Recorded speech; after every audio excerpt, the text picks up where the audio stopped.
On January 26 of the year 21020 of the Federation calendar, the NB 4444 small scout ship darted through the boundless starry expanse heading towards the star F30052.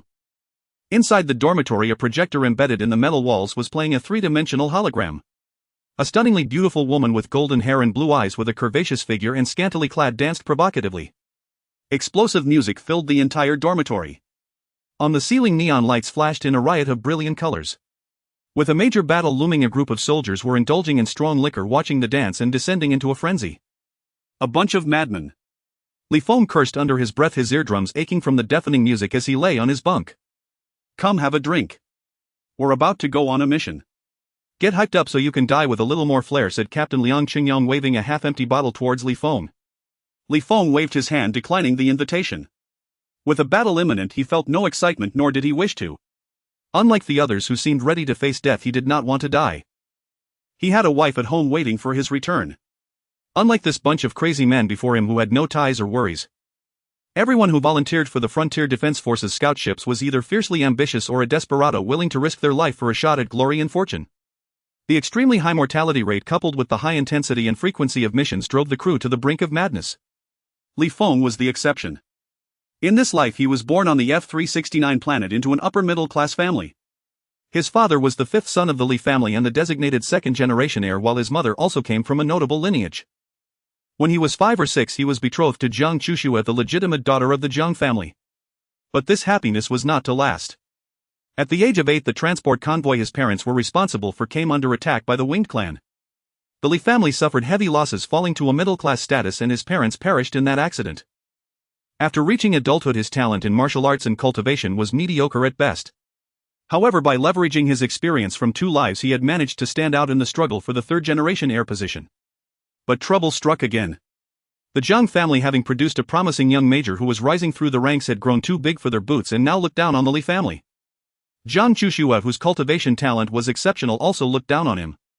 When he turned 20 on the day their marriage contract was to be fulfilled, the Jiang family sent an adopted daughter in her place to be the bride. All the great families adopted orphans as foster sons and daughters to forge connections with the powerful and attract talent. Forcing an adopted daughter into the marriage was hardly better than tearing up the contract, an insult in itself.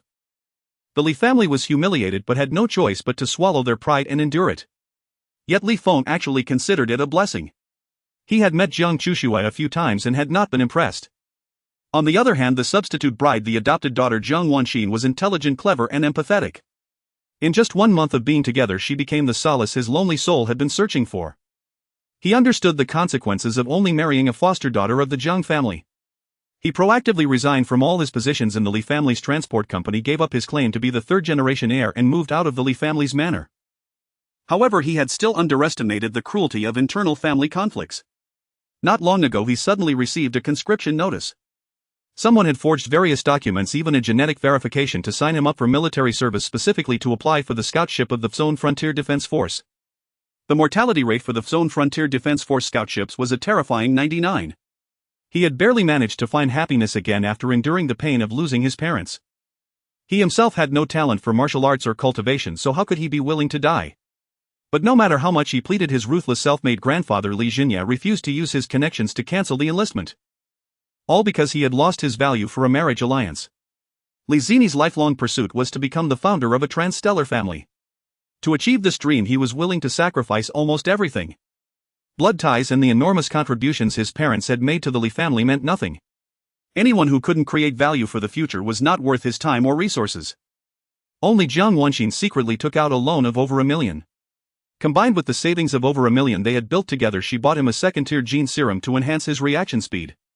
This serum was only pressed into his hand moments before he boarded the troop transport ship, giving him no time to sell it and leave the money for her. With thoughts of home, he truly wanted to go back alive. A sudden urgent beeping alarm filled the room. Proceed to the battle station for assembly. Proceed to the battle station for assembly. The emergency assembly notification kept sounding from everyone's military wristwatch. Feng's heart skipped a beat and he stood up. Time for a mission, brothers. Let's see who makes it back alive this time. Liang Chengyong smashed his bottle on the metal floor. Everyone was already prepared, their multifunctional military suits neatly worn. Upon hearing the order, they all dropped their bottles and strode out of the dormitory. Feng took a deep breath and followed them. The flight function on their suits was activated and they flew towards the ready room. In the spacious ready room, combat personnel were constantly arriving.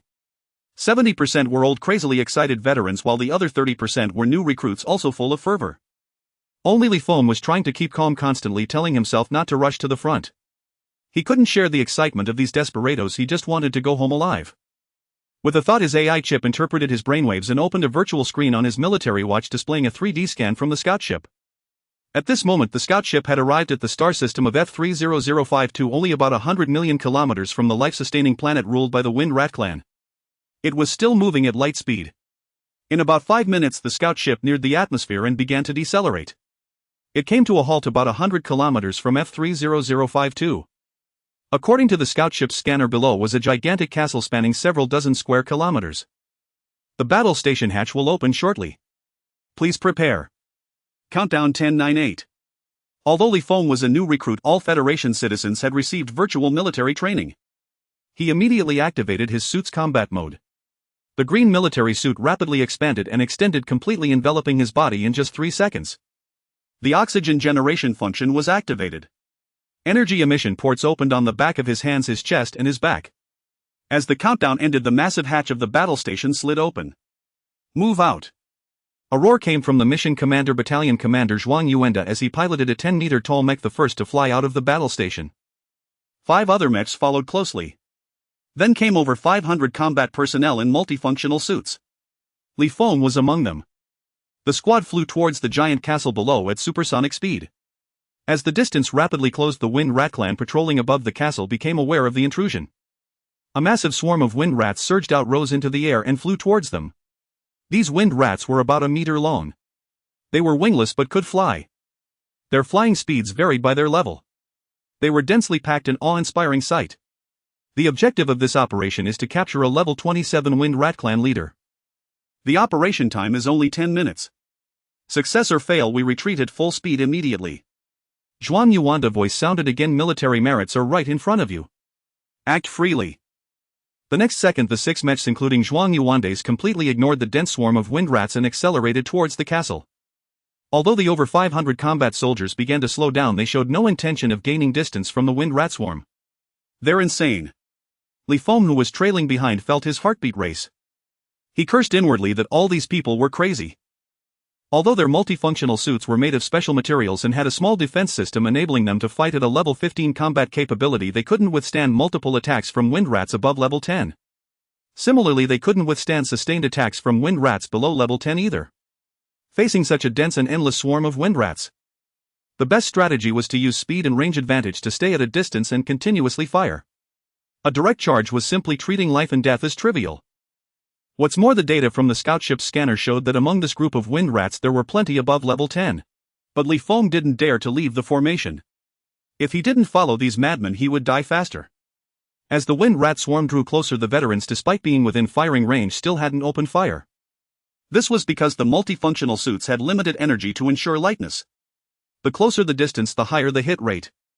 A cacophony of firing sounds broke out. Feng, along with other new recruits, couldn't bear the oppressive pressure from the wind rat swarm and raised their arms. Energy bullets shot towards the wind rat swarm. From a few hundred meters away, many wind rats easily dodged them. However, some weaker ones were hit and plummeted towards the ground. A synthetic voice chimed in his mind. You have killed an enemy. The infinite attribute system has been activated. You have killed an enemy. Attribute points 0. 15. 2 synthetic tones rang out in his mind. Following that, a virtual screen appeared before his eyes. Infinite attribute system host Feng, attribute points 0. 15. Constitution 1. 21 Strength 1. 13 Endurance 1. 35 Agility 2. 32 Spirit 1. 21. Ability Armor Piercing LV1. A rush of information flooded into his mind. It was the instructions for using this system. Feng's heart was suddenly filled with an indescribable ecstasy. The transmigrator's perk had finally arrived. As long as he killed his enemies, he would receive the corresponding attribute point reward. The stronger the enemy killed, the more attribute points he got. Attribute points could be used to increase his 5 main attributes with no upper limit. They could also be used to upgrade various abilities. If one attribute exceeds 1 point, he can get one ability. If it exceeds 10 points, he can get a second ability. If it exceeds 100 points, he can get a third ability, and so on. Since all his 5 attributes were above 1 point, he was granted the Armor Pierce ability. Level 1 Armor Pierce was effective in ignoring 10 of any target's defense. For each level it increases, the effect increases by 10. At level 10 it could ignore 100 of any target's defense. This meant that if he could level up Armor Pierce to level 10 even using the lowest grade energy bullet, he could pierce the energy shield and super ally hull of a large battleship with a powerful defense and body of an alien race. Li Feng's heart burned with desire. With this system in hand, the battlefield was his paradise. Not only would he return alive, but becoming the strongest being of humanity and the invincible war god of the military was within reach. He was no longer lost. He could even begin to understand the feelings of these madmen. The approaching Wind Rat clan in his view no longer seemed so terrifying. They weren't just military merits anymore. They were attribute points. Puff puff puff. In the blink of an eye, both sides had made contact. The veterans launched their assault energy bullets, piercing through the heads of Fengshu tribe members at close range. There were also Fengshu tribe members with faster speed and reactions dodging energy bullets at close range. Numerous wind blades tore through the multifunctional military uniforms of the veterans, cutting their bodies in half along with the suits. Below, 6 mechas had already broken through the Fengshu swarm and reached the castle. Energy cannons ravaged the giant fortress, trying to force the level 27 Fengshu leader out. Li Feng took a deep breath and with a thought added the 15 attribute points he had gained from killing Fengshu tribesmen to agility. According to the system's introduction, the agility attribute affected reaction speed, movement speed, jumping ability, and bodily agility. On the battlefield, reaction speed was crucial. It was precisely for this reason that Zhang Wanxian had spared no expense in taking out a loan of over $1 million to purchase a second-tier gene agent for him to enhance his reaction speed. Relying on that gene agent worth over $3 million, his reaction speed had been greatly enhanced. The value of the agility attribute was thus higher than the other 4 attributes. Now on the battlefield with usable attribute points, he naturally prioritized adding them to agility. With a thought, the smart brain immediately activated the first level of energy cannon mode. The multifunctional military uniform's energy projection equipment had 2 modes. One was the energy bullet mode with strong penetration. The other was the energy cannon mode with a large kill range. Both modes had 3 levels of power. The first was the smallest, the third the largest. To kill as many enemies as possible, the veterans preferred the energy bullet mode. Because the energy cannon mode consumed more energy. Li Feng didn't care about that. His aim was poor and he dared not get too close to the Fengshu tribe, making it hard to shoot their heads like the veterans did. Using the energy cannon mode, any Fengshu below level 10 could be blasted as long as it hit their body. Boom boom boom. While following the team, he raised his arms and fired energy cannon shots at the Fengshu trying to get close to him. Every hit caused the energy cannon to explode violently, blasting the Fengshu into bloody mush. Some weaker ones were even shattered into minced meat. Ding, you killed an enemy and gained 17 attribute points. Ding, you killed an enemy and gained 12 attribute points.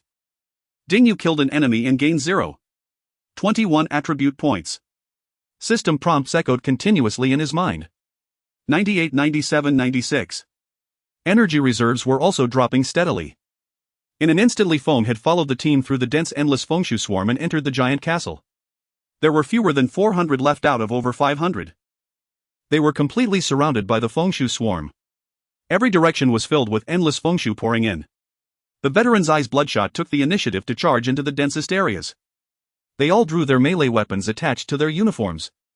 Some were daggers, some were bayonets, some were sabers or longswords. These melee weapons were made of special materials. Quality ranged from low to high, and they could be exchanged for military merits or purchased. Puff puff puff. Wind blades came from all directions.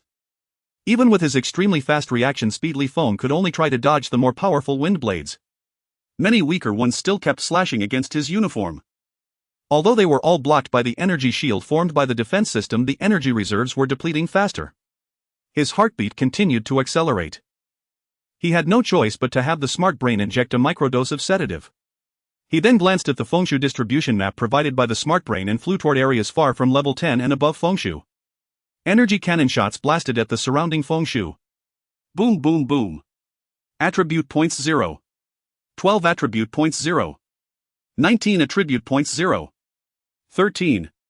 System prompts kept ringing in his mind. Li Feng unhesitatingly added them all to the agility attribute.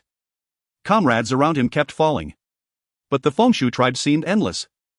Brothers, the target has been captured successfully. There are still 2 minutes. Those who aren't afraid of death can continue free action.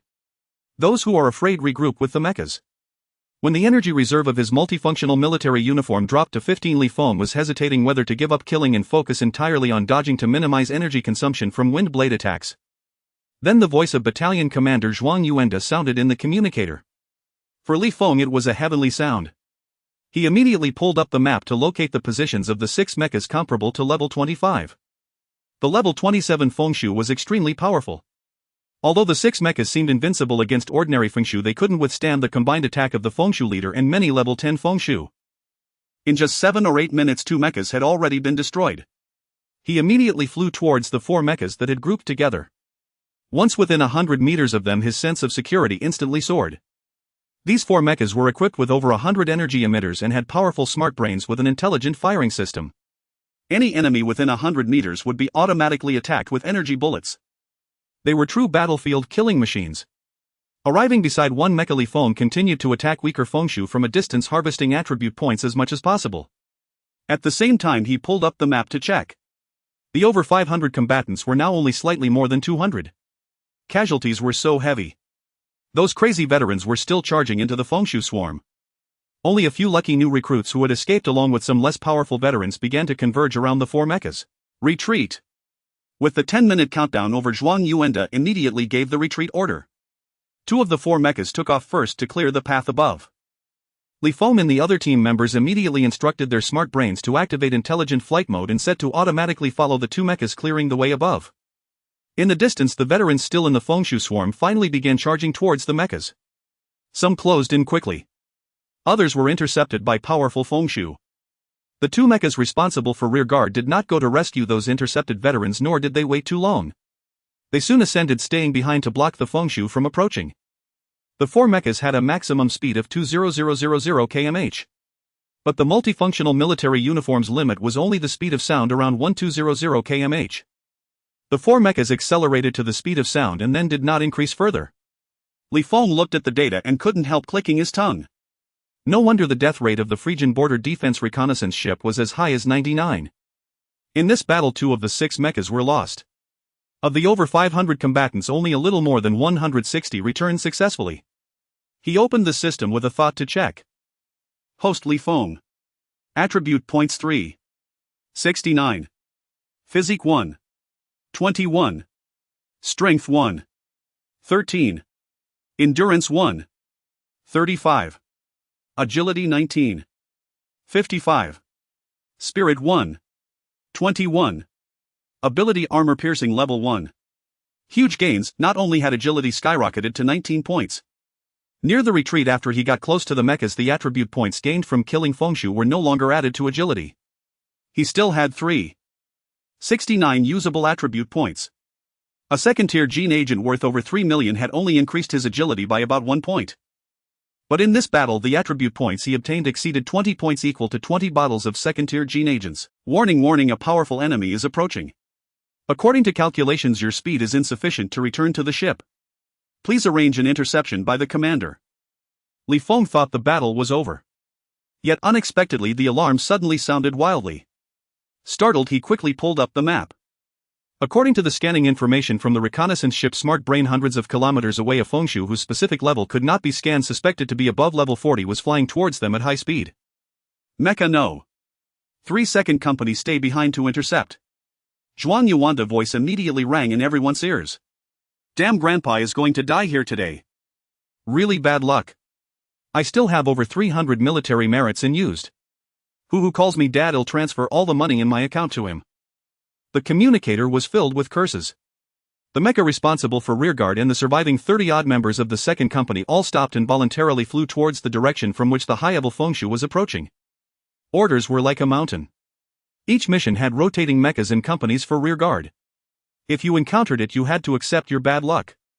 Feng stared at the map, his heart still not at ease. Although he was not in the first batch of rearguard, his third company belonged to the second batch. Under the captain's direct control, energy cannons, each a meter in diameter, erupted from the warship's launch ports with a continuous hum. They aimed to intercept the high-level Wind Rat clan. At a distance of dozens of kilometers, hitting such a creature was impossible. Thus when the energy bolts were still several kilometers from the wind rat, the captain detonated them preemptively. With a series of thunderous explosions, the energy bolts detonated ahead of the wind rat, creating massive energy storms. Relying on its formidable defenses and physical resilience, the wind rat charged through the storms. Though its speed was hindered, it remained breathtakingly fast. Li Feng stared unblinkingly at the map. 40 kilometers, 35-30. The squad drew ever closer to the scout ship.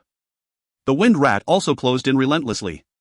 When the squad was only 20 kilometers from the scout ship, the wind rat was nearly upon the rear guard.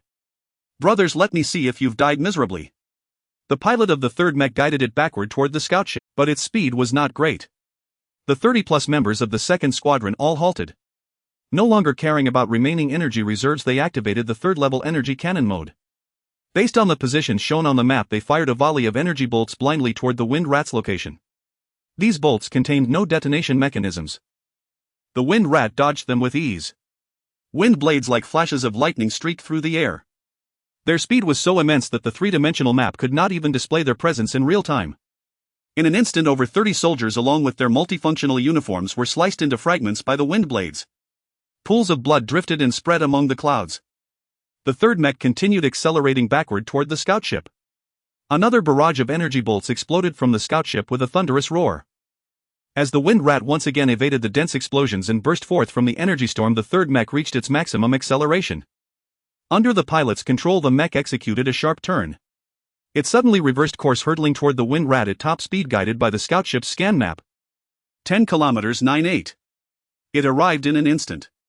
A flurry of wind blades slashed toward the mech. The pilot of the third mech curled into a ball, deactivated the mech's defense systems, and continuously altered its trajectory. With no energy shield to deflect them, wind blades struck the hull directly. Gashes dozens of centimeters long appeared on the superalloy armor. The wind blades relentlessly carved into these breaches. In the blink of an eye, the 10-meter-tall mech was dismembered. Warnings from various instruments blared in cacophony. Seeing that the area containing the cockpit was about to be sliced through, the pilot did not hesitate and initiated the self-destruct sequence. With a thunderous blast, the mech detonated when it was still 600 to 700 meters from the wind rat. All stored energy within the mech exploded outward. The resulting energy storm far surpassed the individual energy shells fired by the scout ship. The terrifying energy-carrying mech fragments shot in all directions. Even this wind rat over level 40 had to temporarily evade.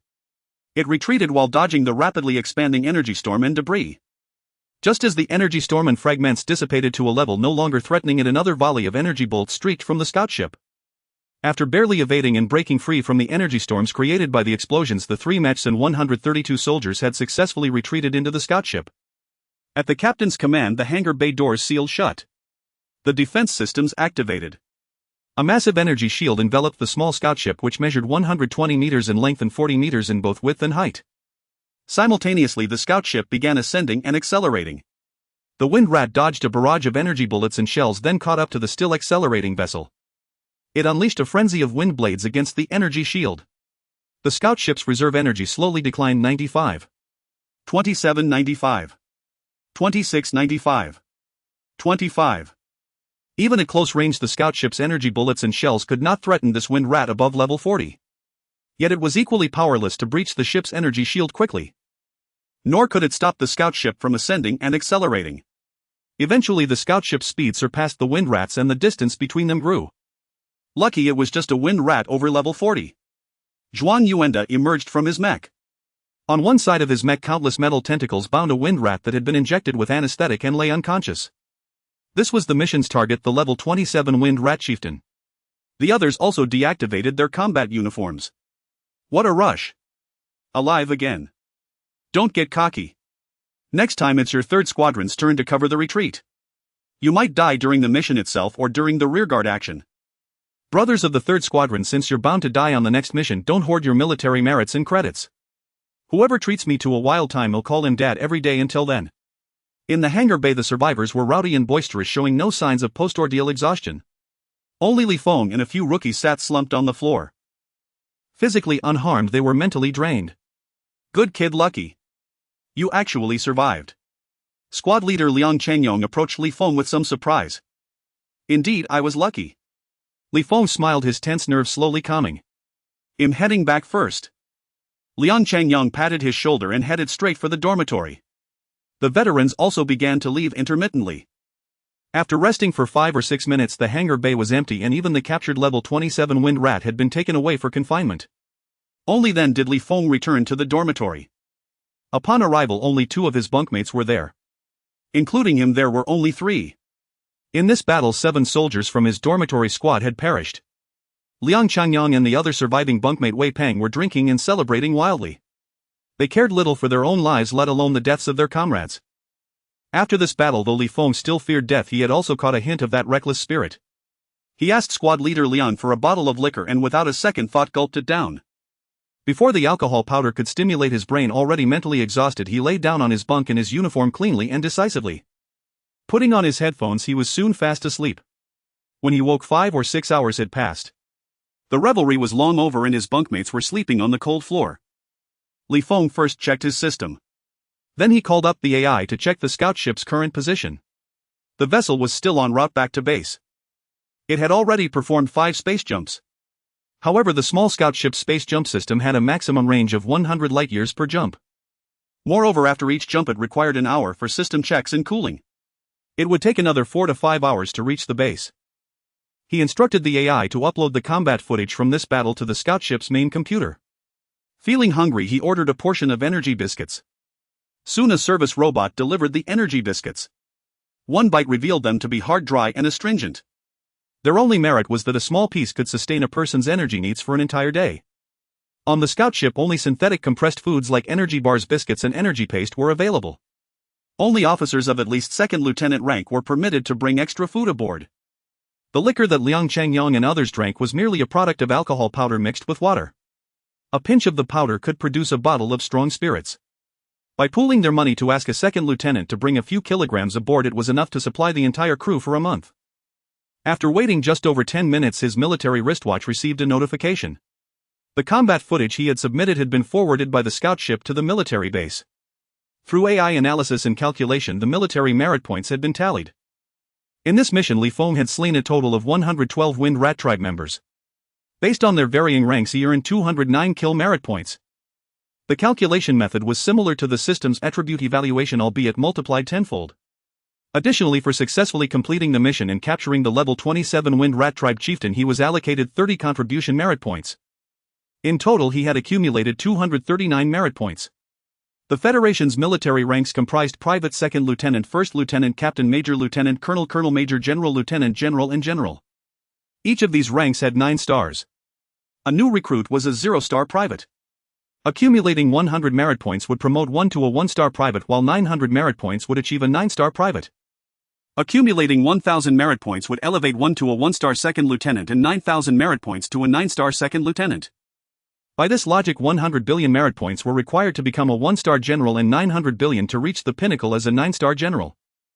In truth, according to Federation law, there existed a marshal rank above 9-star general. However, in the over 20,000 years since the Federation's founding, no marshal had ever been appointed. The difficulty was immense. The gap between a 9-star general and marshal was nearly 100 billion merit points, a threshold not insurmountable for those at that level. Commanding a large-scale campaign and achieving a decisive victory could potentially secure those merit points. The true obstacle lay within the parliament. Under Federation law, the marshal was the supreme military commander entitled to serve as vice president of the Federation Parliament and wield sole veto power over military affairs. Should a 9-star general ascend to marshal, the military could nearly rival the parliament in influence. This was an absolutely intolerable prospect for the parliament's high echelons. Consequently, even during large-scale conflicts, commanders were typically 8-star generals.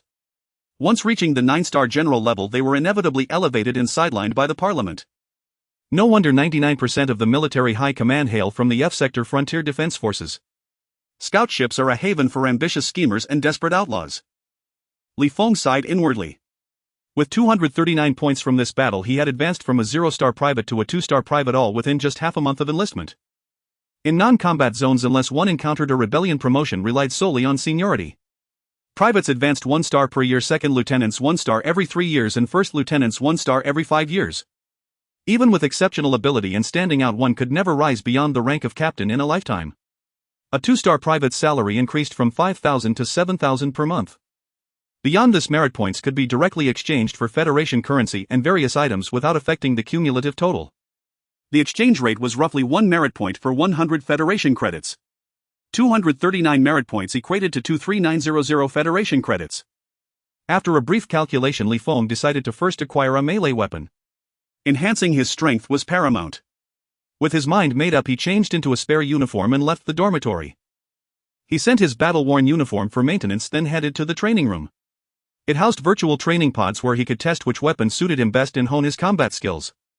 The training room on the small scout ship was modest, spanning just over 500 square meters with a 5-meter ceiling. It contained 50 training pods, a few medical recovery units, and training equipment. At the center was a small combat arena. After the recent fierce battle, only 300 of the ship's 700-plus crew remained. Only about a dozen of the 50 training pods were in use. Feng chose one at random, lay inside, and set the training content scenario and opponent difficulty level before confirming. He immediately entered the virtual scenario. He continued for 4 or 5 hours until his military wristwatch notified him that the scout ship had arrived at the military base, only then ending his session. He ultimately decided on a long sword as his melee weapon. Its length was suitable and it was not overly cumbersome to carry. He hurried back to the dormitory filled with enthusiasm. "Just waiting for you." As soon as he entered the dormitory, he saw Liang Changyong and another teammate Wei Peng sitting on the edge of a bed chatting. "Waiting for me?" Feng was puzzled. Liang Changyong chuckled. "Taking you to a planet near the base for a few days of fun, drinking, whoring, gambling. You'll be too entertained to miss home." Feng reminded him, "I'm only a 2-star private after this mission." According to military regulations, only officers of second lieutenant rank or above could apply for leave. Privates had to remain on the base or aboard the ship. Liang Changyong cheerfully slung an arm around his shoulders. "Some of those petty regulations can be ignored. You need to understand we belong to the F-Sector Frontier Defense Forces scout ships with a mortality rate of 99. Feng remained somewhat bewildered. Wei Peng explained, "The military police are feared by all. But for us coming from the frontier defense scout ships, especially small ones, even the MP steer clear." Liang Changyong patted Feng's shoulder. "You're a veteran now. Be arrogant, be domineering, don't disgrace our NB 4444 scout ship. Just throw your weight around outside. If you get into serious trouble, find the captain. If he can't settle it, we've got even bigger backers. Don't underestimate our little scout ship. It once produced a major general. Now we also have 1 colonel, 2 lieutenant colonels, and 15 majors. Wherever they serve, there are support and connections." Feng asked curiously, "Would they really step in for trivial conflicts?" Liang Changyong nodded. "For small matters, the captain handles it. For bigger ones, they'll naturally intervene." Feng was speechless. They were all indeed madmen. Even those who survived the scout ships and rose to high positions remained just as insane. Conversely, if we survive the NB 4444, no matter what backers we find or which faction we join, we'll always be considered part of their lineage. Liang Changyong added, "Military factions are intricately interwoven, far more complex than civilian bureaucracy. I only learned a bit from the old squad leader. You just need to know between the radicals and conservatives, the yellow faction and the white faction, you must take a clear stand without being wishy-washy yet not too extreme. As for the rest, join whoever can promote you and protect you." Feng nodded. A thought struck him and he inquired, "What about killing?" Liang Changyong and Wei Peng stared wide-eyed. "Good lad, the disciple surpasses the master. After just one battle you've got a taste for blood, more bloodthirsty than me." After a long pause, Liang Changyong gave him a thumbs up. Wei Peng clicked his tongue. "Killing is too serious unless you're in the right and have justice on your side. Otherwise even our backers would struggle to pull you out of a military prison or court." "I see." Feng was somewhat disappointed. This meant he could only kill to gain attribute points when encountering someone truly reckless, and even then it would be extremely troublesome, inevitably leading to arrest and imprisonment. Come on, drinking, whoring, gambling, all for free," Liang Changyong and Wei Peng urged. "Free?" Feng was confused. Liang Changyong explained, "The closer to the frontier, the more chaotic the planets and the more rampant the underworld. For madmen like us who walk out of small scout ships alive, we're devils in the military and living grim reapers outside. Just slam the table and flash your ID. Casinos will hand over chips and clubs will arrange escorts without fail. Don't bleed one place dry. If trouble arises, we have to step in and help. Those are the unwritten rules." Feng understood but felt no interest and declined their invitation. If he could leave the base, he would rather return home. However, the ticket prices were too steep. Seeing his firm resolve, Liang Changyong and Wei Peng had to get. After Liang Changyong and the other left, Feng walked over to the bed, sat down and opened his military wristwatch to send a video communication request to Jiang Wanxin. The moment the reconnaissance ship returned to the military base, he immediately ended his training, eager to return to the dormitory and report his safety to Jiang Wanxin. Although the reconnaissance ship was equipped with a signal receiver, it was only connected to the military base. Not even the captain could contact the outside world. Only within the Federation's territory, under the coverage of large-scale network signals, could one use a smart wristwatch to reach the outside world. After waiting just 2 or 3 seconds, a virtual screen appeared. On the screen, Jiang Wanxin was sitting at the dining table with soy milk and fried dough sticks before her, clearly having breakfast. Her skin was fair, her face delicate and slender, and she wore a simple, elegant dress exuding a quiet and gentle grace. "You're back at the military base." She had evidently looked into the rules of the F District Border Defense Force's reconnaissance ships, and her bright star-like eyes shimmered with joy. Li Feng nodded. He hadn't seen her for half a month, and he could tell she had lost considerable weight. She must have been worrying day and night, fearing she would receive tragic news. He wanted to tell her not to worry, but the words died on his lips. For a reconnaissance ship with a 99 mortality rate, any comfort would be futile. Jiang Wanxin asked, "Are you getting used to military life? I heard the crew on the Border Defense Force reconnaissance ships are all desperados. Will they bully you?" Li Feng's heart stirred. He thought of a way to ease her worries. "They're not just desperados, they're all lunatics. But these lunatics are usually good to their teammates." Li Feng smiled. "I earned 239 military merit points on this mission. A few more like this and I'll be promoted to second lieutenant. Most importantly, I turned out to be a special martial arts prodigy. My strength has soared during combat." "That's wonderful." Jiang Wanxin was overjoyed. Li Feng knew she was highly intelligent and was only feigning surprise. The reason was simple: as a direct descendant of a mid-tier family on a life-sustaining planet, if he truly had any talent in cultivation or martial arts, it would have been detected long ago and he would have been groomed by the family. But it didn't matter, facts speak louder than words. He decisively instructed the AI to send a copy of the mission's combat footage to Jiang Wanxin. With her intellect, she could easily discern that his reaction speed had indeed improved significantly during the battle. Soon Jiang Wanxin's smart wristwatch received the transmitted data. She asked in surprise, "Can combat footage from missions be sent to family members?" Li Feng replied nonchalantly, "No, but it's not a big deal. No one will bother me over such a trivial matter. It's not like I'm leaking major military secrets." "Then let me take a look now." Jiang Wanxin was delighted and immediately opened the footage. As Li Feng had guessed, she had only been pretending to be overjoyed earlier. It was only when Li Feng violated military regulations by sending her the footage that she truly began to believe him. She was also eager to verify whether things were really as he had said. The content of the combat footage made her heart race with fear, yet it also dispelled most of her anxiety and worry from the past few days. She could see that as the battle progressed, Li Feng's reaction speed had indeed improved markedly. Moreover, his extremely cautious approach to survival also set her mind at ease.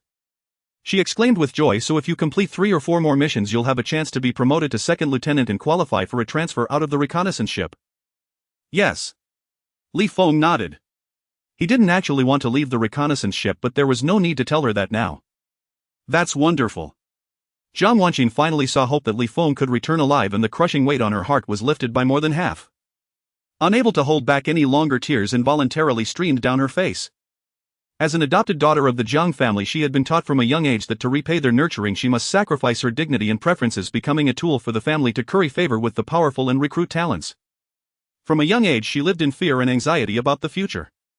Li Feng, who did not resent her for being a substitute bride, did not despise her status as an adopted daughter and was willing to accept her, was the greatest fortune in her eyes. She was willing to spend her life repaying and protecting this fortune. Alas, she lacked the ability to safeguard it. Within just a few months, Li Feng was framed by a clansman and fraudulently enrolled in the F District Border Defense Force's reconnaissance ship. This plunged her into even greater fear and worry. Aside from borrowing a huge sum of money to buy a bottle of second-tier gene potion for Li Feng, she was helpless. Fortunately, after only half a month, a glimmer of hope appeared once more. She had learned to hide her emotions and intelligence since childhood, but the successive waves of grief and joy overwhelmed her self-control. Tears fell like rain, uncontrollable. Li Feng remained silent, letting her vent the anxiety and unease of recent days. Only after a long while did Jiang Wanxin recover, wiping the tears from her cheeks and offering an embarrassed smile. Li Feng shook his head, nodding toward the food on her table, and changed the subject. "If you really can't get used to it, you don't have to force yourself for my sake." Soy milk and fried dough sticks were his favorite breakfast in his past life, and he had continued this habit in this life. In this era, since there was no worry about weight gain, common breakfasts consisted of various sweet pastries. Soy milk and fried dough sticks tasted strange to people nowadays. 3 meals a day are best when the flavors are similar. You have these 2 items every morning, so you must really like them. Jiang Wanxin gently shook her head. "If I can't get used to it, I won't force myself." You'll just make 2 different breakfasts in the future. Li Feng nodded. No need.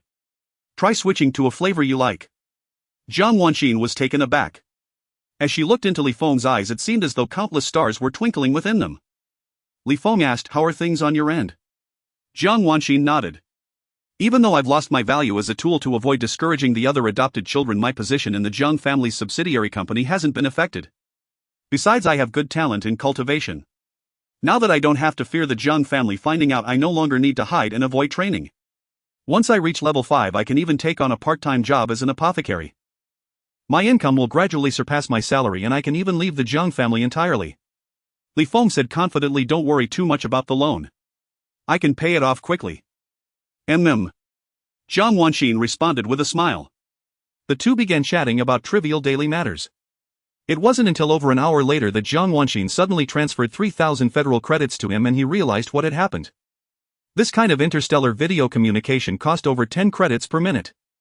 Stereo video communication was even more expensive. Jiang Wanxin had clearly calculated that the 1,000+ credits in his account were nearly depleted. Helplessly, Feng had to hastily end the video call and transfer the 3,000 credits back to Jiang Wanxin. He knew very well that Jiang Wanxin didn't have much left in her account either. Although her monthly salary wasn't low, it was just enough for living expenses, rent and loan repayments. The military wristwatch doesn't even offer a discount. Those top brass are all useless, and those interstellar communication conglomerates are all bloodsuckers. Li Feng, still unsatisfied, let out a faint sigh. He couldn't afford the tens of thousands of credits for a ticket, and now he couldn't even afford a video call. He exhaled a turbid breath, adjusted his mindset, and opened his wristwatch. He had the AI connect to and log into the military website, spending 100 military merit points to first exchange for an alloy sword. After hesitating repeatedly, he gritted his teeth and spent another 100 military merit points to exchange for a training helmet. Only then did he return to the training room, enter the training pod, and practice swordsmanship, marksmanship, and evasive techniques. The NB-4444 reconnaissance ship is affiliated with the military base number 777 in Zone F. It belongs to a large military base that houses a massive fleet with a total military strength exceeding 10 billion. The entire military base is constructed within a planet, and the commander is a major general. During the maintenance and repair period of the warships returning to the military base, the crew members can remain on board without disembarking. In order to enhance the chances of survival for the next mission, Li Feng spends almost every day and night in the training room of the reconnaissance ship, practicing swordsmanship, shooting skills, and evasion techniques using the virtual training pod. However, this routine only lasts for about 5 or 6 days before the training pods start requiring reservations due to high demand. Others also wish to survive in the upcoming mission. People like Liang Changyong simply want to relax and have fun after barely escaping from their last mission. Within a few days, they gradually return. Although they are not as crazy as Li Feng, most of their time is still devoted to cultivation and training to increase their strength, especially with the continuous arrival of new recruits. 50 training pods are already far from sufficient. Most of them are monopolized by those with greater strength. The Federation classifies strength levels from 1 to 99. The comprehensive quality of an ordinary adult can reach level 1 with each increase of 1. 3 times in comprehensive quality, elevating it by 1 level. The highest level, level 99, has been witnessed only once by humanity, that being the winged emperor named Sellers. 10,000 years ago, to stop the invasion of the human Federation, Sellers along with 5 other winged emperors waged a shocking war against the super-large army formed by the Federation in Zone F. The ultimate outcome was a devastating defeat for the Federation, resulting in near-total annihilation. All 6 winged emperors possessed the strength to effortlessly destroy a super-large mothership in single combat. Sellers alone destroyed the only planetary-class space fortress of the human Federation. This catastrophic defeat forced the human Federation to shift from offense to defense, ending over 10,000 years of reckless expansion since the invention of the space jump system. Because of this defeat, the human Federation began to focus on individual strength. After 10,000 years, the strongest among the human race can reach levels above 40. The entire galaxy thus entered a situation of competition among the top 4 powers: the human race, the winged race, the soul race, and the vampire race, which almost completely divided and dominated the galaxy, leaving other races to survive in the cracks. Li Feng's infinite attribute system is similar to the Federation's comprehensive quality assessment. An average attribute value of 1 point roughly corresponds to the comprehensive quality of an ordinary adult. In other words, an average attribute value of 1 point is equivalent to the Federation's assessment of level 1. An average attribute value of 1.3 corresponds to level 2, and so on. Li Feng's current average attribute value is 4.89. If he adds the unspent 3.69 points, the average attribute value would be 5. 63, placing him in the ranks of level 7 according to the Federation's classification. After 10,000 years of development, despite some improvement in individual average strength, the human race still has not reached even level 1 on average due to a large number of elderly, weak women and children. Most people still remain ordinary individuals. Only a few among the human race have acquired considerable strength through various cultivation methods. A level 7 strength is already a formidable presence. Unfortunately, he is on a small reconnaissance ship of the Border Defense Forces in Zone F. Those who dare to voluntarily enlist are all formidable crazies. His strength is only slightly above average, far from sufficient to dominate a training pod. Fortunately, he has prepared ahead of time, spending 100 merit points to exchange for a training helmet. Although its effectiveness is far inferior to the training pod, it suffices for practicing basic swordsmanship and shooting. A month passed in the blink of an eye. The reconnaissance ship's rest period ended and tasks could be assigned at any moment. Therefore, all members, including the captain, must remain on the reconnaissance ship on standby. In the virtual scene created by the helmet, Feng shot each target with precision. After a month of intense training, his martial arts and cultivation talents being average, he made no progress in level. However, his strength has improved significantly. His skills in swordsmanship, shooting and evasion have all seen noticeable advancement. Beep beep beep. Suddenly the helmet emitted an alarm sound. Feng paused his training and removed the helmet. He saw Wei Peng leaning in mysteriously. I've got two big pieces of news for you. Which one do you want to hear first? Which one is more important? Just tell me that one first. Feng replied without hesitation. Wei Peng raised an eyebrow. A little girl has arrived on our reconnaissance ship. No way. Feng was incredulous. There are plenty of female soldiers on various warships, nothing surprising. The small reconnaissance ships of the Border Defense Forces of Zone F are definitely an exception. Because the mortality rate is too high. They are all madmen who can do anything. The chances of a female soldier applying to come to such a small reconnaissance ship are definitely less than 1 in a million. Occasional exceptions can't be so coincidental as to happen on the NB-4444 reconnaissance ship. If you lie, you're a son of a bitch. This little girl is not only ridiculously beautiful but also an extraordinarily powerful cultivator who has already defeated everyone on the ship who tried to take advantage of her in just 5 or 6 days. Wei Peng said firmly, if I hadn't also taken a beating and realized I had no chance at all, I wouldn't have told you this news. I see. Feng was about 80% convinced. Are you interested in giving it a try? Wei Peng encouraged. If you lose, it's just a little injury and some humiliation from her stepping on your head. You can go to the medical room and treat it and you'll be fine again. Not interested. Feng shook his head, asking what's the second piece of big news. Wei Peng expressed some regret and explained quietly, the second piece of big news is that the military might launch a large-scale war against the Wind Mouse race. Feng's eyes widened in surprise. This news isn't confirmed. It's said that Captain Bu Qianjiang learned from the backstage connections that a large fleet is preparing to head to the Wind Mouse race's territory. Wei Peng explained, though he wouldn't go into detail. Bu Qianjiang approached Captain Zhang Yuanda. The two used their connections to find out that most reconnaissance ships executing recent missions were heading to the Wind Mouse race's territory much more frequently than before. Additionally, the Federation stock market, which has been sluggish for many years especially in military and energy sectors, has been steadily rising in the past few months. Why did you put this important news second instead of first? Feng said with a wry smile. For us on this reconnaissance ship, whether there is a large-scale war or not, we will still have to frequently carry out high-risk missions. How important can this news be? Wei Peng was unconcerned. That's true. Feng said, feeling relieved. Wei Peng glanced around and lowered his voice even more. Zhang Yuanda is Liang Chenjiang's former captain, and he told this news to him, who then passed it on to me to tell you. You must not leak it. If it spreads and the predictions turn out to be wrong, we would be spreading rumors and panic, which is a serious offense. Just secretly buy some military and energy stocks and wait to profit. Feng nodded. Wei Peng said no more and returned to his bunk to cultivate. Feng also put on the helmet and continued his training. He trusted the deductions of Bu Qianjiang and Zhang Yuanda about 90%. Both are high-ranking officers of the small reconnaissance ship, having risen from the bottom and have lived in uncertainty for a long time, making their sensitivity to war far beyond ordinary people. He had no intention of buying military or energy stocks, partly due to lack of funds, but more importantly he was too lazy to waste time and energy selecting and purchasing.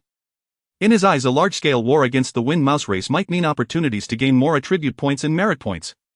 That was enough for him. Everything else was not worth mentioning. Only 3 days passed before the reconnaissance ship received new operational orders departing from Military Base 777. Judging from the interstellar coordinates, it was clearly still within the Wind Mouse race's territory. As for the specific operational tasks, only the officers on the reconnaissance ship have the authority to know in advance. To prevent the tasks from being discovered by alien races, privates like Li Feng only received notifications shortly before the mission execution. This wait lasted for 6 days. Li Feng finally received the combat preparation notification. It was only at this moment that he learned that the NB-4444 reconnaissance ship had 2 tasks this time. During these days, the reconnaissance ship had actually been executing the first task, traveling between the life planets ruled by the Wind Mouse race. The task was to deploy captured and successfully persuaded Wind Mouse race members with decent strength levels onto these life planets. They were to hide their identities and regain a certain level of power within the Wind Mouse race, acting as spies for the Human Federation military. The overall strength of the Wind Mouse race is not strong, and internally they are disorganized and divided into multiple large forces. Outer space is almost undefended.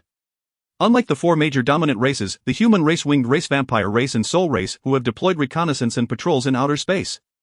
The winged race, vampire race and soul race are slightly better monitoring and patrolling the stellar systems where major life planets are located. In this regard, the human race has a crushing advantage. With technological power, not only are there numerous military bases constructed along the borders and within the territory, but there are also dense monitoring systems distributed throughout. Only those who are powerful enough above level 50 can rely on various concealment methods to evade the monitoring net deployed by the human race throughout their territory. The NB-4444 reconnaissance ship has been relatively lucky. It did not happen to encounter high-level Wind Mouse race members who had gone to treasure hunt or cultivate on uninhabited planets. Thus they were able to reach and approach the target planets easily. The task of deploying spies is carried out by faster mechs capable of combat comparable to level 25. Therefore, there was no business for combat personnel like Li Feng and his team. Once the deployment task was completed, it would be time for the second task. The content of the second task is to launch a large-scale attack on a life planet controlled by a major force of the Wind Mouse race. The mission involves testing and collecting data on the ruling class of that major force, including the time and intensity of high-level Wind Mouse race members coming in to provide support through spatial rifts. Goodness, this mission is quite ruthless.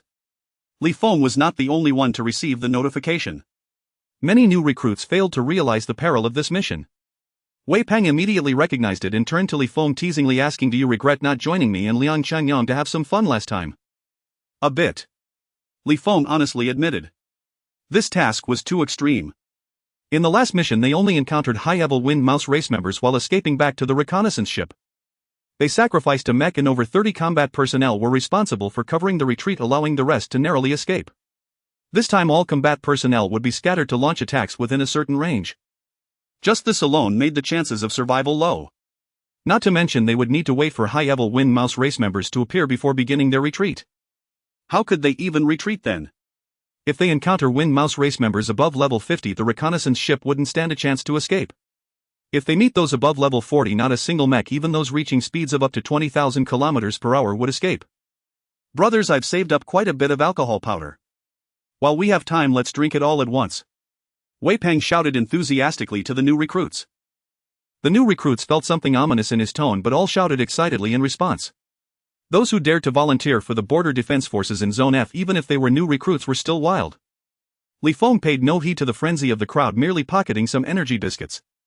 He waited in silence for the mission notification to arrive. Over half an hour later, the grating sound of an alert rang out. Wei Peng smashed his bottle of liquor and rallied the others to head for the combat readiness zone.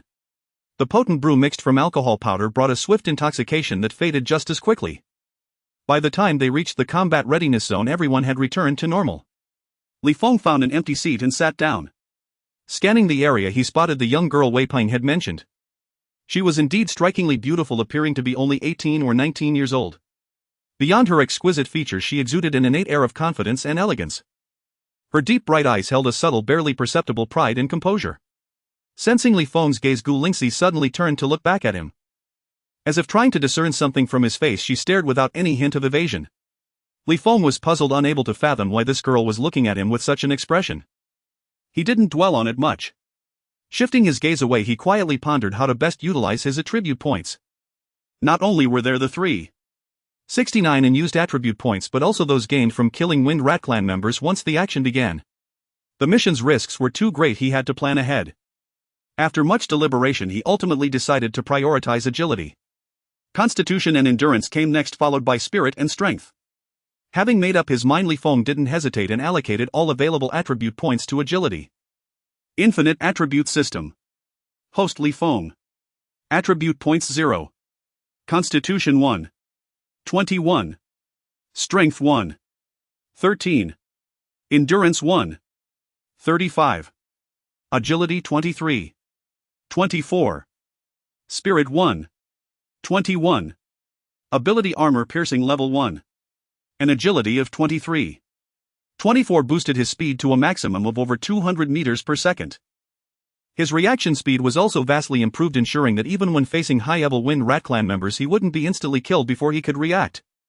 The only drawback was his constitution and endurance weren't particularly high, limiting his explosive power and stamina. It would take some time to reach top speed, and sustaining it would be difficult. For this reason, to maximize his chances of survival in this operation, he prioritized constitution and endurance right after agility. No sooner had he finished allocating the points than his military wristwatch received the attack target from the scout ship. Li Feng's heavy mood lightened slightly. It was a stronghold guarded by a mere level 10 Wind Rat Clan member. No curses echoed from the combat readiness zone. Clearly the other team members had received similar targets. Although the mission was utterly insane, at least there was a sliver of hope. He opened the map to examine it. The scout ship had already reached a planet named F25858 with a diameter of 16,000 kilometers and was descending rapidly through the atmosphere. The attack target was a castle spanning only 20,000 square meters. Surrounding it were estates cultivating and raising various special flora and fauna. According to the scout ship's scanner, over 5,000 Wind Rat Clan members inhabited the castle.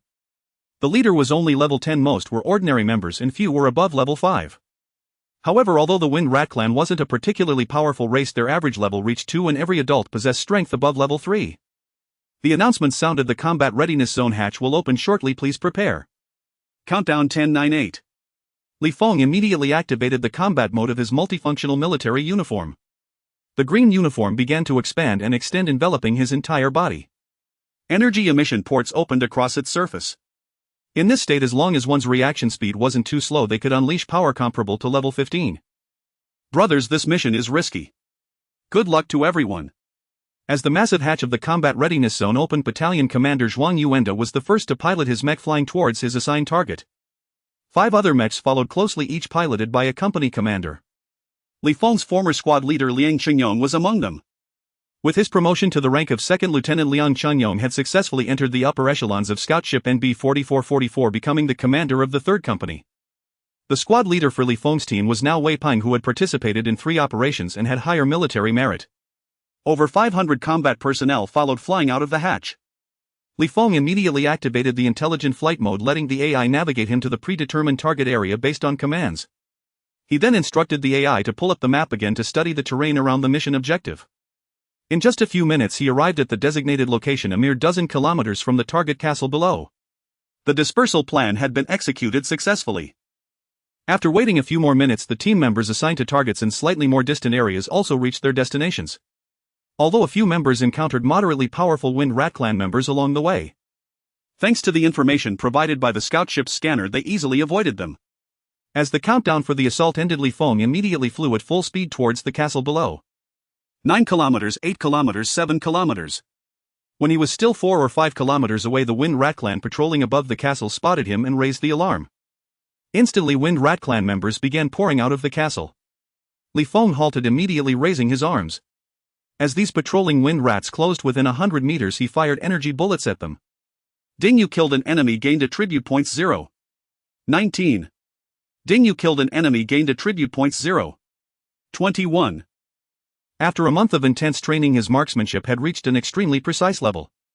Those patrolling Wind Rats, only level 4 or 5, could hardly dodge energy bullets within 100 meters. Energy bullets continuously pierced their heads. System notifications sounded one after another. He followed his preset plan, allocating the newly gained attribute points primarily to agility. Occasionally he added a few points to constitution and endurance. In the blink of an eye, over a dozen patrolling Wind Rats were all shot dead. But even more Wind Rats were surging from the castle, charging at him at full speed. A dense horde. Even as their comrades fell around them, they charged fearlessly at Li Feng, unleashing a barrage of wind blades. Damn this mission. Seeing the Wind Rats closing within 100 meters, growing in number, Li Feng couldn't help but curse. His nature leaned towards fighting while retreating, using the multifunctional uniform speed, which could reach supersonic levels to maintain distance and pick them off from afar. At a greater distance, dodging the dense storm of wind blades would be much easier given his reaction speed. However, to ensure the accuracy of collected data, this damn mission dictated that without a retreat order they could only advance and not fall back. He had no choice but to draw the alloy sword from his back and actively charge into the dense ranks of wind rats. Clang clang clang. Facing the dense wind blades, even with his superior reaction speed and agility, he couldn't completely avoid them all. The energy shield of the multifunctional uniform could block the wind blades from these low-level wind rats, but its energy reserves were depleting at an accelerating rate. SHHHK. At the moment of close combat, Feng made a sharp turn, dodging the claws of a level 6 wind rat. Even though he had the chance to kill it with his superior speed and agility, he didn't pause for a moment, continuing his rapid dive downward. He focused entirely, constantly evading the wind blades coming from the front. As for those from the side, he ignored them, relying solely on the uniform's energy shield to withstand them. He had to break through as quickly as possible and reach the castle. Otherwise, suspended in midair, surrounded on all sides by fearless enemies, even a swarm of ants could wear him down. Let alone thousands of these formidable Wind Rat Clan members. Thump thump thump. 95-90-85. A barrage of wind blades struck the energy shield, causing the military suit's energy reserves to plummet rapidly. Relying on his exceptional reflexes and the protection of the energy shield, Feng finally managed to break through the encirclement and enter the castle. The military suit's energy reserves had dwindled to just 65. Fortunately, the sacrifice was worthwhile. Having successfully entered the castle, he had already selected a location based on its layout, charging into the spacious main hall. Wind Rat Clan members continuously flew in through the main entrance back door and windows, yet all were courting death. As long as one had decent reflexes, the multifunctional military suit could unleash power equivalent to level 15. In this settlement, where the Wind Rat Chieftain was only level 10, as long as the energy reserves held out, he was virtually invincible. Not to mention that Feng himself was exceptionally strong and constantly growing. With no threats from above or below, he moved like a fish in water, slaughtering freely. In his left hand a sword, in his right an energy emitter, effective at both close and long range. The room echoed with incessant screams. One by one, Wind Rat Clan members were either slain by the sword or had their heads blown off by energy bullets. Blood flowed rapidly, corroding the granite floor. The stench of blood spread quickly, saturating the entire room. The fearless Wind Rat Clan members caused Feng's attribute values to climb steadily. By occasionally allocating attribute points to physique and endurance, Feng felt no fatigue, reaping lives without pause. The occasional wind blade he failed to dodge was blocked by the suit's energy shield. The corpses of the Wind Rat Clan piled up. Gradually, even the main entrance was half blocked. Feng raised his hand and fired an energy bullet at the head of a wind rat charging toward him. Pow! The wind rat suddenly swerved sharply and at close range swiftly dodged the energy bullet. As it slashed a wind blade at Feng, it abruptly accelerated into a charge. A gleam of bloodthirsty light flickered in its eyes. Whoosh!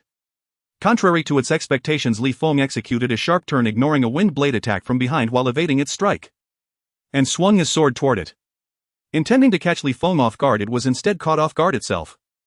Barely dodging the sword, it found Feng's left hand now aimed at it. A relentless barrage of energy bullets sprayed toward it like an endless torrent. Clang clang clang.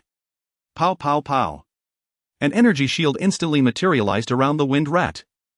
Yet after just a few energy bullets, the shield shattered and the bullets pierced through, riddling its body. Ding, you have killed an enemy. Attribute points 1. 15. His system notification echoed in Feng's mind. He paid it no heed and continued his slaughter. This wind rat was the level 10 chieftain. Attempting to take him by surprise with a sudden ambush was nothing short of suicidal. Because the AI in his military wristwatch was linked to the reconnaissance ship's AI. The reconnaissance ship's scanner effortlessly mapped the power levels of all Wind Rat Clan members and displayed them on the map. Based on his settings, the AI would alert him when they approached within a certain range. This Wind Rat Chieftain deliberately suppressed its speed and wind blade power, blending in with ordinary wind rats as it crept closer. He had almost immediately guessed its intent. The outcome was predictable. No. Lord Morris has been killed. This accursed human, he killed Lord Morris. With the chieftain slain, the Wind Rat Clan, once fearless and charging like moths to a flame, became polarized. Some fled in panic while others, driven by boundless fury, attacked Feng. After eliminating those wind rats seeking revenge for their chieftain, the corpses in the room piled up to 3 or 4 meters in the thickest spots. In the thinnest spots they still reached 1 or 2 meters. Feng flew out through a window. Bereft of their chieftain, the wind rats had lost all their fearless, indomitable spirit. They scattered in all directions seeking refuge. Feng roamed above, raising his hand to shoot them down, harvesting attribute points as much as possible. Taking a moment, he had the AI pull up the map and scan the data. He couldn't help but click his tongue. Although only 6 mechs had targeted settlements with wind rat chieftains above level 20. And over 500 combatants had targeted those guarded by only level 10 wind rats. In less than 20 minutes more than 200 combatants had fallen. It was obvious they had been worn down by the endless waves of wind rats. Though the multifunctional military suit could unleash level 15 power, it couldn't withstand the relentless assault and depletion from a sea of wind rats. Under orders to press the attack without retreat, the only way to minimize consumption was to fight their way into the castle, avoiding attacks from multiple directions. Feng then pulled up the system interface. Host Feng. Attribute points 0. Physique 8. 83. Strength 6. 21. Endurance 9. 02. Agility 38. 46. Spirit 6. 32. Ability Armor Piercing level 1. In just over 20 minutes, over 200 wind rats had died by his hand, netting him more than 40 attribute points. This had skyrocketed the average of his 5 main attributes from 5. 6 to 13. 8. His personal power had surged from level 7 to level 11. Continuing to slay the fleeing and hiding wind rats, Feng set aside the attribute points he earned, saving them for emergencies. If safe, he planned to prioritize raising the other 4 attributes to 10 points each. Breaking through 10 points in all 5 attributes would unlock a new system ability. Warning. Warning. Level 32 wind rat detected. Warning. Warning. Level 36 wind rat detected. Warning. Warning. Unscannable level detected, suspected level 40 wind rat. This is Captain Bu Qianjiang. The reconnaissance ship is beginning its retreat. All combatants may also begin evacuation.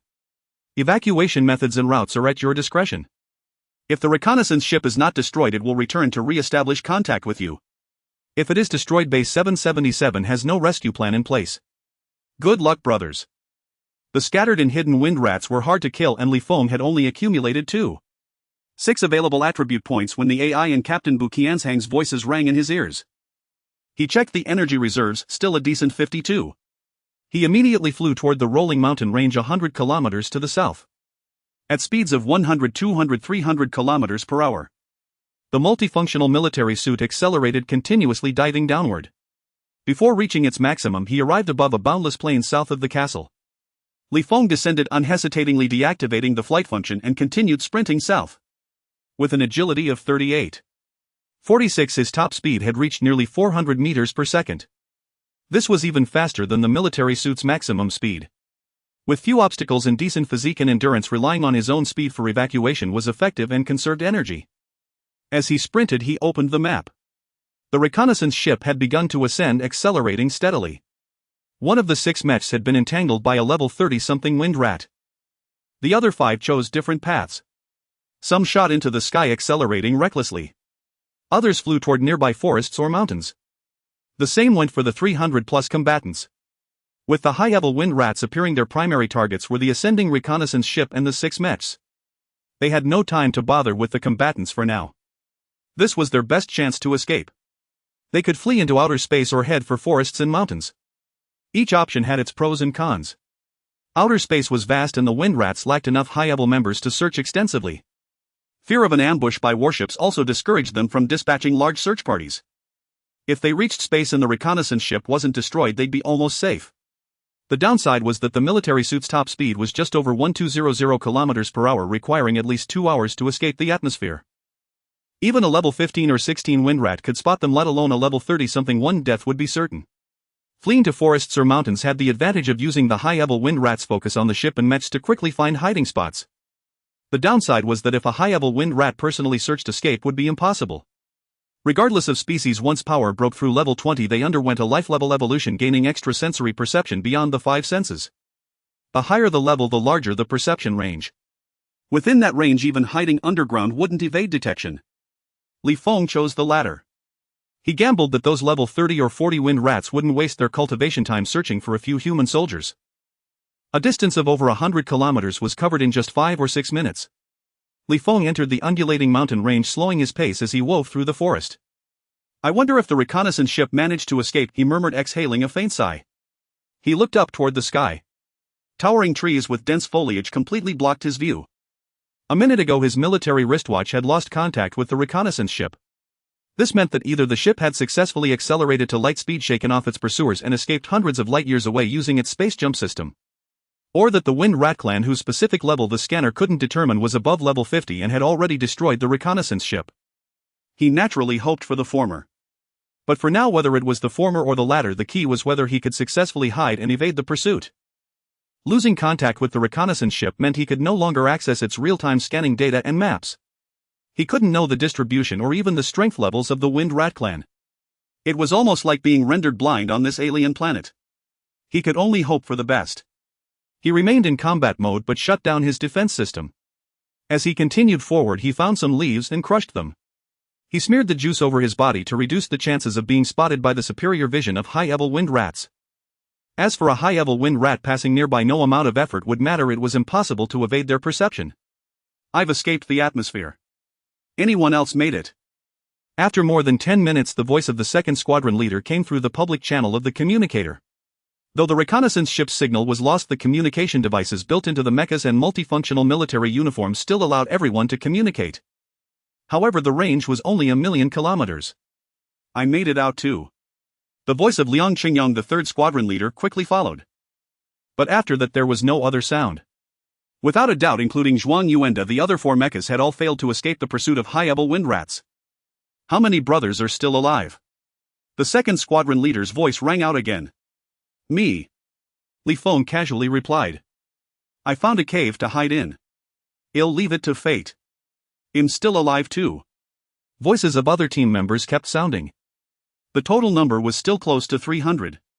But that was only because the high-level wind rats had focused their attention on the reconnaissance ship and the 6 mechas. Once the wind rats launched a large-scale search, the outcome was anyone's guess. "Want to survive?" A crisp voice suddenly sounded in the private channel. Li Feng was startled and checked the contact. It was a team member named Gu Lingxi from the 5th squad. He recalled it was the young woman head glimpsed in the battle station. "If you're willing to sign a loyalty contract, I can guarantee your survival." Gu Lingxi's voice sounded again. "Not interested." Li Feng didn't know what Gu Lingxi meant, but as soon as he heard loyalty contract, he refused without hesitation. He knew exactly what that was. It was a type of cultivator artifact called a contract scroll, researched and reconstructed by high-level cultivators from ancient records. It was said that when blood was dripped onto it, the contract's terms would be witnessed by the so-called heavenly Tao. Violating the terms would incur divine punishment. Such contract scrolls were common among alien races. But in the Human Federation, only high-level cultivators could produce them. They were only used as supplements for signing major contracts among the upper class. If a powerful alien was captured, the military would also use such scrolls to control it. How could Li Feng in a moment of crisis hand over his future to someone else's control? Gu Lingxi's voice sounded again. "To return home alive, you need to see the wife who, knowing you were doomed, still went into heavy debt to buy a second-grade gene potion to give you a fighting chance." Li Feng frowned. It wasn't hard to find his identity information. In the military, anyone with a bit of connection in the information department could dig it up. But finding out that Jiang Wanxin had bought a second-grade gene potion wasn't easy. He also couldn't figure out why Gu Lingxi had preemptively checked his information. "A large-scale search will start soon. Hesitating only wastes your only chance to survive." After a long silence without Li Feng's response, Gu Lingxi had to keep applying pressure. "Not interested." Li Feng's answer was still firm. As long as there was a sliver of hope, he wouldn't sign a contract that handed his future and life over to someone else. "How about this? Let's talk about loyalty later. Send me your coordinates first and I'll find you." Sensing Li Feng's firm stance, Gu Lingxi had to settle for the next best thing. "Whether you agree to my terms or not, at least together, if we're discovered by high-level wind rats, our self-defense capability will be much better. At worst, we can flee in different directions, drawing away some pursuers." "Fine." Li Feng instructed his AI to send his current location based on the reconnaissance ship's previous scan map to Gu Lingxi. In just over 10 minutes, a figure descended from the sky and appeared before him. Gu Lingxi merely nodded at Li Feng without saying much.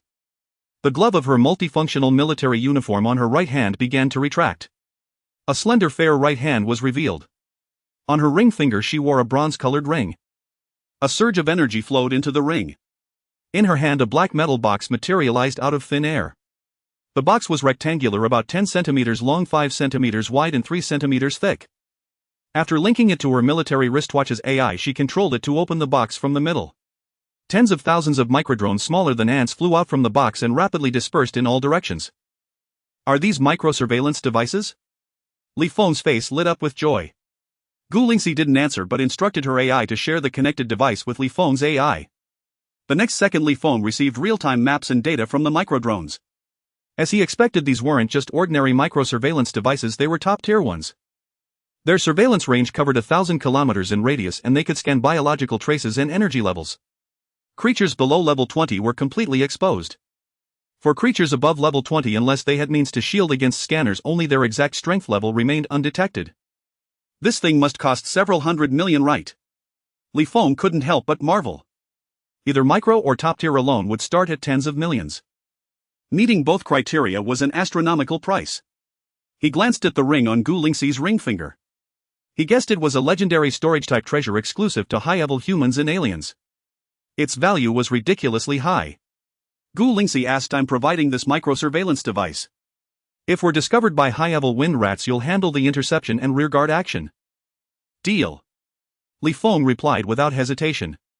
With this top-tier micro-surveillance device, even if high-level wind rats personally joined the search, they could easily avoid them. Taking on the risk of interception and rearguard in case of an accident was a fair trade. Gu Lingxi turned her right hand over and a scroll appeared in her palm. Then came a brush and a bottle of unknown red liquid. She unrolled the scroll, dipped the brush in the red liquid and began writing on the blank space. With each stroke a shimmering white light rose from the scroll.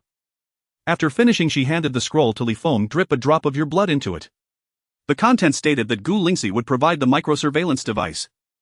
In the event of misfortune and being discovered by high-level wind rats, Li Feng would handle the interception and rearguard action. Extravagant beyond belief. Li Feng clicked his tongue in awe. He was certain that this young woman was definitely the favored daughter of some military big shot or an ancient interstellar family sent to gain experience on the reconnaissance ship. Not only did she carry a priceless storage-type treasure and top-tier microsurveillance devices, but she also didn't hesitate to use a contract scroll of inestimable value just to find a companion who could act as a shield in danger. Without much hesitation, he quickly exposed his right hand. He cut his finger with an alloy sword and dripped a drop of blood onto the contract scroll. The blood instantly vanished into the scroll. A flash of light followed. Comparatively, having the microsurveillance device was clearly safer. Not only did it make it easier to avoid high-level wind rat searches, but during their large-scale hunt he could also hide while ambushing these wind rats to raise his own strength level. Continue deeper into the mountains, it is safer that way.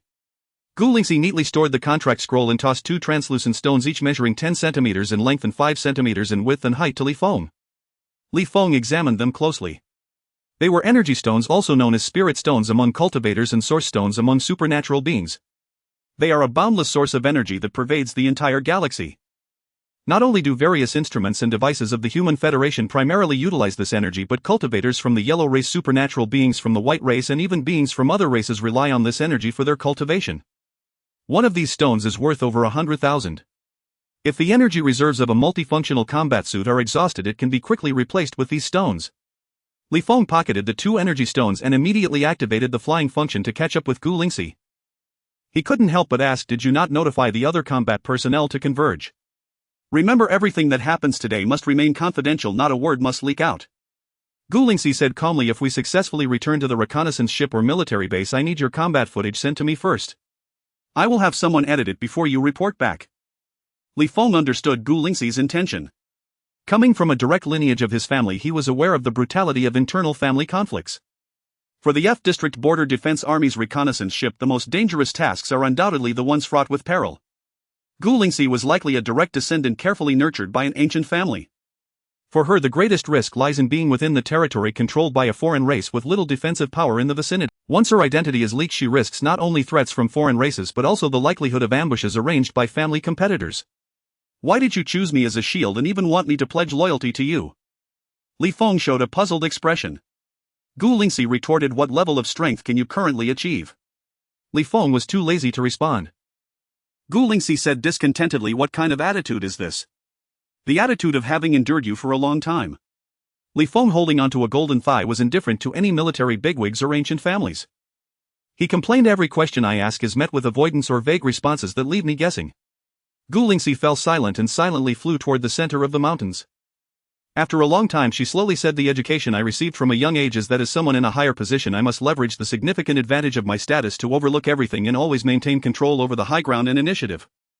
This way I can lead those in lower positions to speculate on my thoughts, intentions and trump cards, prompting them to act and reveal all their information including personality, abilities, strengths and weaknesses.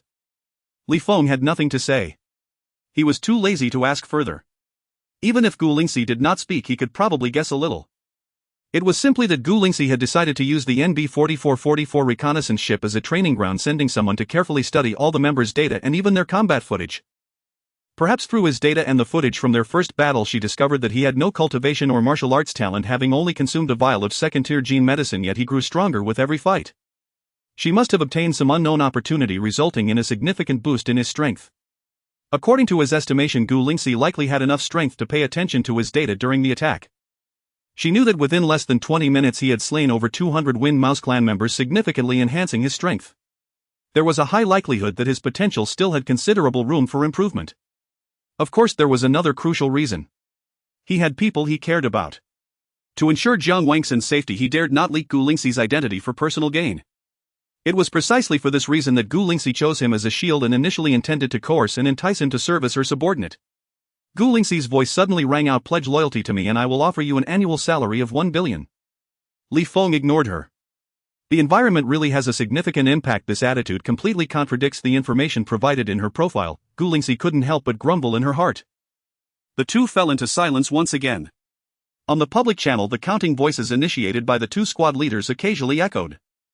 This was both to tally the number of survivors and to infer whether the Wind Mouse clan had launched a large-scale search based on the number of survivors. The outcome made Li Feng somewhat relieved. Those combat personnel who chose to escape into outer space were continuously going missing. The two managed to escape because they were not targeted by high-level wind mice and could reach speeds of 20,000 kilometers per hour. Within a few minutes they could escape the atmosphere and enter the vastness of space. The multifunctional combat suit, which had a maximum speed of only over 1,000 kilometers per hour, required more than 2 hours to escape the atmosphere. This life-bearing planet has a height of about 15 kilometers to enter the stratosphere with almost no clouds or fog obstructing the view. The area of the attack was not too large to begin with. With the vision of high-level wind mice, unless they searched at full speed, escaping would require a stroke of great luck. Gu Lingxi flew into a cave in the middle of a cliff, guided by the map provided by a mini surveillance device. Li Feng frowned slightly, feeling that this hiding place was not very good. The main issue was that while there were some shrubs and small trees stubbornly growing through the crevices of the rocky cliff, the coverage was not extensive. The cave's entrance was completely exposed. If the Wind Mouse clan launched a large-scale search, they would likely discover this cave. Hiding here was not as good as seeking refuge in a patch of woods or a tree hole. However, he swallowed his words.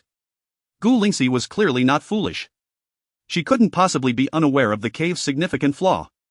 As he expected, Gu Lingxi took out a device the size of a shoebox and placed it in the center of the cave. After a series of operations, a light spread outwards. Li Feng intended to ask what cutting-edge technology this was. Remembering Gu Lingxi's character, he quickly chose to give up. He guessed it should be a small simulator.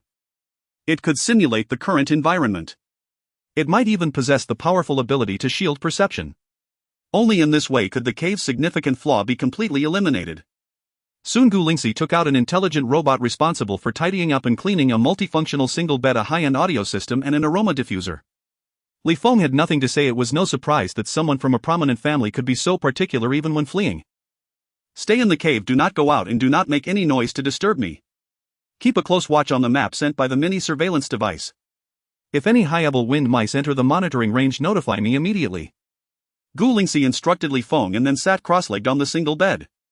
Soon she entered a meditative state for cultivation. Li Feng sat on the ground, took out an energy cookie from his pocket, crumbled it and swallowed it.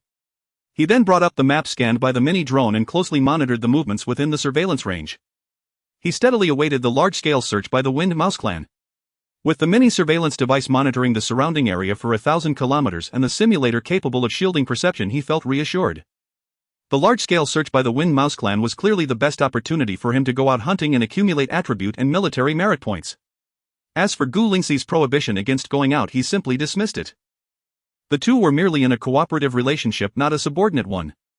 The efficiency of the Wind Rat clan was far from impressive. Li Feng waited over 2 hours before the map began to change. Within the surveillance coverage, countless wind rats surged out from their settlements, scattering in all directions to search. The mountain range where the two were located was evidently a key area of the search. Within the coverage, most of the wind rats from various settlements were entering the mountains from all directions. Outside the coverage, a vast number of wind rats continued to converge. The surveillance devices showed their numbers skyrocketing, densely packed, sending chills down one's spine. Damn it, the wind rats have found me. I'm afraid I'll have to go first. Take care, brothers. A team member's voice suddenly rang out. The large-scale search by the Wind Rat clan must have already begun. I've always had good luck. Shouldn't be a problem this time either. Place your bets. There are 215 people left now. After this round of massive search, will the survivors be above 100 or below? I'll bet 1,000 on below 100. Damn, I'm bored out of my mind.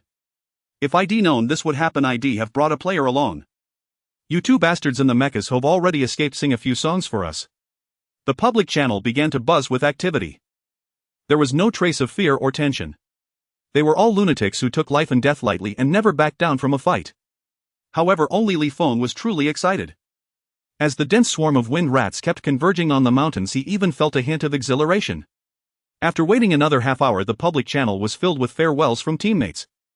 The number of wind rats pouring into the mountains had already exceeded 1 million and was still rapidly gathering.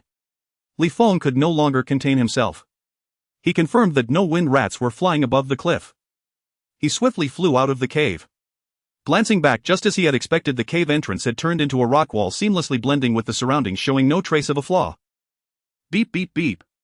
The moment he left the cave, Gulingsi received a notification from her smart brain. She frowned, interrupting her cultivation, and connected to Feng's communication, displeased. Didn't I tell you not to leave the cave? Feng ignored her. He continuously dodged the patrolling wind rats above and those microdrones that couldn't detect strength levels, at least level 20 or above, as he swiftly weaved through the forest. Do you know what you're doing? Come back immediately. I'll give you 3 seconds. If you don't return, I'll terminate the cooperation and cut off the real-time map I'm sharing with you. Gulingsi grew anxious. She knew that most of those who voluntarily joined the F-Sector Frontier Defense Force's reconnaissance ships were lunatics indifferent to life and death. People like that could do anything unexpected at critical moments. But Feng clearly had attachments, so he should have been an exception. That was precisely why she had chosen him. Yet to her surprise, Feng was just as reckless. Hiding in the cave would have allowed him to weather the crisis safely. But this guy insisted on courting death by running out. Feng had no intention of turning back. He didn't believe Gulingsi would dare to cut him off. Because if she did, he would not hesitate to lead the wind rats straight to the cave entrance. They would both be doomed. Come back quickly. I'll give you satisfactory compensation in military merits afterward. Gulingsi indeed didn't dare to revoke Feng's access to the surveillance equipment, and her tone softened considerably. She was also an anomaly on the NB-4444 reconnaissance ship. She had joined it only because her level had been stuck at 19 for months, unable to break through the bottleneck of level 20. Her teacher had attributed it to a lack of experience and the absence of an epiphany in life or death situations. After much deliberation, she had hidden her identity and joined a reconnaissance ship. She didn't have the mindset of taking life and death lightly, fighting without hesitation and embracing death with open arms. Sorry, it's not just about military merits. More importantly, that previous battle didn't satisfy my bloodlust. Feng finally replied. Gulingsi was stunned. Joining a reconnaissance ship gave someone an addiction to killing. But that wasn't the most pressing issue now. She shouted angrily, whether you've had your fill or not is none of my concern. But your insubordination has angered me. If you don't come back, not only will you face the consequences, but your wife on F-369 star will too. Are you threatening me? Feng suddenly stopped. Gulingsi bit her red lip and after a few seconds let out a faint sigh. If a high-level wind rat discovers you, your speed won't save you. And if among those high-level wind rats there are those skilled in soul-searching techniques, my location will be exposed. Moreover, the Wind Rat clan also has masters of tracking. Even hours later they could track you through scent traces or energy. Going out recklessly and leaving clues is far too risky. I want return to the cave. If a high-level wind rat truly targets me and I have no escape, I will choose to end my own life. Feng took a step back and sped up again. Gulingsi had nothing more to say. She tried to resume her meditation but couldn't calm down. She had no choice but to pull up the map, filled with frustration, and watch Feng's movements, hoping he would stay safe. Or if a high-level wind rat did target him, that he would keep his promise and end himself immediately. The entire mountain range stretched 800 kilometers long and 200 kilometers wide, undulating endlessly. The cave was located near the central area. According to the surveillance map, the wind rat's large-scale search was organized by settlements. Each settlement's leader was responsible for a specific area. Depending on their strength levels and troop numbers, the areas they covered varied. Upon reaching their assigned areas, these leaders dispatched numerous squads to conduct a grid-by-grid search, sweeping back and forth repeatedly. About 10 kilometers from the cave, Feng located the first wind rat squad based on the surveillance map. This squad consisted of only 12 wind rats. The leader at the front was merely level 6. The rest were only level 3 or 4. They were currently searching through a cluster of rocks. Feng hid behind a towering ancient tree, watching the map closely. Once the patrolling wind rat above moved away, he suddenly accelerated and flew toward them. Ambush! The level 6 wind rat spotted Feng first. He pulled out a bamboo tube that seemed to be a signal device, but before he could use it, Feng was already upon him. With a wave of his hand, an energy bullet shot out, piercing the creature's head. Ding, you have killed an enemy. Attribute points 0. 39. The moment the system notification sounded, Feng had already reached another wind rat. He slashed it down with his sword while raising his right arm to fire an energy bullet at a fleeing wind rat. Attribute points 0. 18 0. 21 0. 19. The system notifications kept ringing. The 12 wind rats were killed or shot down in the blink of an eye. He gained 51 attribute points. Without pausing, he dodged the scouts above and headed toward the next target squad. Back in the cave, Gulingsi watched the map as the 12 wind rats lost their life signs and Feng set off again. Her head ached. This guy had only carried out one reconnaissance mission before. How had he developed an addiction to killing? And it seemed quite severe. He had already killed 12 in one go, yet he still wasn't satisfied. Little did she know, as long as there were enemies to kill, Feng's bloodlust would never be quenched. On the other side, Feng repeated the tactic. With patience, he successfully evaded the wind rat scouts above and found a second suitable target. This squad was also weak. The strongest was only level 7. He struck without warning, ending the fight in an instant. Another 62 attribute points were added. Then came the third squad, the fourth and the fifth. After finishing the fifth, Feng's available attribute points had increased to 12. That was enough to raise the other 4 attributes to over 10 points each. Feng found a secluded spot and with a thought, his 4 attributes, physique, strength, endurance and spirit, all of which were below 10 points, instantly rose to 10 points. Available attribute points reduced to 5. Ding, your attributes have reached 10 points, granting you the ability to teleport. A system prompt echoed in his mind. Teleportation level 1 can instantly arrive within the line of sight and perception range, unaffected by any material or energy constraints, usable once per day. Infinite attribute system host. Feng attributes 5 physique, 10 strength, 10 endurance, 10 agility, 38 spirit, 10 ability, armor break level 1, teleportation level 1. Feng was dumbfounded. This system was incredibly powerful. Armor break already made him feel invincible. Leveling it to 10 meant he could ignore any defense. No matter who or what, any defensive measures would crumble like paper before him.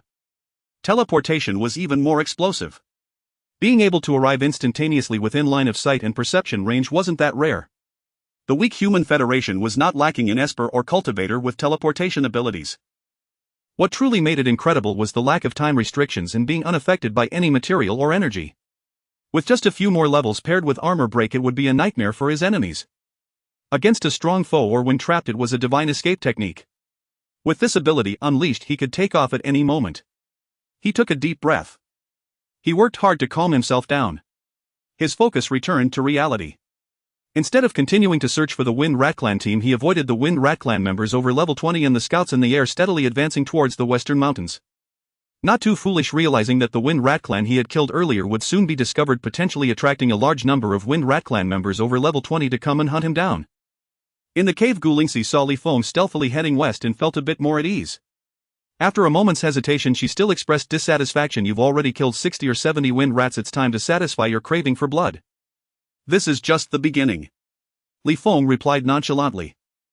Gulingsi was taken aback, then furiously shouted, I don't care how many you need to kill to feel satisfied, return to the cave immediately and do not continue to challenge my patience. Feng couldn't be bothered to respond. 10 seconds, 20 seconds, 30 seconds. Gulingsi gritted her teeth, her chest heaving with anger. She wished she could crash her head against the cave wall to let Feng know how furious she truly was. Damn bastard, if you want to court death, don't drag me into it. She could no longer suppress her emotions, trampling the elegance, composure and grace expected of a noble daughter from an ancient prominent family. If you continue killing like this, even if you keep changing areas and positions, you will eventually provoke the high-level wind rats to come and join the hunt. Silence lingered in her ears. Still no response. I don't want to die. Can you please not be so reckless? After a long time, Gu Lingxi couldn't help but sigh. I don't want to die either. Once I finish this round, I will find you to regroup and we will leave this mountain range for the forest 300 kilometers to the east. Gu Lingxi angrily retorted, didn't you promise you wouldn't return to the cave? If you want to go to the forest, you can go by yourself. Li Feng replied honestly, without the maps provided by surveillance equipment the risks are too great. It's not easy to stay alive, I can only shamelessly go back on my word. Gu Lingxi felt a surge of anger but held it back. She realized. This guy is rebellious and only responds to softness. If I show a little strength he becomes even stronger. Fine. But you need to promise that once we escape to the forest you will follow my commands and not continue to attack the Wind Rat clan. After adjusting her emotions and weighing the pros and cons, she made a concession. Deal. Li Feng's response was crisp and decisive. Gu Lingxi frowned slightly. I feel like you're just being perfunctory. If you are willing, you could waste a contract scroll to have me sign the relevant content. Sure. Gu Lingxi relaxed, immediately beginning to retract the intelligent robots and various instruments and drafting the contract content in advance. Li Feng said nothing more and continued heading west. After half an hour he finally arrived. As the Wind Rat clan launched a large-scale search, many team members had already been discovered and ambushed. The numbers were continuing to dwindle. Only Li Feng, relying on the surveillance equipment provided by Gu Lingxi, had transformed from prey into predator. Soon he found a team with overall weak strength and swiftly launched an attack. The second, third, fourth. He continuously eliminated 5 Wind Rat teams, then patiently stealthily advanced towards the northern mountains. Then again towards the east. After tossing and turning for over 10 hours, Li Feng finally returned to the cave. Although it was somewhat troublesome, the gains were equally substantial. The Wind Rats who died at his hands numbered 2 to 300. Available attribute points had increased dramatically to 57. 3. After a brief calculation, Li Feng made his choices. He spent 10 attribute points to upgrade his teleportation ability to level 2. The teleportation ability increased its usage frequency by double with each level up. Reaching level 2 meant he could use it twice a day. He didn't hold on to the remaining attribute points either. 30 points were added to agility. In an alien world, to escape reaction and speed were prioritized. The remaining 3 points were distributed among the other 4 major attributes. Host Li Feng attribute points: 0 physique, 12 strength, 11. 7 endurance, 12 agility, 78. 5 spirit, 11. 6. Average attribute value has been raised to 25. 2 reaching a power level around the 13th. Sign it. Gu Lingxi handed Li Feng a pre-drafted contract scroll. I won't sign. Li Feng decisively shook his head. Gu Lingxi's eyes widened in disbelief as she looked at Li Feng. Again he was going back on his word. Sorry. Li Feng sincerely apologized but had no intention of changing his mind. He had no choice. Wanting to stay alive and have self-defense capabilities, he had to seize every opportunity for advancement. Gu Lingxi's chest heaved violently. She desperately reminded herself that as a higher-up, no matter what happened or what situation arose, she had to maintain absolute calm and rationality to make the most advantageous decision. Previously being provoked by this guy had already crossed a great taboo. She could not allow a second occurrence.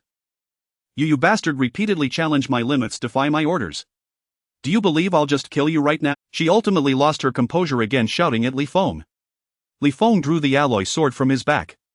His attitude was unmistakable. If Gu Lingxi truly dared to make a move against him, he wouldn't mind testing whether he could counterattack. The aftermath was a concern for the future. He only needed to ensure his current survival to have the right to think about the future. Don't force me, I'm a level 19 sword cultivator and I also have high-level defensive magical treasures. Spiritual energy surged from Gu Lingxi, emanating a powerful aura. Li Feng remained calm, quietly watching her. Again with this. I am the nurtured daughter of an ancient prominent family with unparalleled cultivation talent among billions. In terms of status and potential, I far outclass you. Even so, I've made concessions to you multiple times. Can't you just yield and take a step back? Gu Lingxi stomped her foot in anger, tears welling up in her eyes.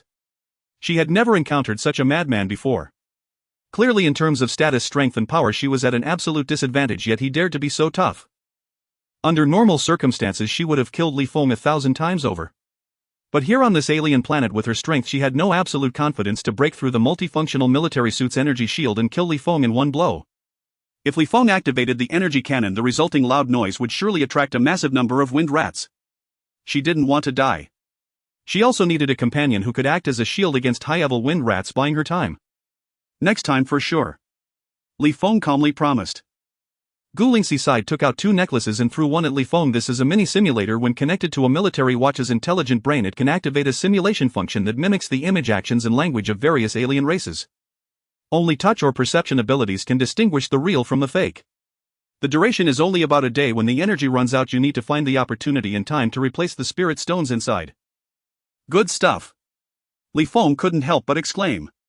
With this thing, his safety would undoubtedly increase further. He said, since we have re-established cooperation, let's not rush to go out. How about signing a contract for 3 years during which you shall not retaliate against me and my wife in any way? Sure. Gu Lingxi nodded. So straightforward.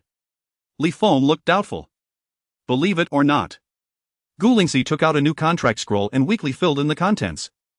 She had no other demands now. She just wanted to leave this life planet and escape from the NB-4444 reconnaissance ship. Such a ship that could assimilate an ordinary person into a madman in such a short time was terrifying. Having successfully signed the contract, Li Feng tucked the scroll into his military uniform pocket. He then replaced the energy stone in his multifunctional combat suit and connected the neural interface to the microsimulator. Only then did he signal Gu Lingxi to proceed. Maintain the same speed as me, Gu Lingxi instructed as she began surveying the distribution of the Wind Rat clan in the vicinity. Recalling Li Feng's volatile temper, she explained patiently, all Wind Rat clans are divided into squads for searching. Only the ones monitoring from above vary in number. Departing from below would easily arouse suspicion among the Wind Rat squads. It's better to disguise ourselves as the ones monitoring from above. While avoiding the perception range of high-level wind rats, we mustn't move too fast or the microsimulator might fail to provide real-time visual simulation. Li Feng nodded. Earlier he had detested Gu Lingxi's condescending demeanor. Now he found her overly verbose. Her meticulous explanations made him feel intellectually insulted. Spotting an opening, Gu Lingxi swiftly retracted the simulation and perception blocking devices and flew out of the cave first. Li Feng followed closely. The two soon blended into the midair, feigning a patrol, evading high-level wind rats as they flew toward the eastern forest. Their speed was modest, only a few hundred kilometers per hour. Not until they had left the mountain range and the high-level wind rats in the sky had significantly dwindled did Gu Lingxi accelerate. When they were still over 100 kilometers from the forest, they gradually descended and found a hiding spot. This distance was nearing the limit of their monitoring equipment's coverage. For safety before departure, Gu Lingxi had already used the neural interface to command the microdrones to shift eastward. However, those microdrones moved slowly, far inferior to their flight speed, so they had to wait. Only when the monitoring range had shifted to the forest's edge did Gu Lingxi set off again. Successfully entering the vast forest spanning thousands of square kilometers, Li Feng grew excited. Within the forest, ancient trees towered.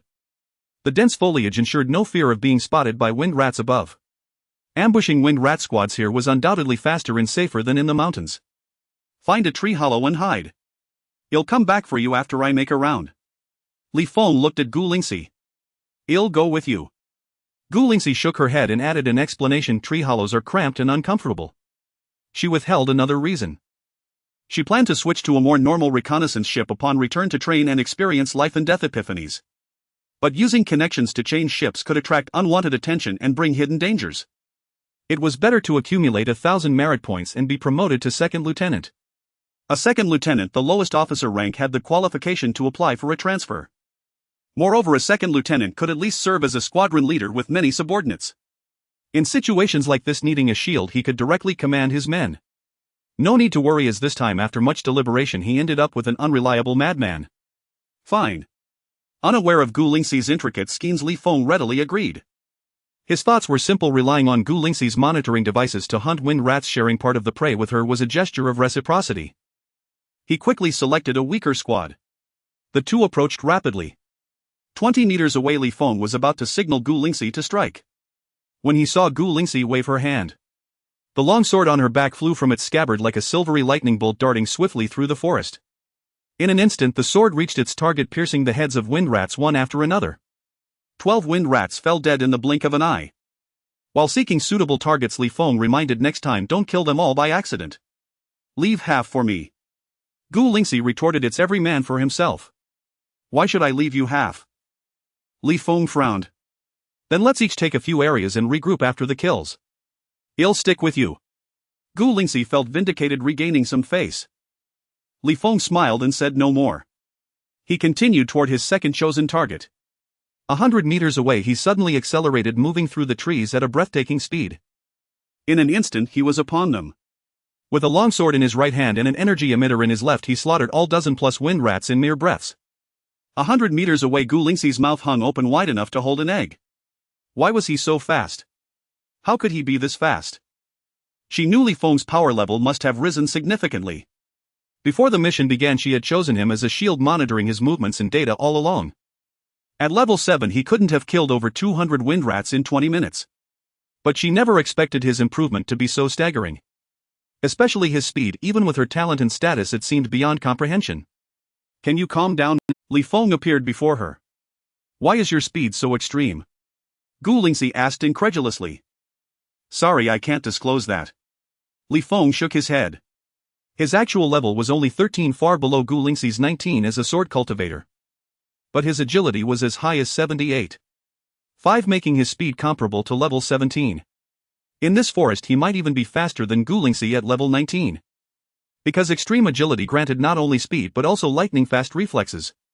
Amid obstacles everywhere he could maximize his speed advantage. Gu Lingxi stared at Li Feng, finding him increasingly bizarre. She couldn't fathom what fortune allowed him to reach level 7 after his first mission. And then achieve another massive leap after the second. Can you calm down? Li Feng asked again, eager to harvest attribute points, not waste time on internal strife. Gu Lingxi nodded silently. Half each. Li Feng still intended to follow the original distribution plan. Continuing the conflict, he feared Gu Lingxi's pettiness might drive her to recklessly race him, ignoring high-level wind rats. Gu Lingxi looked at him in surprise. A strange feeling of being flattered arose within her. Had the sun risen from the west? This madman, having already subdued her, was willing to compromise. No. She quickly realized the chilling truth. A cold dread crept into her heart. Someone like her should be the one inspiring such feelings in others. Let's go. Unaware of her rapidly churning thoughts, Li Feng set off again to find a third target, then a fourth, a fifth. The atmosphere grew noticeably more harmonious. They split the kills evenly. After ambushing 5 squads, Li Feng switched to another side of the forest to continue. The pace was much faster than in the mountains. In just 6 hours they had taken down 20 wind rat squads. Li Feng gained 27 attribute points, allocating most to agility. Once his agility broke the 100 mark, he began distributing new points among the other 4 attributes. After successfully harvesting in the forest, Li Feng suggested moving to a different area to continue. Gu Lingxi ceased her antics. As before, the two utilized a miniature simulator to disguise themselves as the Wind Mouse clan, patrolling in midair, flying towards a large mountain in the southwest. Upon arrival, they repeated their previous actions, beginning to search for and attack the Wind Mouse clan team responsible for scouting the mountain. Drawing from their earlier experience of jointly ambushing a target in the Great Forest, this time they targeted a stronger and larger team. They easily resolved the encounter. What level of strength have you actually reached now? Gu Lingxi, repeatedly provoked and forced to compromise, asked. She had secretly vowed to have no further contact with Li Feng until she safely returned to the military base and completely distanced herself from him. However, after successively ambushing 20 teams in the mountains and leisurely heading towards another mountain, she could not restrain her curiosity and couldn't help but ask. She was astonished to find that Li Feng's speed in killing the Wind Mouse clan was accelerating, indicating a significant improvement in his strength. First, tell me, if the reconnaissance ship is destroyed, do you have any means to escape back? Li Feng countered with a question. There are many ways. The continuous provocations led Gu Lingxi to entirely abandon her pretense of superiority before Li Feng. She nodded and said, I have a miniature signal transmitter that can send a distress signal. The military bases near the border can generally receive it. There are communication jade slips, which are treasures used among cultivators for communication. I can contact my teacher for help and she will find a way to come. Additionally, I possess a remarkable flying treasure. If I can break through to level 20 and achieve the first round of life evolution, I can directly use the flying treasure to cross the starry sky and return to the military base at the border, but it will take a considerable amount of time. Li Feng was speechless. No wonder, despite being in a perilous situation, he could act as if he were on vacation. With so many escape methods at his disposal, he could sip wine while killing. He was even more elegant and composed than Gu Lingxi. Estimating his average attribute value, it had already reached 40 points. He spoke, my current strength is about level 15. Gu Lingxi stared at Li Feng with wide eyes, her mind filled with a single thought: outrageous. With her knowledge, she found it difficult to comprehend what kind of fortune could allow someone who had only taken one bottle of a level 2 genetic potion to reach level 15 in less than a month and a half. She could not help but press further, asking, "Why has your strength level increased so quickly?" Li Feng replied with confusion, "With your knowledge and intellect you should see that I'm not foolish. Such a question is something I absolutely cannot answer. I really couldn't help but ask you a question. What's wrong with that?" Gu Lingxi maintained her tough exterior but internally felt utterly embarrassed. She was increasingly determined to distance herself from this madman. This madman not only could make one's mentality explode, losing the composure and authority expected of a superior, but he could also make a person appear foolish. There is only this one place left. Entering the majestic mountains, Li Feng sighed softly. The extensive attack launched by the reconnaissance ship covered a diameter of about 4,000 kilometers. The search range of the Wind Mouse clan was based on this. Although there are many hiding places, the only ones suitable for him to counterhunt are the steep and vast mountains and forests. After harvesting this mountain, he and Gu Lingxi would have to find a place to hide completely. Please note, contact has been re-established with reconnaissance ship NB-4444. Just as they were studying their targets, the notification from the intelligent brain suddenly rang in their ears. Great! The reconnaissance ship hasn't been destroyed. Gu Lingxi was overjoyed. Although she had many escape methods, she had yet to sense any signs of breaking through level 20. Her experiences and understanding of life and death were clearly insufficient. Being able to leave through formal means would make it easier for her to continue her training in the military. Li Feng also felt completely relieved. With the escape methods in Gu Lingxi's hands, he was still somewhat worried. With the reconnaissance ship safe and sound, there was no longer any concern. He immediately accelerated, heading towards the first selected target for ambush. To prevent high-level Wind Mouse clan members from lurking or searching in outer space, the reconnaissance ship is currently stationed 200 million kilometers away from planet F25858. The voice of Captain Bu Qianzhang echoed in the communicator next. The reconnaissance ship will take advantage of the scanner's capabilities to conduct a detour search gradually approaching planet F25858. Please be patient for further notifications. You coward Bu Qianzhang.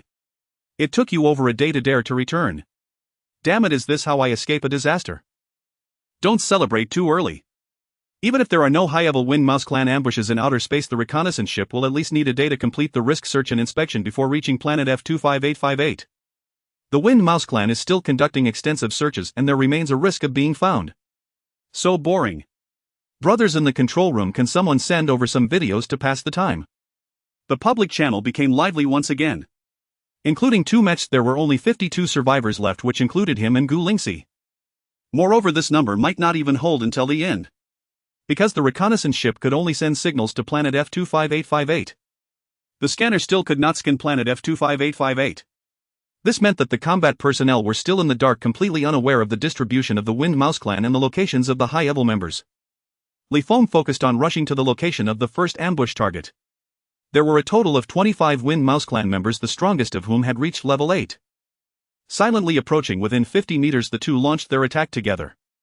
Li Feng, leveraging his speed and reaction advantages, resolved his half of the responsibility almost instantaneously. Gu Lingxi was not slow either. After waiting for 5 or 6 seconds, she followed suit to end the battle. The two set off again, continuously avoiding the patrolling Wind Mouse clan overhead, heading to the location of the second ambush target. The third team, the fourth team, the fifth team. After spending more than 10 hours, they managed to eliminate 20 teams in succession. Within the extensive search range, there were no suitable mountains and forests left for counterhunting. The two disguised themselves as the Wind Mouse clan and returned to the cave where they had initially hidden.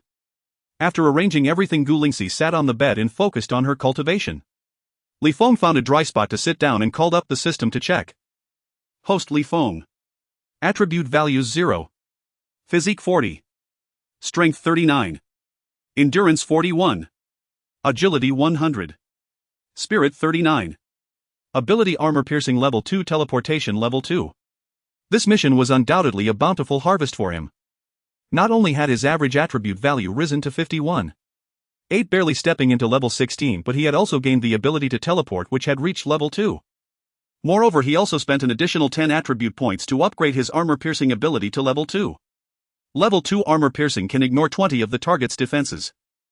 A day later, the Wind Mouse clan's extensive search continued. However, after 3 days, the intensity had clearly decreased. The reconnaissance ship NB-4444 finally approached planet F25858 amidst the constant search and inspection.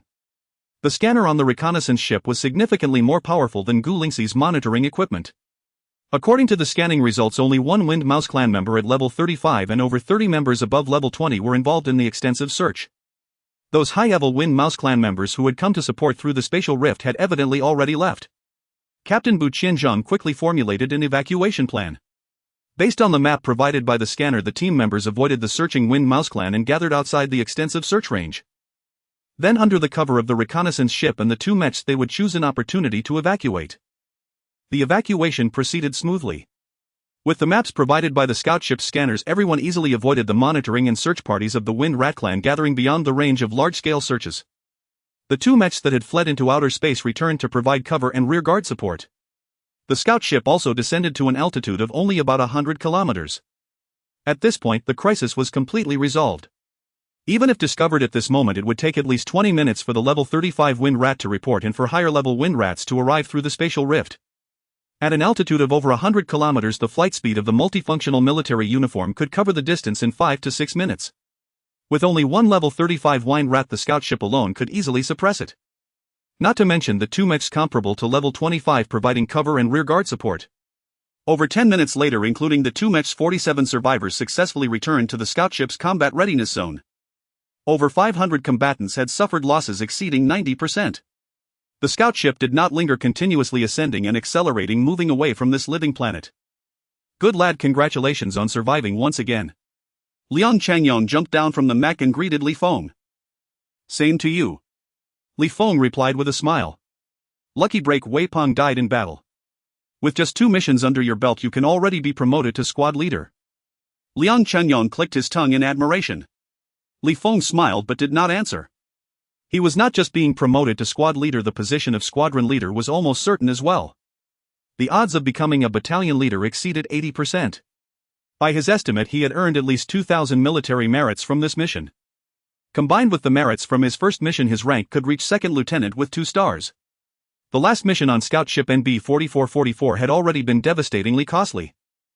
All the squadron leaders of the 25 squadrons had died in battle, leaving only a little over 100 of the 500 combatants. This mission was even worse. Not only had 3 of the 5 squadron leaders perished, but even battalion commander Zhuang Yuenda had fallen.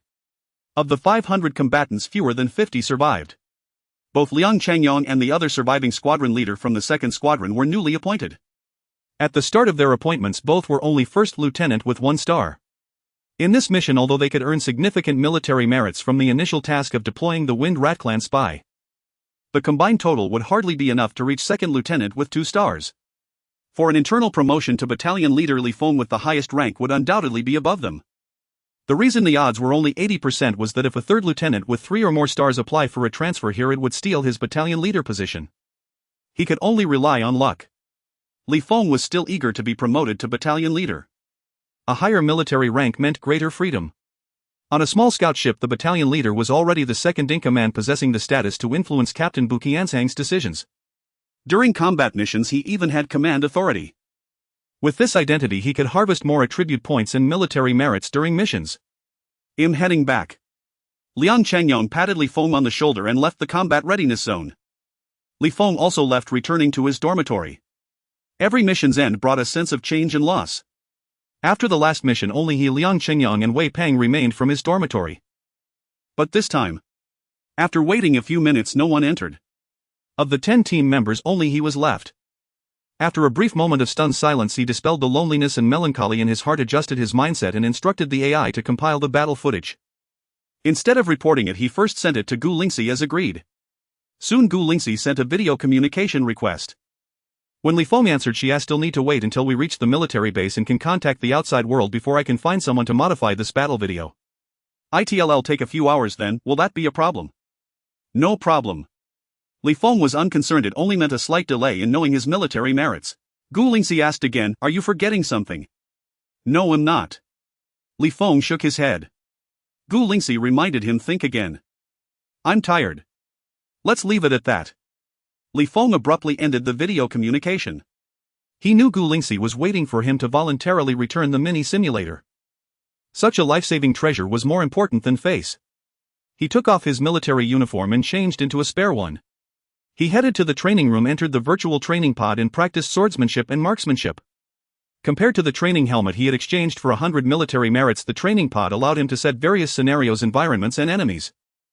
It also had a semi-sleep function which could alleviate various physical and mental fatigues. He trained for a whole day. The AI notified him that the scout ship had arrived at the military base, officially entering a month-long inspection and rest period. Li Feng ended his training, hurried to the hatch and instructed the AI to pull up the military base's shopping platform.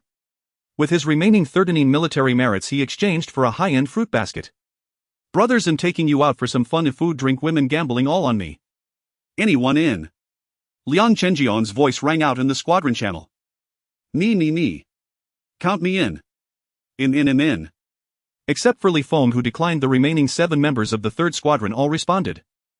Upon reaching the hatch, Li Feng did not leave but stayed there waiting. Fleet members began to leave one after another. "Really not coming? This is a tradition passed down through generations on our scout ship. If you don't come along and see the sights, how will you ever lead your team in having fun?" Liang Chengyang led the 7 members to the hatch. "Some other time." Li Feng shook his head again in refusal. Liang Chengyang did not insist and left the scout ship with the 7 members. After waiting a few more minutes, an unmanned delivery drone brought the fruit basket Li Feng had ordered. The packaging was exquisite and it contained many rare varieties, but it weighed only about 6 or 7 jin. The price was absurdly high. 13 military merits were equivalent to nearly 3,900 credits. He carried the fruit basket and headed to Gu Lingxi's room. He had specifically waited at the hatch not for the fruit basket's arrival but because he feared Gu Lingxi might leave the scout ship wasting his 13 military merits.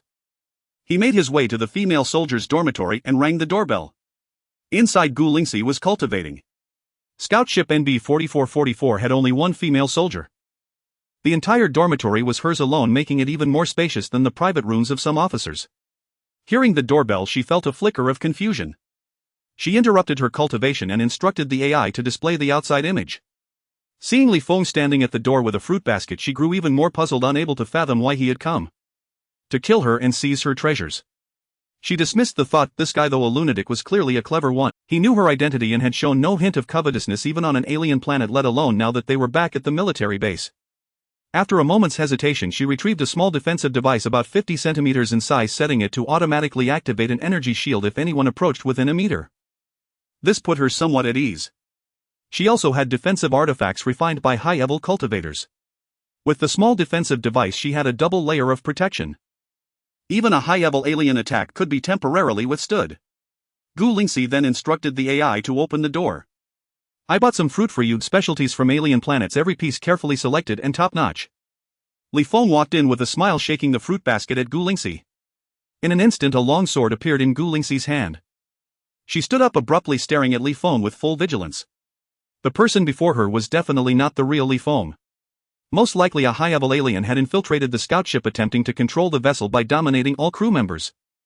A less likely possibility was that her identity had been accidentally leaked and a family rival had hired a high-level human or alien to disguise as Li Feng and assassinate her.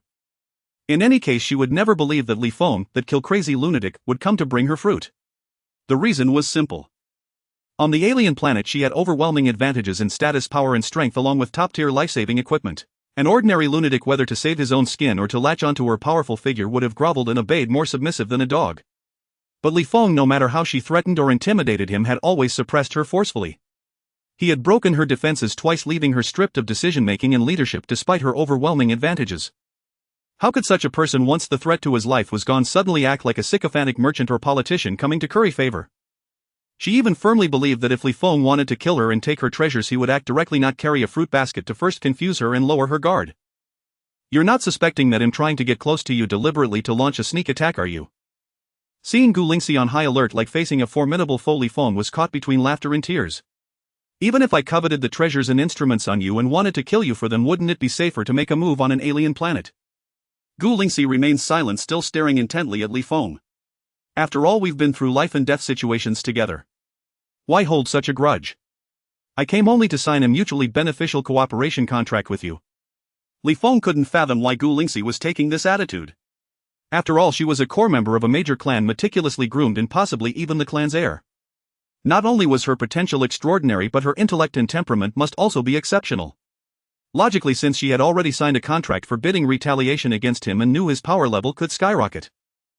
No matter how deep-seated the grudge, she should first bide her time and endure. Wait until the contract ended, then seek revenge based on his power level. Stop pretending. If you were truly that madman. Forget about seeking cooperation with me. Even if you needed something from me, you'd only be aggressive and domineering, never showing up with a fruit basket. Gu Lingxi sneered with disdain. Do you think I want to go mad? You hold all sorts of unimaginable life-saving measures, you just can't comprehend how hard it is to survive and complete a mission. Li Feng spoke frankly. After this mission my rank will surely be promoted to second lieutenant, qualifying me to apply for a transfer off the scout ship. But I don't want to leave. To ease my wife's worries, the only way is to let her know I have enough ability to protect myself. Besides my power level, cooperating with you, a core member of a major clan, possibly even the heir, is also a huge guarantee. Because you possess all kinds of cutting-edge technology and cultivator artifacts. How do we cooperate? Gu Lingxi suddenly believed him 80%. According to the data, Li Feng and his wife Jiang Wanxin had an exceptionally good relationship. They regarded each other as their sole support. Li Feng didn't resent Jiang Wanxin because his adopted daughter married in her place. Instead, he gave up everything and left the Li family for her. Jiang Wanxin likewise didn't hesitate to borrow a huge sum to buy genetic potions just to give Li Feng a glimmer of hope for survival. It was precisely for this reason that even before the mission began she had already chosen Li Feng as her shield. Li Feng explained, within 3 years, whether we encounter a powerful enemy during a mission or your identity is leaked and assassins are hired by rivals, I will do my best to cover your retreat and buy time. Of course, that's on the condition that I have a chance of survival and the enemy isn't strong enough to kill me instantly. Also, I reserve the right to withdraw at any time based on the actual situation. In return, when we face a crisis, you must share your top-tier instruments and cultivator artifacts with me as much as possible. Gu Lingxi dismissed it with contempt. If there's only a slim chance of survival before you cover my retreat and buy time, I can handle that level of enemy myself. What use would you be? Not necessarily. Li Feng smiled, glancing at the instrument beside Gu Lingxi, and asked, this thing, is it a defensive device that can form an energy shield? Gu Lingxi nodded. Li Feng pressed further, what's the range? Gu Lingxi explained, about 10 meters. Activate it. Li Feng stepped back a few paces, creating distance. Though a bit puzzled, Gu Lingxi still instructed her AI to activate the defensive device. A faint shimmering energy shield appeared, covering a range of 6 to 7 meters. With a thought, Li Feng activated his teleportation. In the blink of an eye he appeared before Gu Lingxi. He grabbed her arm and teleported again, directly bringing her outside the energy shield. Thighs, how is this possible? Gu Lingxi was horrified, staring at Li Feng in disbelief. Teleportation itself was nothing special. But a teleportation technique that could penetrate an energy shield was something she, with all her knowledge, had never heard of. With just this ability, when we're trapped by powerful alien beings using similar means, I can easily take us out. Li Feng continued, also, whether it's the contract forbidding revenge or the cooperation contract, I only signed for 3 years. With your intellect you should be able to guess why, right? Gu Lingxi frowned slightly. You're not a cultivator, so what makes you so confident that in just 3 years you'll become strong enough to ignore the threat of my clan behind me? Li Feng said calmly, call it ignorance or arrogance if you will. Whether I can achieve it or not, it at least indirectly proves that my power level has considerable room for growth. Change the contract term to permanent, and if I'm competing for the clan heir position or need your strength elsewhere, you must do your utmost to help. Gu Lingxi said without hesitation, the same goes for you. If you need any help I can provide it. Li Feng shook his head. The term is too long, the future is unpredictable. Let's stick with 3 years for now. If we truly cooperate well, as time goes on, a contract might not even be necessary. After a moment's calculation, Gu Lingxi nodded. Let me be clear, I came to the military to gain experience and understand life and death. Once I break through to level 20, you'll leave the military. When I go, I'll leave all the instruments and devices to you. Alright, let's draw up the contract. Li Feng couldn't have asked for more. This meant not only would the instruments be in his hands, offering greater safety, but he also wouldn't have to cover Gu Lingxi's retreat. Gu Lingxi didn't hesitate any longer. She took out a contract scroll and began writing the terms with special materials. Li Feng's proactive visit to seek cooperation made her change her decision to transfer off the NB-4444 scout ship. Having a shield with considerable strength, immense potential, and bound by a contract made staying safer. In the future, when vying for clan leadership, he would also be a great asset. The only thing that displeased her was Li Feng's domineering personality, his bloodthirsty nature, prioritizing his killing urges in critical moments, and his intolerance of any dissent. She had no choice but to grit her teeth and endure, hoping to break through to level 20 as soon as possible. Can I temporarily keep this contract and return it to you after I go home? After signing the contract, Li Feng asked Gu Lingxi. She nodded. You can keep it or even destroy it, it won't affect the contract's validity. If there's nothing else, he'll head back. Li Feng immediately took his leave. Gu Lingxi called him back, revealing her strength. I have a detailed file on the high-level personnel and faction relationships of Military Base 777. Do you want it? Of course. Li Feng nodded. Although he planned to bulldoze his way through with sheer strength, he certainly wouldn't refuse such important information. Let me tell you another important piece of news. Gu Lingxi continued. For some reason, the Caucasians have made a major breakthrough in superpowers. Not only have they found a way to accelerate power level improvement, but some have even successfully crossed the chasm of level 50, achieving a second life level evolution. After multiple rounds of negotiations and power struggles, the Federation's high command and major conglomerates have finally reached a consensus. To gain control over a resource called Sacred Stone, they will launch a large-scale war against the Wind Rat clan. If it goes smoothly and they can form an alliance with one or two of the other three major races, they might even restart the large-scale expansion that has been stalled for 10,000 years and declare war on one or two of the hegemon-level races. A turbulent great era is about to dawn, and the importance of military power will keep rising. Internal conflicts will also intensify. I won't force you to join the generals and factions aligned with my clan, but remember, do not join or ally with those generals and factions that are fiercely and extremely divided by race. The Caucasians' advantage will only grow. Getting involved in such conflicts will make your path in the military extremely difficult. If I help you, even my clan behind me might suffer considerable losses. All right. Li Feng casually replied and turned to leave. As long as no one stood in the way of his path to supremacy, he had no intention of getting involved in any extreme factional strife. There were already too many alien races to kill. He had no time to kill his own kind. But if anyone blocked his path, his blade would show no mercy either. Returning to the training room, he entered the virtual training pod. Li Feng first sent a message to Jiang Wanxin informing her that he had safely completed his second mission and planned to return in a few days. As for the exact date, it was not yet decided. He still had some matters to attend to. Afterward, he had the AI compile the combat footage from the mission, editing out some of his more aggressive remarks and actions that revealed his dissatisfaction with the lack of action, and sent a copy to Jiang Wanxin. Soon he received a reply from Jiang Wanxin. Between the lines there was an irrepressible joy. Li Feng steadied his mood and began to focus on practicing his swordsmanship and archery. More than 3 hours later, Gu Lingxi sent a video. It was the combat footage he had sent her earlier as agreed. This footage had already been edited. The extensive dialogue between him and Gu Lingxi, various instruments and equipment, and even the strength Gu Lingxi had displayed were all erased and replaced. Yet no trace of modification was visible, and all data perfectly matched the scans from the reconnaissance ship.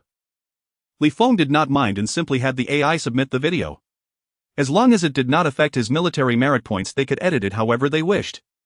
Within half an hour, the military merit points were tallied and relayed back to him. It was as he had expected. During the period of infiltration on planet F25858, which was still part of the mission, the wind rats he had hunted also counted towards his merit points.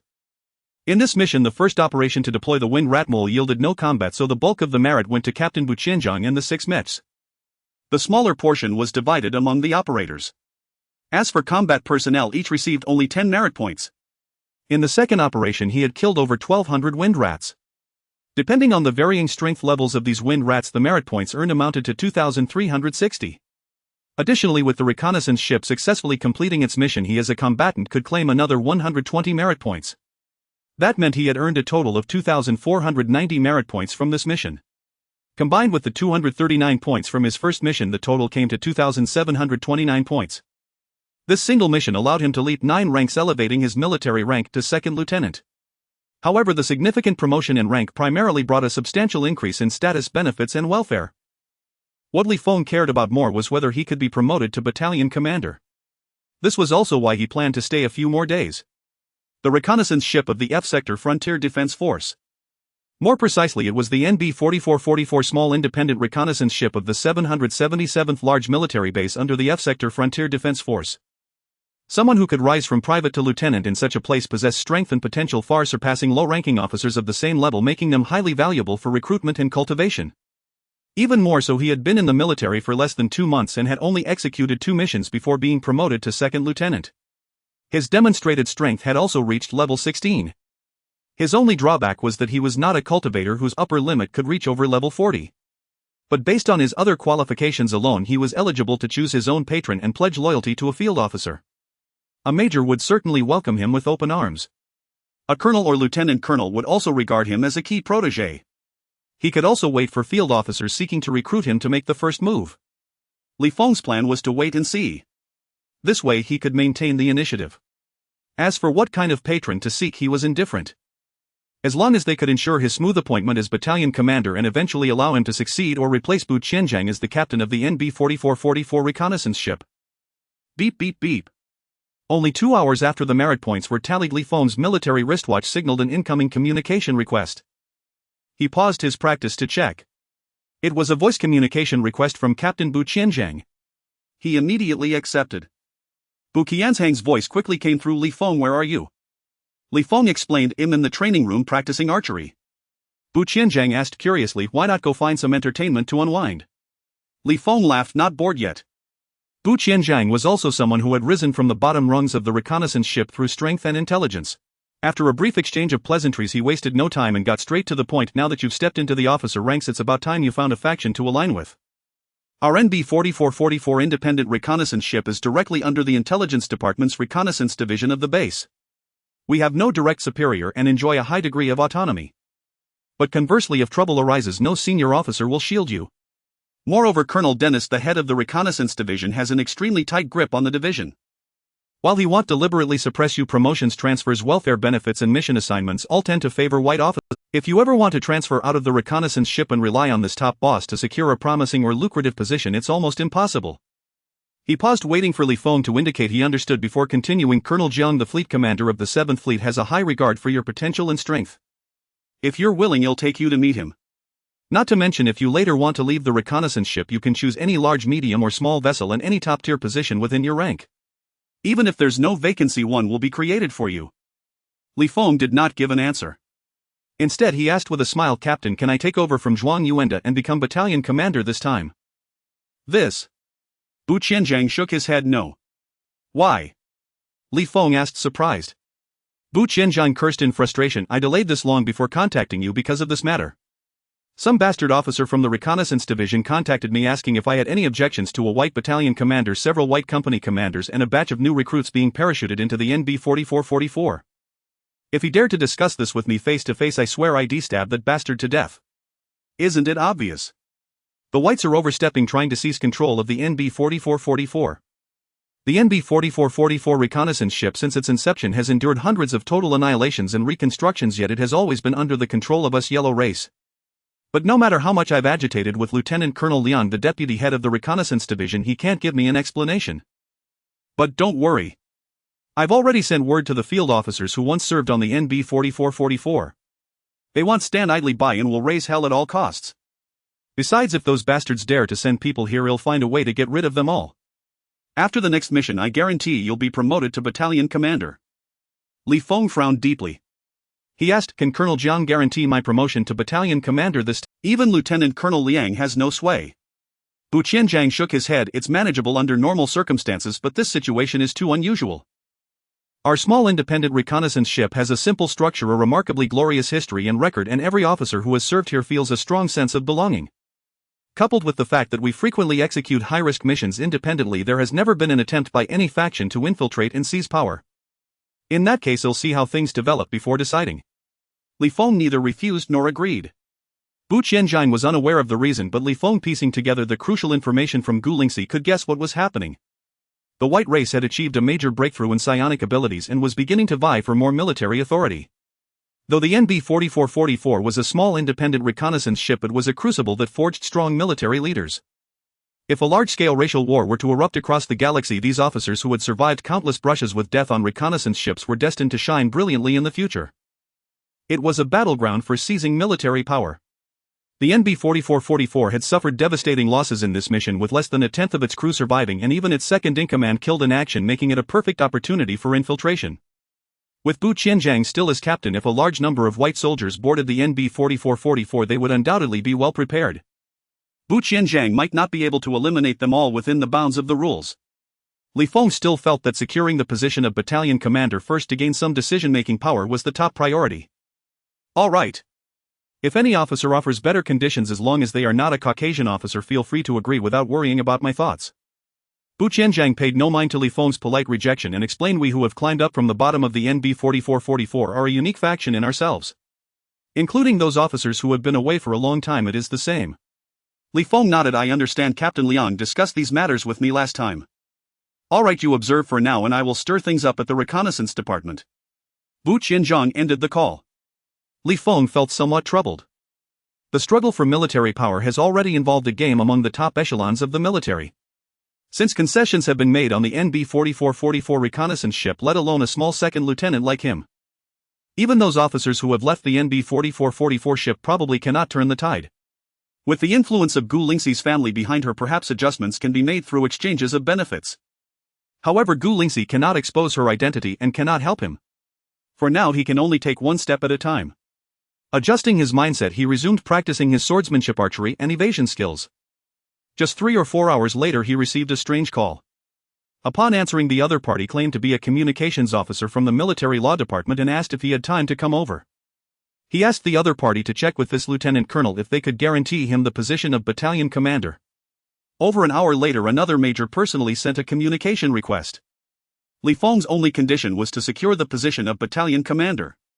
Gradually, more and more people began to contact him.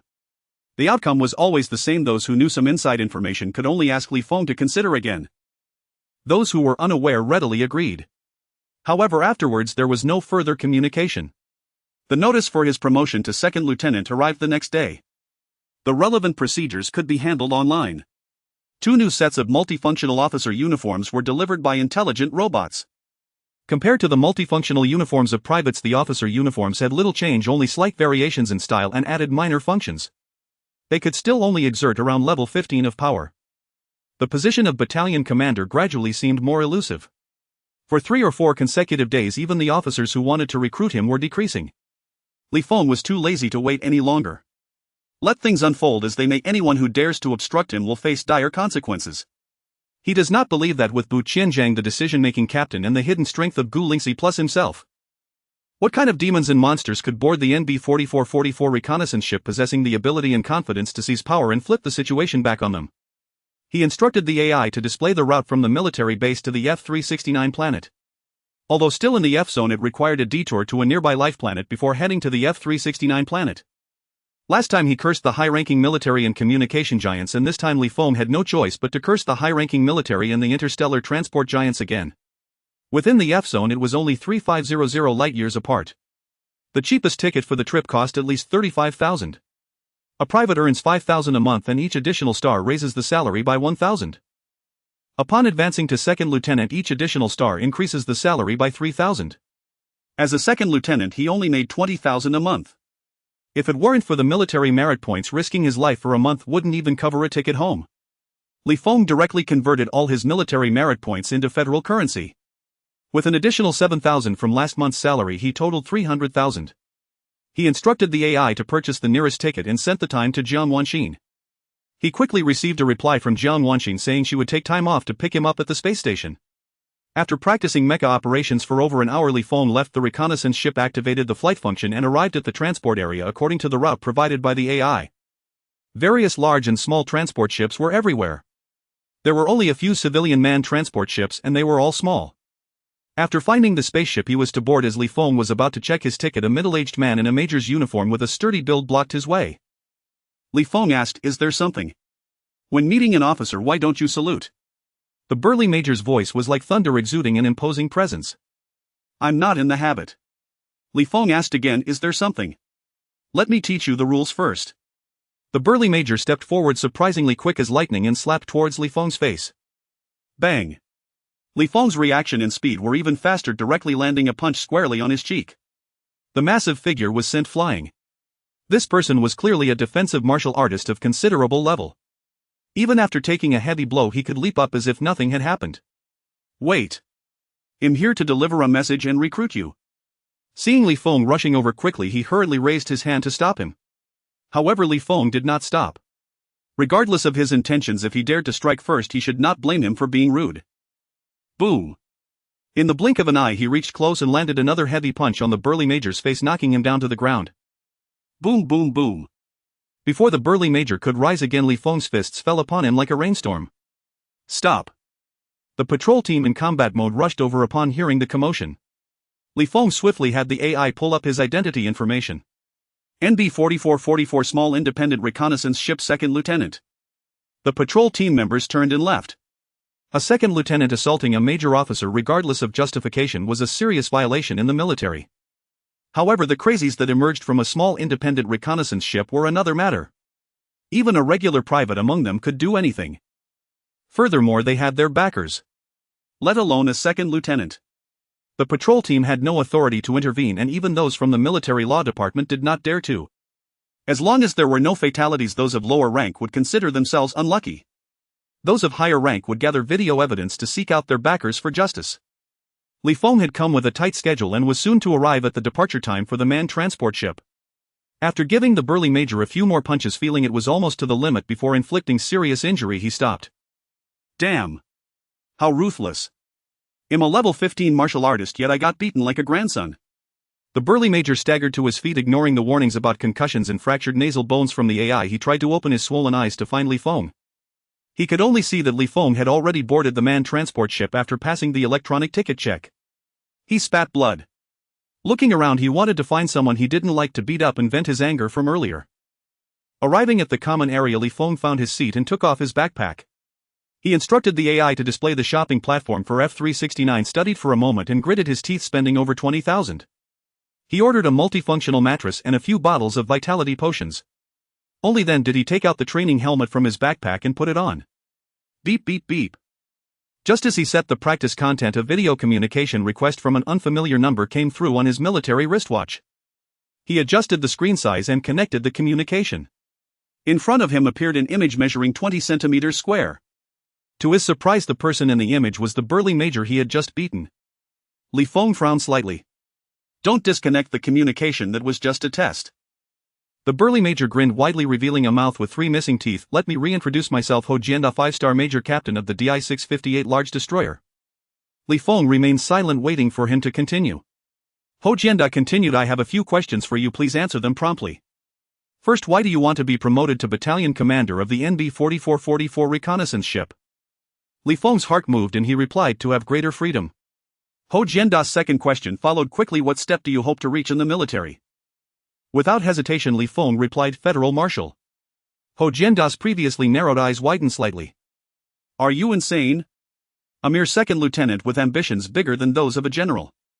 Even those generals who have already reached the pinnacle of military power do not dare to dream of becoming the Federal Marshal, a position that has never been achieved. Wait a moment. After a while, Ho Jianda finally reacted and interrupted the call. He forwarded the video of his conversation with Feng to a certain number. After a dozen minutes, he received a reply. He then sent a video communication request to Feng. The two resumed their video call. Ho Jianda began, we will secure the position of battalion commander for you. Good. Feng nodded. Ho Jianda curiously asked, aren't you going to ask which faction we belong to before agreeing? It's nothing but the extreme color faction or the militaristic faction. Feng dismissed it. He didn't care which faction he joined, as long as they could protect him in the early stages. Later, when he had the ability and qualifications to give back, it might bring him great hidden dangers and troubles. But he was confident he could handle it. Ho Jianda suddenly smiled. The pressure we face is far greater than that of the extreme color faction or the militaristic faction. Tell me more. Feng's curiosity was piqued. The extreme color faction and militaristic faction were both difficult to navigate in the military, facing immense pressure. He couldn't think of any faction that was more challenging to navigate. Our principle is to secure deserved benefits for military personnel at any cost, Ho Jianda explained. How could this bring any pressure? Feng grew increasingly puzzled. Such a faction should be popular and beloved in the military, where would the pressure come from? Think harder. Ho Jianda chuckled.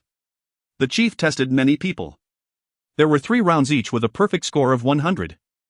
Before you, only 2 people achieved perfect scores in the first 2 rounds. You scored a perfect 100 in the first round and a staggering 100 trillion in the second. Does our chief fancy those who dare to boast? Feng asked, bemused. This scoring seemed far too whimsical. Who knows? Ho Jianda urged, if you can't figure it out, it shows your acumen and political sense need sharpening. It's rare to meet someone the chief scores beyond perfect, don't disappoint me. Feng nodded, furrowing his brow in deep thought. A moment later, enlightenment dawned. He exclaimed, because the welfare faction offends all major families and conglomerates. Our chief once stood at the pinnacle of the military hierarchy. At that level, as long as one doesn't rebel or declare independence, even the worst defeat ends in a peaceful retirement. Yet our chief has now been stripped of even their military rank. Ho Jianda smiled and asked, "Let me ask you again, will you still join us?" "Of course I'll join." Li Feng didn't hesitate. His stance remained unchanged. He would align with whichever side could protect him in the early stages. "Welcome aboard." Ho Jianda beamed. "Perform well and strive for the chance to interview with the chief." Regardless of the faction, peripheral members at most gain a backer to avoid bullying. Only core members under focused cultivation receive the faction's unstinting resource support. Li Feng asked curiously, "How does one qualify for an interview?" "I don't know." Ho Jianda laughed. "I was selected at 23 and joined the welfare faction after passing the tests. At 43 I was promoted to first star major and finally had the honor of meeting the chief. I'm 45 now." The two who scored perfectly in the first 2 rounds also aced the third. I heard they met the chief after being promoted to captain. "Thank you." Li Feng nodded in gratitude, understanding that Ho Jianda's detailed account was meant to provide a reference. It also illustrated the vast difference between peripheral and core members. During his time as a peripheral member, Ho Jianda took 20 years to reach first star major. After becoming a core member, he advanced to 5th star major in just 2 years. You're currently a non-core member. The competition for the battalion commander position involves special reasons you lack clearance to know, so I can't disclose them for now. But rest assured and wait for the notice, we have more than enough influence. Ho Jianda concluded the communication. Li Feng was in good spirits. Humming a tune of good fortune, he began practicing swordsmanship with the training helmet. The small man transport ship departed, accelerating to light speed after leaving the military base. Only when no large planets were nearby did it meet the conditions for space jump and activate the system. Whether small, medium, or large transport ships, civilian spacecraft had space jump systems with a maximum range of 100 light-years, just like small warships. The military base where Li Feng was stationed was about 3,500 light-years from planet F-369. Including various stopovers, the journey would take about 2 days. Upon reaching a nearby habitable planet, Li Feng transferred to another large man transport ship heading directly to planet F-369. Beep beep beep. With about 3 hours left in the journey, Li Feng was practicing mecha operation when a voice communication request came through. He opened it. It was from Jiang Wanxin. After connecting, her apologetic voice came through. "I just got notified that the company has an urgent matter requiring my presence. I have to go. If I can't make it back to the space station, you'll have to return alone." "It's fine, go ahead." Li Feng replied lightly, though his brow furrowed slightly. Despite Jiang Wanxin's brief explanation, he wasn't naive. Having already taken a day off only to be called back was clearly a deliberate provocation. Compared to his past life, ordinary people in this era faced greater difficulty rising above. But without grand ambitions, life could still be simple and easy. Wages were modest, but work was relaxed, just coasting through each day sufficed. In this era, almost all tasks could be handled by artificial intelligence. To maintain social stability, federal law mandated that all companies employ a certain number of human and second-class alien workers. This ensured all human citizens and second-class aliens could earn enough for basic necessities: food, clothing, shelter, and transportation. Thus they wouldn't be idle enough to dwell on things politicians and tycoons deemed inappropriate or to act in ways they considered unacceptable. Consequently, no job in major corporations was truly indispensable. The Zhang family's main business was gambling. On planet F-369 they operated a gambling hotel named Jinyu, integrating entertainment, banquets, accommodation, casinos, and racing venues. Thanks to a promising young major in the family, the business had grown rapidly in recent years. Not only had the F-369 hotel undergone multiple expansions and secured numerous gambling licenses, but branches had also opened on several neighboring habitable planets. Jiang Wanxin, the Zhang family's adopted daughter, was well treated. With a monthly salary of 20,000, she served as the logistics supervisor for the third-floor racing venue. Her job was easy, just signing electronic documents in the office each day. All other tasks were handled by intelligent robots. What urgent matters could such a job entail? Remote signing of electronic documents would suffice. Jiang Wanxin said, "Let's leave it at that.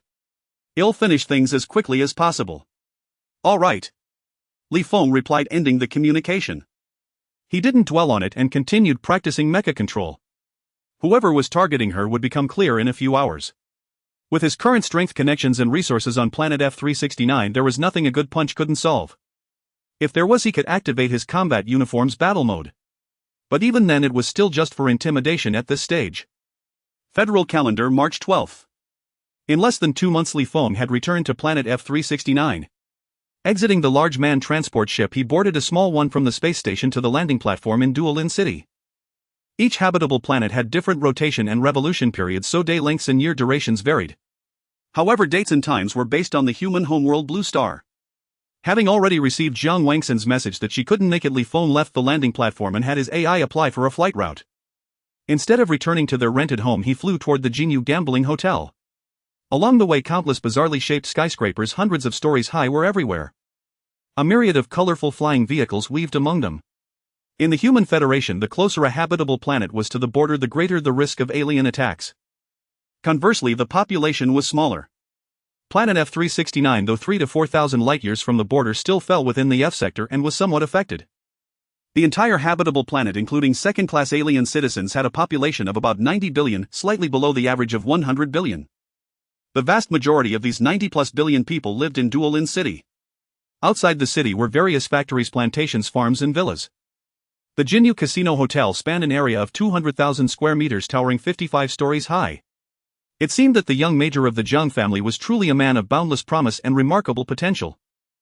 Observing not only the additional floors being constructed atop the Jinyu Casino Hotel but also the demolition of the neighboring building, Li Feng couldn't help but sigh.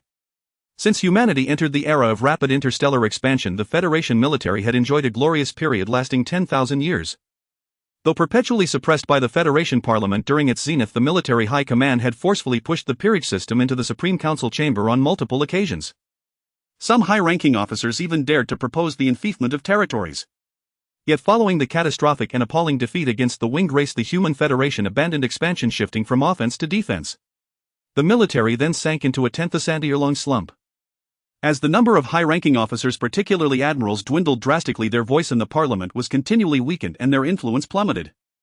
In the later stages, due to the lack of large-scale wars to elevate military ranks, parliament members were even compelled to proactively propose various bills to promote ranks and cultivate admirals just to maintain a certain number.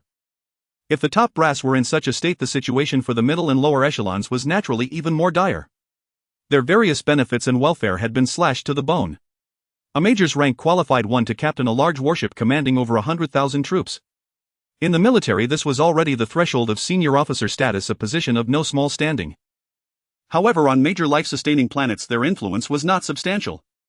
For a major to cause the Jiang family to flourish, so the only explanation was his remarkable potential. Potential in the military signified powerful backing and extensive connections. Li Feng himself was the best example. As a mere second lieutenant, many colonels sought to recruit him. Yet he found none of them worthy.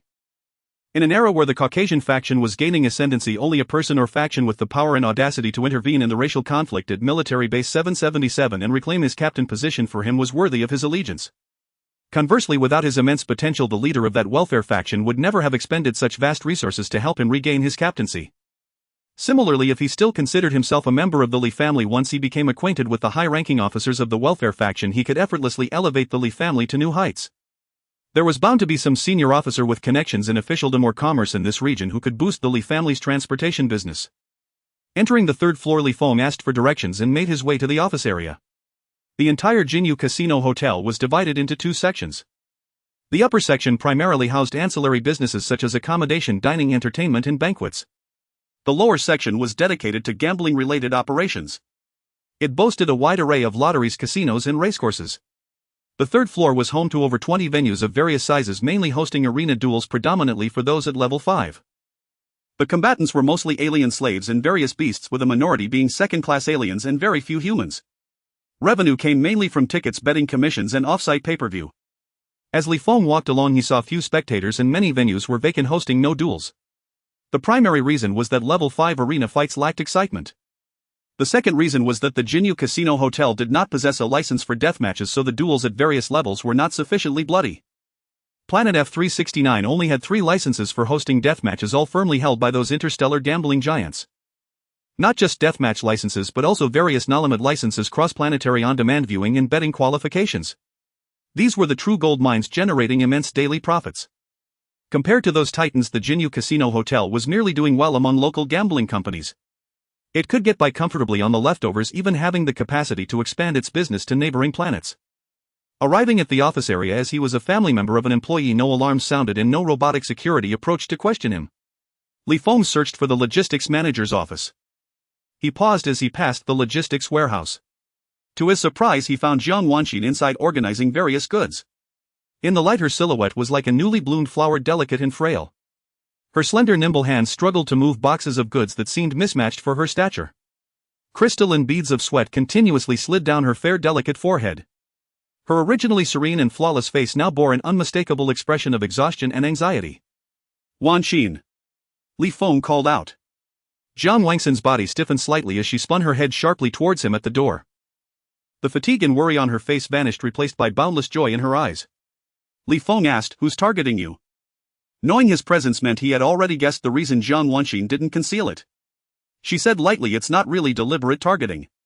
Do you remember me telling you about our third-floor manager's eccentric personality? That woman named Zhang Yuanfeng." Li Feng had a vague recollection. She was the current Jiang family patriarch's own sister, willful and hot-tempered since youth to the point that even minor families avoided marriage alliances with her. As she aged, she not only failed to restrain herself but grew even more eccentric, finding fault with everyone. "Originally, I was after all a foster daughter of the Jiang family. No matter how much trouble she caused, it wouldn't fall on me," Jiang Wanxin said helplessly. But half a month ago her husband's strength broke through to level 10 and he was promoted to the Jiang family's upper management. Her status within the Jiang family rose accordingly. Li Feng understood and decided resign. "All right, I'll authorize the AI to submit my resignation now." Jiang Wanxin nodded gently. After all, with a monthly salary of 20,000, she felt this minor trouble was insignificant. The loans and completely cutting ties with the Jiang family were secondary. Her primary concern was that Li Feng and the military wouldn't take excessive risks during missions due to financial worries. However, once Li Feng made a decision, she would never object. Li Feng asked, "Where is Zhang Yuanfeng's office?" Knowing what he intended to do, Jiang Wanxin shook her head repeatedly. "Forget it, she never really gave me a hard time before. You may let it slide, but I cannot." Li Feng stepped forward and gently embraced her. "Trust me, whether in the military or here, I won't make decisions rashly without being certain. I'll always act with discretion." Jiang Wanxin offered no further objection. With no more concerns, Li Feng took her hand and led her out of the logistics warehouse. "Jiang Wanxin, what nerve you have. Just because a smart robot broke down and I asked you to move some things, you dare to submit your resignation." As they stepped out, an exasperated voice rang out. Li Feng looked up. Not far away, a woman in her 40s, still retaining some charm but gaudily dressed, stormed towards them. It was Jiang Yuanfeng, who had received the resignation notice and come looking. "So this is why you think you're too good for us, acting more arrogant than a legitimate Jiang daughter and daring to resign. So your husband, abandoned by the family and sent to the border to die, not only came back alive but also got promoted to officer. Do you think our Jiang family is no longer worthy of a lieutenant's wife?" Seeing Li Feng, she paused for a moment, then understood. Her voice grew even more shrill and grating, dripping with sarcasm. Li Feng accelerated, instantly appearing before Jiang Yuanfeng in the blink of an eye. He raised his hand and delivered a slap. Bang! Before Jiang Yuanfeng could even comprehend what had happened, a sharp, searing pain exploded across her face. Her entire body crashed heavily onto the metal floor. Li Feng placed his foot on her face, grinding it slowly. A piercing shriek like a pig being slaughtered tore from her throat. No matter how she struggled, Li Feng's right foot was like a mountain, pinning her head to the ground, impossible to lift. Alarms blared as an injury was detected. A swarm of robotic security guards converged from all directions. Numerous employees peeked out curiously, watching the scene. "Warning, warning. Cease all harm to company management immediately. Place your hands on your head and face the wall in a crouching position." A squad of robotic security guards raised their electroshock weapons, all aimed at Li Feng. Not far off, the alien security captain, possessing a formidable power level, arrived with a contingent of alien guards. With a mere thought from Li Feng, the combat mode of his military uniform was activated. He effortlessly evaded the electric currents discharged by the robotic security guards. One by one, energy bullets pierced the control systems embedded in their chest plates. Every shot found its mark. Over 20 robotic guards, each equivalent to a level 3 warrior, were reduced to scrap metal in the blink of an eye. The alien security captain and his men, who had rushed to the scene upon hearing the commotion, halted in their tracks, filled with trepidation and unwilling to advance. Among them, the strongest, the captain himself, was only at level 8. Even with his auxiliary equipment, he could at most exert the power of a level 10. In a real fight against the multifunctional combat uniform capable of unleashing level 15 strength, their fate would be little better than that of the destroyed robots. They were not machines, none dared to truly engage. Li Feng too chose not to press the attack. When it came to Jiang Wanxin, he always acted with careful deliberation and a well-laid plan. The decision for Jiang Wanxin to resign was made after thorough consideration. His reprimand of Zhang Yuanfeng was also measured and precise. The harsh iron-blooded life in the military had eroded any reverence he once held for life. Had his sole purpose been to vent his anger, he would have killed the woman with brutal efficiency. But since he had brought Jiang Wanxin along, he had never intended for blood to be spilled from the outset. His primary goal was to demonstrate his network of connections and resources to Jiang Wanxin to reassure her that his future in the military was secure. Let's go. Consider this collecting some interest. Well, come back for the principal another time. Li Feng deactivated the combat mode of his uniform, took Jiang Wanxin by the hand and left. The alien security captain and his guards, feeling as if they had received a pardon, quickly parted to make a path. They were merely earning a salary. Since Li Feng was backing down, they had no intention of risking their lives. You did that on purpose to provoke the Jiang family into calling the police? Jiang Wanxin asked curiously as they walked. I can't hide a single thought from you. Li Feng replied, a hint of helplessness in his voice. His current personal power level had already surpassed the level 15 limit that the multifunctional combat uniform could provide. Defeating those low-level security robots didn't require the unnecessary step of activating its combat mode. According to federal law, unless encountering sudden alien attacks, rebellions of alien slaves or second-class citizens, or other emergencies, a soldier activating the combat mode of a multifunctional combat uniform and engaging in attacks on a life-sustaining planet constitutes a severe violation of the law. The severity of this offense far exceeded assaulting a human and destroying a batch of robotic security guards within a gambling hotel, a place already notorious for frequent brawls. He deliberately incurred a serious charge primarily because he feared that revealing his true strength would make the Jiang family wary and hesitant to call the police. If they didn't call the police, he wouldn't have the chance to showcase his connections to Jiang Wanxin. Jiang Wanxin chuckled softly. Then next time. Should I pretend I didn't figure it out? There's no need to accommodate me that much. Li Feng knew Jiang Wanxin was exceptionally intelligent, so he stopped hiding things and explained with a smile. If the Jiang family does file a police report, it will give you a chance to see my current network. In the military, a mere second lieutenant possessing connections that can influence matters on a life-sustaining planet signifies immense potential valued by high-ranking officers. I hope this can alleviate some of your worries and concerns about my safety in the army. Jiang Wanxin tightly gripped Li Feng's right hand, her heart filled with tranquility and a profound sense of happiness. With your intelligence, you've probably already guessed some of my thoughts and decisions. Li Feng hesitated for a moment, then took out the contract scroll he had signed with Gu Lingxi and handed it to Jiang Wanxin in advance. Jiang Wanxin opened the scroll and glanced at its contents, gently biting her lower lip before nodding. I support all your ideas. Li Feng's guess was correct. When Jiang Wanxin received the combat footage and calculated that his military merits were sufficient for a promotion to at least second lieutenant. But Li Feng only said he would return for a visit without mentioning applying for a transfer or discharge. She deduced he intended to remain on the reconnaissance ship. She would silently support any decision Li Feng made. She hadn't voiced her guess, clinging to the faint hope that he might change his mind. Have the mattress and the medicine I ordered been delivered? Li Feng changed the subject without further elaboration. Jiang Wanxin's cheeks flushed slightly as she nodded. A surge of heat rushed through Li Feng's heart and he quickened his pace.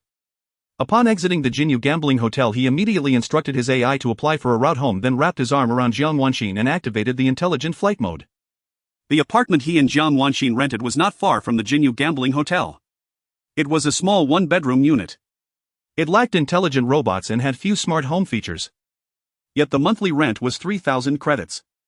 The high cost was solely due to the building's relatively comprehensive security system. Back home, Li Feng eagerly scooped up Jiang Wanxin and carried her to the newly purchased multifunctional mattress. Soothing music began to play and a soft, intimate light diffused throughout the room. Synchronizing with their movements, the mattress undulated like waves, providing gentle support. At times it projected a three-dimensional forest scene around them, at other times a starry cosmos, making the couple feel as if they were truly immersed within those environments. Soft moans filled the air. The room was saturated with the intimate aura of intertwined souls and bodies. Again and again, until late into the night, Li Feng finally felt satisfied and pulled Jiang Wanxin into his embrace. They lay quietly, savoring the tranquility and fulfillment brought by their close contact. After a long while, Li Feng broke the silence to discuss a matter. I'm thinking of borrowing some money from Gu Lingxi to start a company. What do you think? Not a good idea. Jiang Wanxin shook her head gently. I know you only thought of this after I resigned, wanting to secure a backup plan for me.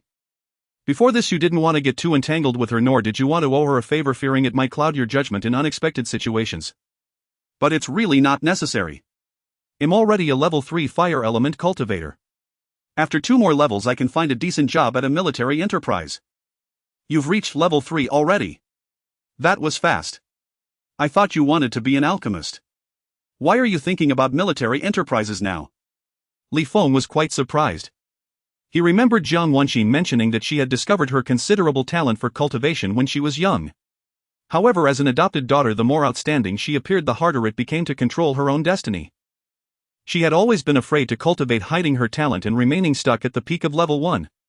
He had assumed her considerable talent was merely on par with other geniuses.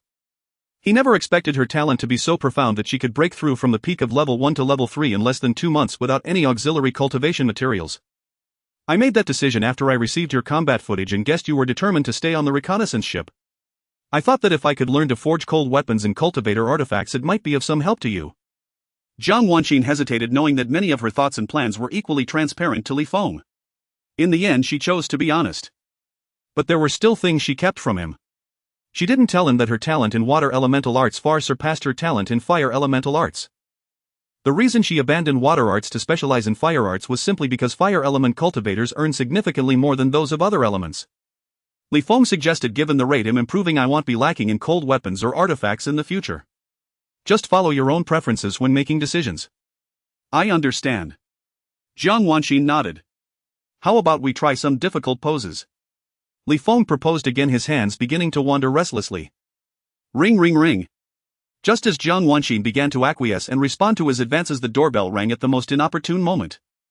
Li Feng instructed the AI to pull up the video surveillance feed. On the door panel, the scene outside was displayed. 4 members of the Special Affairs Department, clad in multifunctional tactical police uniforms and with their identities disclosed, stood there. It seems the Jiang family has indeed called the police. Having already confessed everything to Jiang Wanxin, whether the Jiang family reported the incident or not no longer mattered. However, with the Special Affairs Department members at the door, they could only send them away before continuing. Li Feng and Jiang Wanxin dressed themselves and instructed the multifunctional bed to clean and restore itself to its original state. Only then did he open the door. Li Feng, are you free at the moment? If so, could you please accompany us? The 4 inquired politely, their demeanor courteous. Had he been an ordinary junior lieutenant, they would have certainly taken him by force without hesitation. After all, their own strength and status were far from ordinary. The multifunctional tactical police uniforms they wore could unleash power comparable to level 15. On every life-sustaining planet, the Special Affairs Department stood as the most formidable police force, equipped not only with multifunctional tactical uniforms but also numerous mechas and various military instruments. They specialized in handling exceptional incidents on that particular life-sustaining planet. Not just a junior lieutenant, even a lieutenant or a captain would be apprehended without hesitation. But Li Feng was somewhat exceptional. According to identity records, this officer was promoted to junior lieutenant aboard a reconnaissance vessel of the F-Sector Border Defense Force. Ordinary people only knew that such reconnaissance vessels had a mortality rate as high as 99, a death sentence for anyone who boarded. They, however, understood that those who emerged from such vessels were all formidable individuals with extraordinary combat experience and eccentric, unpredictable temperaments. At the slightest disagreement, they were capable of anything. A degree of caution was unavoidable. Wait outside the door. I will have someone handle this matter. Li Feng replied curtly, then closed the door with decisive finality. Outside, the 4 exchanged bewildered glances, yet they could only wait. Li Feng then instructed the AI to initiate a voice communication request to Ho Jianda. So eager. Relax, the position of battalion commander is yours for the taking, not even the Heavenly King could snatch it away. Ho Jianda's voice soon rang out, evidently assuming Li Feng was inquiring about the battalion commander post. It's unrelated to that. My home is on F369 star. When I returned today, I utilized the combat mode of my multifunctional military uniform. I struck a direct descendant of a middle-tier family on this planet and destroyed a batch of robotic security guards. Now Special Affairs Department personnel are stationed outside my home. Li Feng explained, I wanted to ask if you know someone who could settle this matter. A trivial issue. I can handle it myself. F369 star. Old Lin is the garrison commander of the small military base in that region. He can contact the garrison commander in charge of F369 star and have the military court of that base get in touch with your planet's Special Affairs Department to resolve it. Ho Jianda didn't question why Li Feng with his strength needed to use the combat mode of his uniform, he readily agreed. Though the military's influence had plummeted, with the entire Federation virtually in the grasp of major families and conglomerates. A mere middle-tier family on a single life-sustaining planet was nothing. Even killing their direct descendant, let alone striking one, was hardly an insurmountable problem. The root of it lay in the fact that active duty soldiers and officers, if they broke the law, would only be sent to military prisons and courts for detention and trial. On various life-sustaining planets the military's influence was not immense, but within its own domain it would not be so easily manipulated by a middle-tier family whose power was confined to a single planet. Many thanks. Li Feng expressed his gratitude with a smile. Between us there's no need for such formalities. Ho Jianda waved it off. Favors were a currency of their own. By helping to contact the officer who could handle this he would inevitably expend or incur a favor. In turn Li Feng would owe him a small one. Given the potential Li Feng had demonstrated, he considered it a worthwhile exchange. Interstellar communication fees are exorbitant, so I won't ramble on. Alright, see you later. Ending the voice communication, Li Feng turned to Zhang Wanxin and raised an eyebrow. A blush crept across her delicate face as she made her way to the multifunctional bed. After another intense round, Li Feng summoned the video footage outside the door and glanced at it. The 4 Special Affairs Department members had already departed. Ho Jianda's efficiency was commendable. He had resolved the matter within an hour. Within a villa in the central district of the Zhang family estate in a lavish hall, Jiang Yuanfeng, fully healed from her injuries after treatment in a medical pod, continued her incessant tirade. She cursed not only Li Feng and Jiang Wanxin but occasionally lashed out at Jiang Honghai, the head of the Zhang family, accusing him of cowardice for not dispatching men to kill the offender directly after his own sister was beaten. She berated her husband Tan Yongfeng for his spinelessness, daring not to mobilize the casino's thugs for revenge after his wife was assaulted. She also condemned the Zhang family's direct descendants for their utter lack of familial loyalty, with none stepping forward. Tan Yongfeng, timid and submissive, explained in a low voice that a junior lieutenant like Li Feng was insignificant, but one who emerged from a place with a near-certain death rate was different. Confronting such a person he'dn't risk any extreme action. It was better to use legitimate means and proper channels for punishment. Several of the Zhang family's direct sons and daughters watched the spectacle with keen interest. Zhang Honghai, seated on the sofa, was deeply vexed. He only wished to get rid of this bothersome sister as quickly as possible. In truth, he had never wanted to involve the police. Not out of fear of Li Feng. A mere junior lieutenant, however peculiar and intimidating his origins might be, was still just that, an officer from such a place. As long as he remained on that reconnaissance vessel, he would inevitably meet his end during a mission.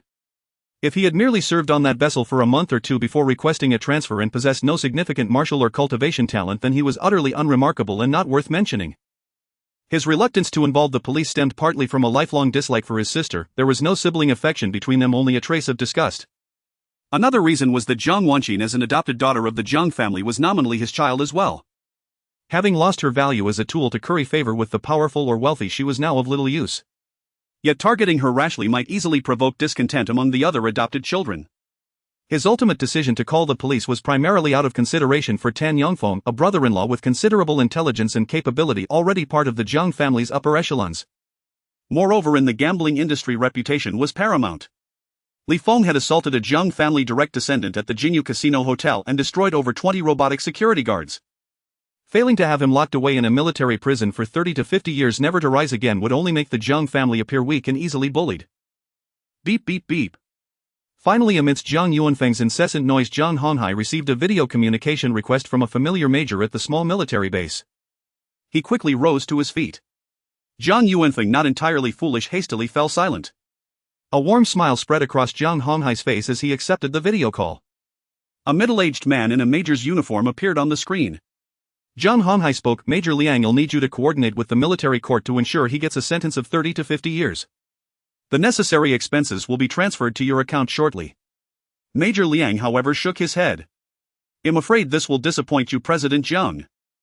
The person you want imprisoned has significant backing, with connections reaching directly to Lieutenant Colonel Ma. Moreover, Lieutenant Colonel Ma has instructed the military court to contact your planet's Special Affairs Department and tell them not to make an arrest. He claimed that the assault and destruction of robots at your hotel were part of a military operation. How could a man who has only been in the military for less than 2 months have connections reaching Lieutenant Colonel Ma?" Zhang Honghai was baffled. He had never expected such a trivial matter, which should have been a sure thing, to encounter an unforeseen complication. Even his younger brother, with his potential for advancement in the military and his current rank of major, could only help him cultivate a relationship with someone like Major Liang. Lieutenant Colonel Ma, however, was the commander of a small military base overseeing the defense of hundreds of planets. Perhaps he sought help from a senior officer on his reconnaissance vessel. Such reconnaissance vessels have produced many influential figures. Major Liang said helplessly. Those who've risen from such places are notoriously protective of their own. In their eyes, the soldiers from their alma mater are like juniors. When faced with a request for help, regardless of its magnitude, they will resolve it without considering gains or losses. Then, sorry for the trouble, Major Liang. Let's have a few drinks sometime. Zhang Honghai could not force the issue and had to concede. Second brother, what does Major Liang mean? Seeing Zhang Honghai close the video communication, Zhang Yuanfeng became anxious. If you don't understand, let Yongfeng explain it to you when he returns. Zhang Honghai was in a bad mood since the matter wasn't settled and he couldn't help but roar at Zhang Yuanfeng. What does a mere second lieutenant know? It must be a conspiracy, you and that ghostly major must be colluding to deceive me. Zhang Yuanfeng was not intimidated by Zhang Honghai's attitude, instead he roared even more fiercely, if you don't stand up for me, you'll go to third brother and have him send a warship to directly kill those two little bastards Li Feng and Jiang Wanxin as traitors. Zhang Honghai felt a tremendous headache and was too lazy to argue with Zhang Yuanfeng. He couldn't win the argument either, as such people firmly believed in their own logic and reasoning. The ultimate truth in his heart was, I am right and you are wrong. He gestured to Tan Yongfeng. Tan Yongfeng could only pull Zhang Yuanfeng aside to advise him, gently bearing the brunt of Zhang Honghai's various insults. Father, this matter may not end well. Indeed. He has used his connections and spent a tremendous amount of goodwill. He will surely bear a grudge against the Zhang family. Zhang Honghai's children stepped forward. Chu Shue, what do you think? Zhang Honghai looked at Zhang Chushue. He believed the root cause of this incident was that Zhang Chushue looked down on Li Feng, leading to Zhang Wangxin's marriage substitution. A mere second lieutenant, if he didn't harbor intense resentment, how could he dare to cause trouble and assault the younger sister of the head of the Zhang family at the Golden Jade Casino? Thinking that just because he rose to the rank of second lieutenant through luck he had the right to take revenge on the Zhang family to make me look at him with respect or even regret marrying off an adopted daughter. Zhang Chuchu's eyes flashed with disdain. Just a clown. Without cultivation and martial talent he can't survive long in that kind of place. Ignoring him, he will die on an alien planet anyway. Zhang Honghai nodded slightly. Zhang Chushue continued, since there are significant figures from the reconnaissance ship willing to help because of their connection as juniors, we don't need to send someone to deal with him out of pride, which might provoke the displeasure of those significant figures. However, we can send this news to Li Weimao of the Li family. Li Feng applied to join the Border Defense Army's reconnaissance ship, but he is scheming behind the scenes. Li Weimao wants to eliminate Li Feng even more than we do. Without knowing there are significant figures supporting him, once Li Weimao learns that Li Feng has returned alive, he might eagerly take action against him. That's true, but you overlook Li Jinye, he's an old fox. By now he should already know about Li Feng causing trouble at the hotel. Zhang Honghai pointed out a few things, seeing that his children were deep in thought. He waved his hand and said, since we can't resolve this, we might as well accept the embarrassment. There's no need to be too aggressive. Let's see what the Li family does. We merely found an adopted daughter to marry off. The Li family actually has a deeper grudge against Li Feng. If Li Feng, who overestimates himself, seeks revenge, he is actually looking for the Li family who let him die without help. Today's incident was merely a coincidence, an opportunity to exploit. Everyone suddenly understood and nodded, realizing it was exactly as Zhang Honghai thought. Not long after Li Feng made a scene at the Golden Jade Casino, the head of the Li family, Li Jinye, received the news. For half a day there was no response or action because he didn't believe that this grandson, who had been discarded and voluntarily distanced from the Li family, had any value or posed any threat. Only when a deputy director from the Special Affairs Office contacted him, informing him that the Special Affairs Office had received a military notification that Li Feng was performing military duties, causing the members of the Special Affairs Office to withdraw, did he realize with surprise that such reconnaissance ships had significant figures watching over the new juniors on board. Suddenly he saw value in it. Not low at all. Although without cultivation and martial talent he would undoubtedly die in that kind of place. If he were transferred to the stationed army, his potential for promotion would be almost zero. However, since there are significant figures willing to consider their shared service on the same reconnaissance ship, as long as he is willing to spend money and bring generous gifts to visit, they would certainly be willing to help him speak to the commanding officer of the stationed army. With experience serving on the Border Defense Army's reconnaissance ship, it shouldn't be too difficult to get promoted to a lieutenant or captain in the stationed army. Li Jinye closed his eyes in contemplation. A lieutenant or captain in the stationed army would hardly provide much help to the Li family's development. But when needed, they could still play a certain role. Most importantly, if the Li family were to have a junior with exceptional talent and aspirations for military achievement in the future, having a low-ranking officer who has mingled for many years in the family could assist in the early stages. Understanding this, he had the smart brain retrieve the contact information for Li Feng that had been deleted. He then sent a message to Li Feng asking him to come to the Li family estate. Beep beep. Soon the smart brain received a message. Li Feng's reply consisted of only 4 words: get lost. Li Zini's face instantly filled with astonishment and disbelief. His being in the army made him lose his mind. He never expected to receive such a reply. After all, Li Feng was one of the key third-generation heirs he had cultivated. His mental abilities were among the best in the third generation. Logically speaking, even if he harbored resentment for not wanting to expend resources on him and letting him die, he should still understand that with the financial backing of the Li family he could advance further in the military. Anyone with a bit of sense would know that in the face of future prospects there was no room for grudges. Truly clueless with such a mind and capacity, no amount of gold or silver can stack up. After a brief moment of astonishment, a glint of severity flashed in Li Zini's eyes. Such a reply clearly indicated resentment toward the Li family. He preferred to prepare for the worst and eliminate all hidden dangers in advance. But after careful consideration he ultimately suppressed his murderous intent. Even the Jiang family, which had considerable connections in the military, suffered a silent loss. If something unfortunate were to happen to Li Feng, it could easily lead to significant trouble. It would be better to wait for the Jiang family, who had lost face, to take action. If the Jiang family did not act, Li Feng would not last long on the reconnaissance ship. Having figured this out, he sent another message to Li Weimao, the third-generation heir. On March 20th, the sea was calm and the wind was gentle. Li Feng took Jiang Wanxin on a leisurely tour, visiting the open plantations and farms along the way. Though he had no intention of borrowing money from Gu Lingxi to start a company, after discussion they agreed that business was still necessary. This was an era where powerful families and conglomerates monopolized both politics and commerce. To ensure a smooth early promotion, Li Feng unhesitatingly chose to join the welfare faction. In the future he would inevitably stand against the great families and financial magnates. The higher he climbed, the more likely he would face ruthless suppression. Yet fear was absent from his heart. He was willing to crush and shatter all opponents with absolute strength. Conversely, if he amassed considerable wealth, he would gain an additional means to maneuver. In this era, the only chance for commoners to rise was through their level of strength. Li Feng possessed not only strength but also the rank of an officer on an independent scout ship. With insufficient initial capital, he could start small. His original plan was to, during simple low-risk missions, find opportunities to smuggle back ores, rare plants or animals, entrusting Jiang Wanxin to sell them. Once enough wealth had accumulated, he would attempt to establish plantations and farms. Though military regulations required all spoils to be surrendered, these rules primarily bound ordinary soldiers. Officers had various ways to circumvent them. The crew of an independent scout ship could openly ignore most regulations, and the military judiciary would turn a blind eye. Jiang Wanxin, however, proposed a far more brutal and profitable idea: the slave trade. If the opportunity arose, she suggested capturing some alien races and transporting them back. Early in the Human Federation's entry into the Interstellar era, federal law had been amended to institute a caste system. Humans were first-class citizens, conquered or surrendered races became second-class. Those races that had fiercely resisted and caused the Federation immense losses were classified as slaves. The buying and selling of slaves was legal. Yet it was bloody and cruel, drawing widespread criticism. Li Feng understood that Jiang Wanxin's suggestion stemmed from his membership in the welfare faction, which was destined to oppose the great families and conglomerates. She wanted to accelerate primitive accumulation and control a group of capable slaves to aid him in wealth and manpower. But he wished she could only see fine food, beautiful scenery, and savor the world's goodness. He was willing to bear the bloodshed, darkness, and slaughter alone. Yet for the first time Jiang Wanxin displayed an unyielding resolve before him. He could only nod in temporary agreement. While observing various planting equipment in a plantation, his military wristwatch suddenly received a notification. He raised it to see it was the official notification of his promotion to captain of the NB 4444 scout ship. Joy surged in his heart.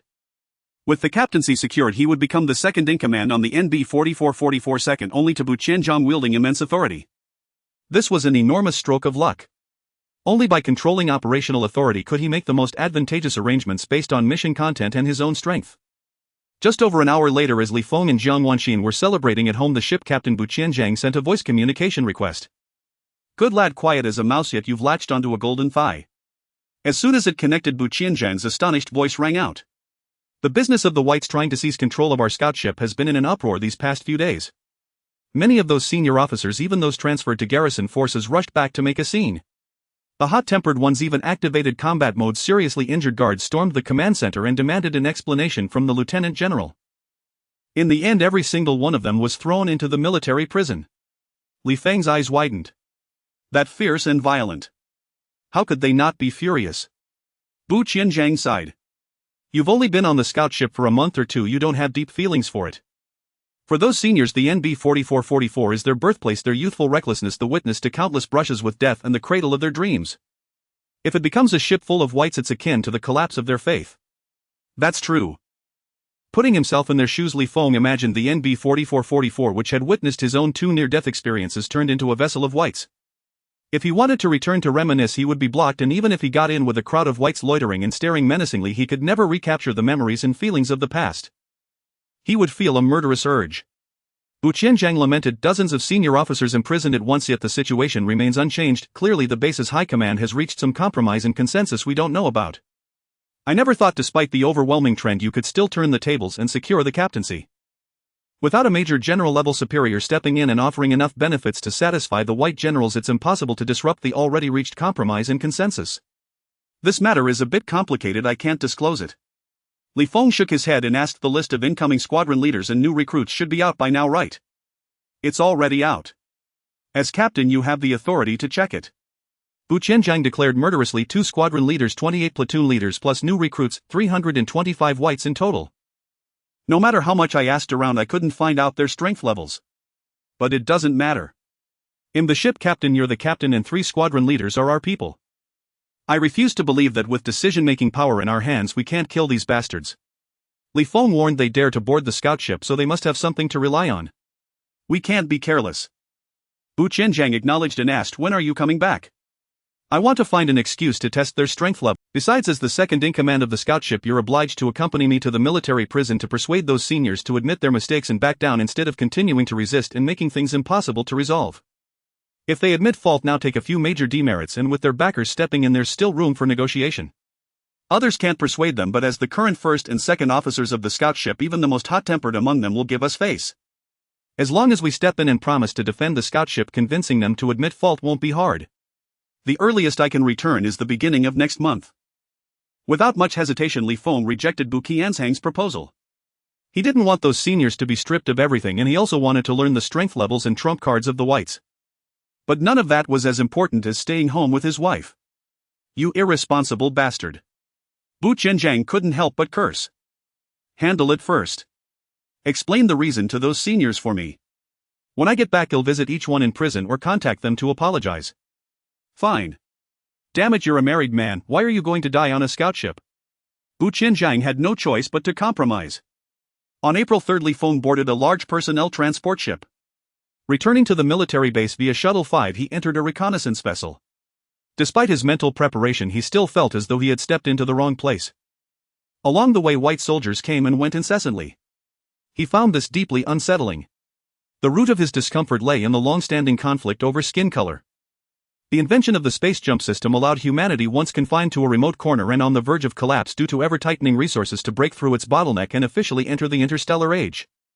But in the early days, it also sparked contention among nations, erupting into a world war. In its initial phase, that war was fought along national alliances. In the mid to late stages of the war, as numerous countries were annihilated, alliances formed based on skin color. The 2 strongest skin colors joined forces and directly exterminated the third. Finally, with the successful discovery of a life-sustaining planet inhabited by alien races and a massive reduction in the human population, the 2 remaining skin colors reconciled. They ultimately established a federal government united against external threats and embarked on a path of frenzied expansion. To prevent another self-destructive internal war, the Federation enacted a series of laws and regulations to eliminate skin color conflicts. Yet the contradictions and rivalries between the 2 skin colors persisted from the upper echelons of parliament and military high command down to ordinary citizens and the lower ranks of the army, with conflicts erupting continuously. But they were always kept within a controllable range. The 2 sides also voluntarily separated. On most life-sustaining planets, the inhabitants were of the same skin color. The proportion of people of the other skin color was even lower than that of second-class alien citizens and alien slaves. The military was much the same. The officers and soldiers on small and medium-sized warships were almost all of the same skin color.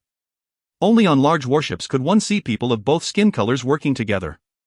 Li Feng had never served on a large warship, and suddenly encountering a large number of white teammates, he found it hard to get used to, at least for a time. On any other small or medium-sized warship, it would just be a matter of getting accustomed over time. But on a small independent reconnaissance vessel like the NB-4444, the entire crew were lunatics. They wouldn't force themselves to accept and adapt to things they found disagreeable. The only outcome was to hold life cheap and settle disputes with force. As long as one side was wiped out, the other would no longer have to feel uncomfortable. Li Feng ignored the cold, hostile stares of the white men. He first found his private quarters, storing away his training helmet and the various foods and fruits that Zhang Wanqin had prepared for him. Then he went next door to find his partner Gu Lingxi. Bu Qianzhang said that during this time you haven't left your quarters, not even to go to the military base or the reconnaissance vessel. You haven't participated in any of the provocations or conflicts either. Entering the room, Li Feng looked at Gu Lingxi, who was sitting cross-legged on the bed, and asked curiously, "Aren't you stuck at level 19, unable to break through no matter how much you cultivate? Why are you still holed up in your quarters cultivating?" Gu Lingxi retorted, "Who secured the position of squadron leader for you? Falling back into your old habits." Li Feng's face showed displeasure. "Remember, we are partners. If something is inconvenient to say, you can simply tell me. Don't put on that air of a superior as if deigning not to answer my questions."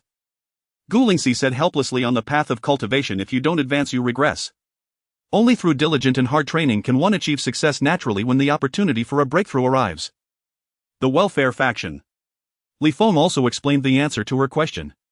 He hadn't been willing to reveal this to Bu Qianzhang, but he didn't mind telling Gu Lingxi. Because Gu Lingxi wouldn't stay in the military long, and given her status and position, she wouldn't pose any conflict of interest with his early development in the army. On the contrary, they were partners, even bound by a cooperation agreement. If Gu Lingxi learned any unfavorable news about the welfare faction, she could inform him. "Have you lost your mind?" Gu Lingxi looked at Li Feng in astonishment. "I told you not to join an extreme skin color faction, and you go and join an even more outrageous one. Do you realize that this faction is not only weak but also has no future? That's a matter for the future." Li Feng was unconcerned. He changed the subject. "The first thing I did when I got back was to come to you to ask your stance. During the mission, are you willing to join forces to eliminate all the white men?" Gu Lingxi said contemptuously, "Coming to this kind of independent small reconnaissance vessel to fight for control is an irreconcilable life and death conflict. As a yellow-skinned person, how could I stand idly by? I ignored Bu Qianzhang and the others only because you lunatics only know how to fight and kill, turning the reconnaissance vessel into a chaotic mess.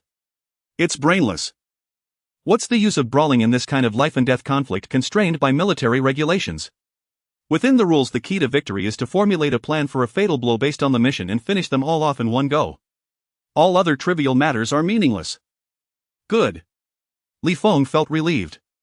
Gu Lingxi was just a fleeting passerby. She wouldn't stay long on the reconnaissance vessel or in the military. Upon learning that Gu Lingxi had not intervened in the conflicts aboard the reconnaissance vessel, he had worried for a time that she had fallen back into her old habits, placing herself on a high pedestal and deigning to bother with such messy affairs. Beep beep. His military wristwatch suddenly sounded. Li Feng raised it to look. It was a file sent by Gu Lingxi. He opened it. It was a detailed report on the strength levels and ability analyses of all the white men on the reconnaissance vessel. He couldn't help but give Gu Lingxi a thumbs up. Impressive. Did you get this through your connections? Gu Lingxi disdained to reply, just waving her hand at Li Feng to signal he could leave. But after waving a few times, remembering Li Feng's annoying habits, she had to explain reluctantly, "The higher-ups of Military Base 777 have probably already reached a compromise and consensus. The NB 4444 reconnaissance vessel is a sacrifice. To check the strength levels and abilities of those white men, I would have to use considerable connections and go directly to the base's high command. Doing so would expose my identity too easily. I compiled this data in my spare time using microsurveillance equipment and by hiring top hackers to break into the training pods in the training room." Excellent. Li Feng was overjoyed and immediately took his leave. Leaving Gu Lingxi's quarters, he headed to the captain's room to find Bu Qianzhang. He forwarded the file to Bu Qianzhang and asked him to send the contact information of those predecessors. These predecessors were high-quality personal connections he could use in the future. Moreover, because they had served on the same reconnaissance vessel, the bond was exceptionally strong, unlikely to be shaken by ordinary interests or conflicts, and the risk of betrayal was minimal. For those already released from the military prison, he sent communication requests one by one. For those still incarcerated, he made a trip to the base's military prison to visit them individually. It took him a day and a half to contact them all. After that, he settled down in his private quarters awaiting a new mission while practicing mech operations with the training helmet. In his spare time, he also took the opportunity to study the materials Gu Lingxi had provided. On April 12, Li Feng received a message from Bu Qianzhang summoning him to the captain's quarters. He had a vague premonition of what was to come. Immediately halting his training, he hastened to the captain's quarters. Aboard any vessel, be it large, medium, or small, the captain held a position of supreme authority. The captain's quarters served as both the captain's office and private resting chamber. Unlike the senior officers, whose independent quarters were clustered near the ship's central axis, the captain's quarters were situated in the foresection of the scout vessel. A staircase and an elevator provided direct access to the control room below. The entire captain's quarters was divided into two sections. The inner part was the resting chamber, while the outer part served as the office, encompassing a total area of over 100 square meters. Bu Qianzhang's office was quite simple. Aside from a weapon rack displaying an array of swords, spears, and various energy guns, it contained only a single desk and a row of sofas. After passing identity verification and entering the office, Feng found he was not the first to arrive. Cui Zhengping, the squadron leader of the 2nd Squadron, had already arrived. After a few more minutes, Liang Qingyang, squadron leader of the 3rd Squadron, and Gu Lingxi, squadron leader of the 5th Squadron, also arrived. "Take a seat." Bu Qianzhang greeted them, then activated the smart brain. Beams of violet light began to surge like tidal waves, rapidly scanning throughout the office. The 4 of them remained unperturbed. The entire captain's quarters were equipped not only with an independent defense system capable of generating an energy shield but also with anti-surveillance devices. Any miniature surveillance equipment hidden within the captain's quarters would be exposed without concealment. Soon the display screen Bu Qianzhang had activated revealed several miniature flyers small as ants. He immediately initiated the destruction function. The violet light converged on these miniature flyers, obliterating them. "I've just received the mission briefing. Take a look first." Bu Qianzhang looked at them, instructing the smart brain to send the mission briefing to the 4. Feng opened the newly received message and began to study it meticulously. The objective of this operation was the planet F25986. It was still within the sphere of influence of the Wind Rat clan. This planet was an independent world under their control. It had not established spatial rifts with other Wind Rat clan life-bearing planets. The entire planet was a microcosm of the Wind Rat clan, a collection of disparate factions, each fighting for itself like a heap of loose sand. Currently, the 2 most powerful factions were engaged in a large-scale war. The leader of the strongest faction was named Fast with a power level of 37. The leader of the other faction was named Moss at level 35. He was also a genius mole planted on the planet by the military in the early days. Over the decades, with the military's covert support, Moss had not only significantly increased his power level but had also successfully become a dominant power on the planet. Feng surmised that perhaps in preparation for an impending large-scale invasion, Moss, under the military's direction, had proactively instigated a new round of war. Their scout vessel's mission was to disguise itself as interstellar pirates and travel to planet F25986. Adopting the guise of interstellar mercenaries, they were to join Moss' faction, find a way to assassinate Fast, and aid Moss in unifying the entire planet F25986. This mission doesn't seem that hard. It contradicts our inference that the higher-ups had reached a consensus and planned to abandon or sacrifice us, Cui Zhengping remarked, somewhat surprised. "I don't think it's too difficult either." Liang Qingyang couldn't help but nod. The primary reason was that during mission execution, a small scout vessel's greatest fear was encountering high-level alien species above level 40. The second was the existence of spatial rifts on the planet, allowing high-level aliens to rush in reinforcements quickly. In this mission, both major risks were eliminated. Furthermore, they even had a powerful Wind Rat clan ally on the planet. Small scout vessels prioritized agility and speed. Consequently, not only were they smaller in size compared to other small warships, but their attack systems were also far inferior. Unlike other types of small warships, they were not equipped with various large-scale shockwaves, specialized audio waves, and other weapons specifically designed to counter high-level alien species. Even their energy cannons were somewhat less powerful. However, facing a level 37 Wind Rat clan member, they could at least hold their own. "What do you think?" Bu Qianzhang looked at Feng and Gu Lingxi. Feng pondered, hard to say. "It feels more like they're letting us and those white-skinned men compete over who has the harder, longer life." Gu Lingxi glanced at Feng with some surprise and commented, "You're slightly better than those 2 fools." Cui Zhengping and Liang Qingyang exchanged bewildered looks. "What's your take?" Bu Qianzhang quickly looked at Gu Lingxi. His feeling was similar to Feng's, but he just couldn't grasp the crucial point. "You all continue discussing strategies. Inform me when you have a conclusion." Gu Lingxi was too lazy to explain. With an air of arrogance, she stood up, gave her instruction, and turned to leave. The 3 of them, Bu Qianzhang, were left staring at each other. Feng found it a bit of a headache. This girl was putting on airs again. He opened his mouth to call her back. He thought better of it and closed his mouth. He considered himself somewhat knowledgeable about Gu Lingxi. On this scout vessel, there were only 2 people who were cowardly and afraid of death. One was him. The other was Gu Lingxi. Gu Lingxi's decision to leave must mean her judgment aligned with his own guess, making it a waste of time to stay here. "I suggest we formulate our strategy based on who can better ensure their own survival," Feng proposed after understanding the situation. Regardless of whether the inference was correct, a conservative arrangement was highly advantageous to him. Because he could continuously acquire attribute points to enhance his strength. The stronger he became, the greater his ability to survive. Agreed. Bu Qianzhang, who already held similar thoughts, immediately nodded in approval. With the scout vessel's top 2 leaders in agreement, the others had little room for objection. Although Cui Zhengping and Liang Changyong were confused and disliked the conservative approach, they decisively expressed their support. A set of relatively conservative and safe plans was quickly devised. However, the specific details would have to be confirmed after meeting Moss, the level 35 Wind Rat, and communicating with him. Li Feng and the other two left the captain's quarters. According to regulations, those at the squadron leader level had the authority to be informed of operational missions immediately. As Li Feng returned to his own quarters, he instructed the smart brain to send the mission details to the two white squadron leaders. Passing by Gu Lingxi's room, he felt it was safer to clarify things, so he turned back and rang her doorbell. Beep. The door remained shut. But a few minutes later, Gu Lingxi sent a voice message: if you wish to climb higher in the military, you must learn to think from the perspective of those in power. Even high-level power struggles must follow the rules.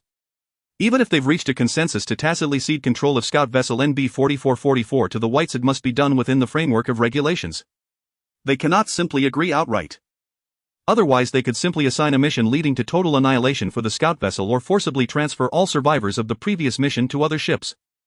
Doing so would not only cause the compromising high-ranking officials to lose all authority and struggle to control their subordinates, but it would also encourage the middle ranks to follow suit, reducing the lower ranks to mere fodder for easy sacrifice. If the lower ranks are left with no way out, the resulting conflict would be a revolutionary class struggle. As leaders, they also need to select the gold worth refining from the multitude of sand and gravel.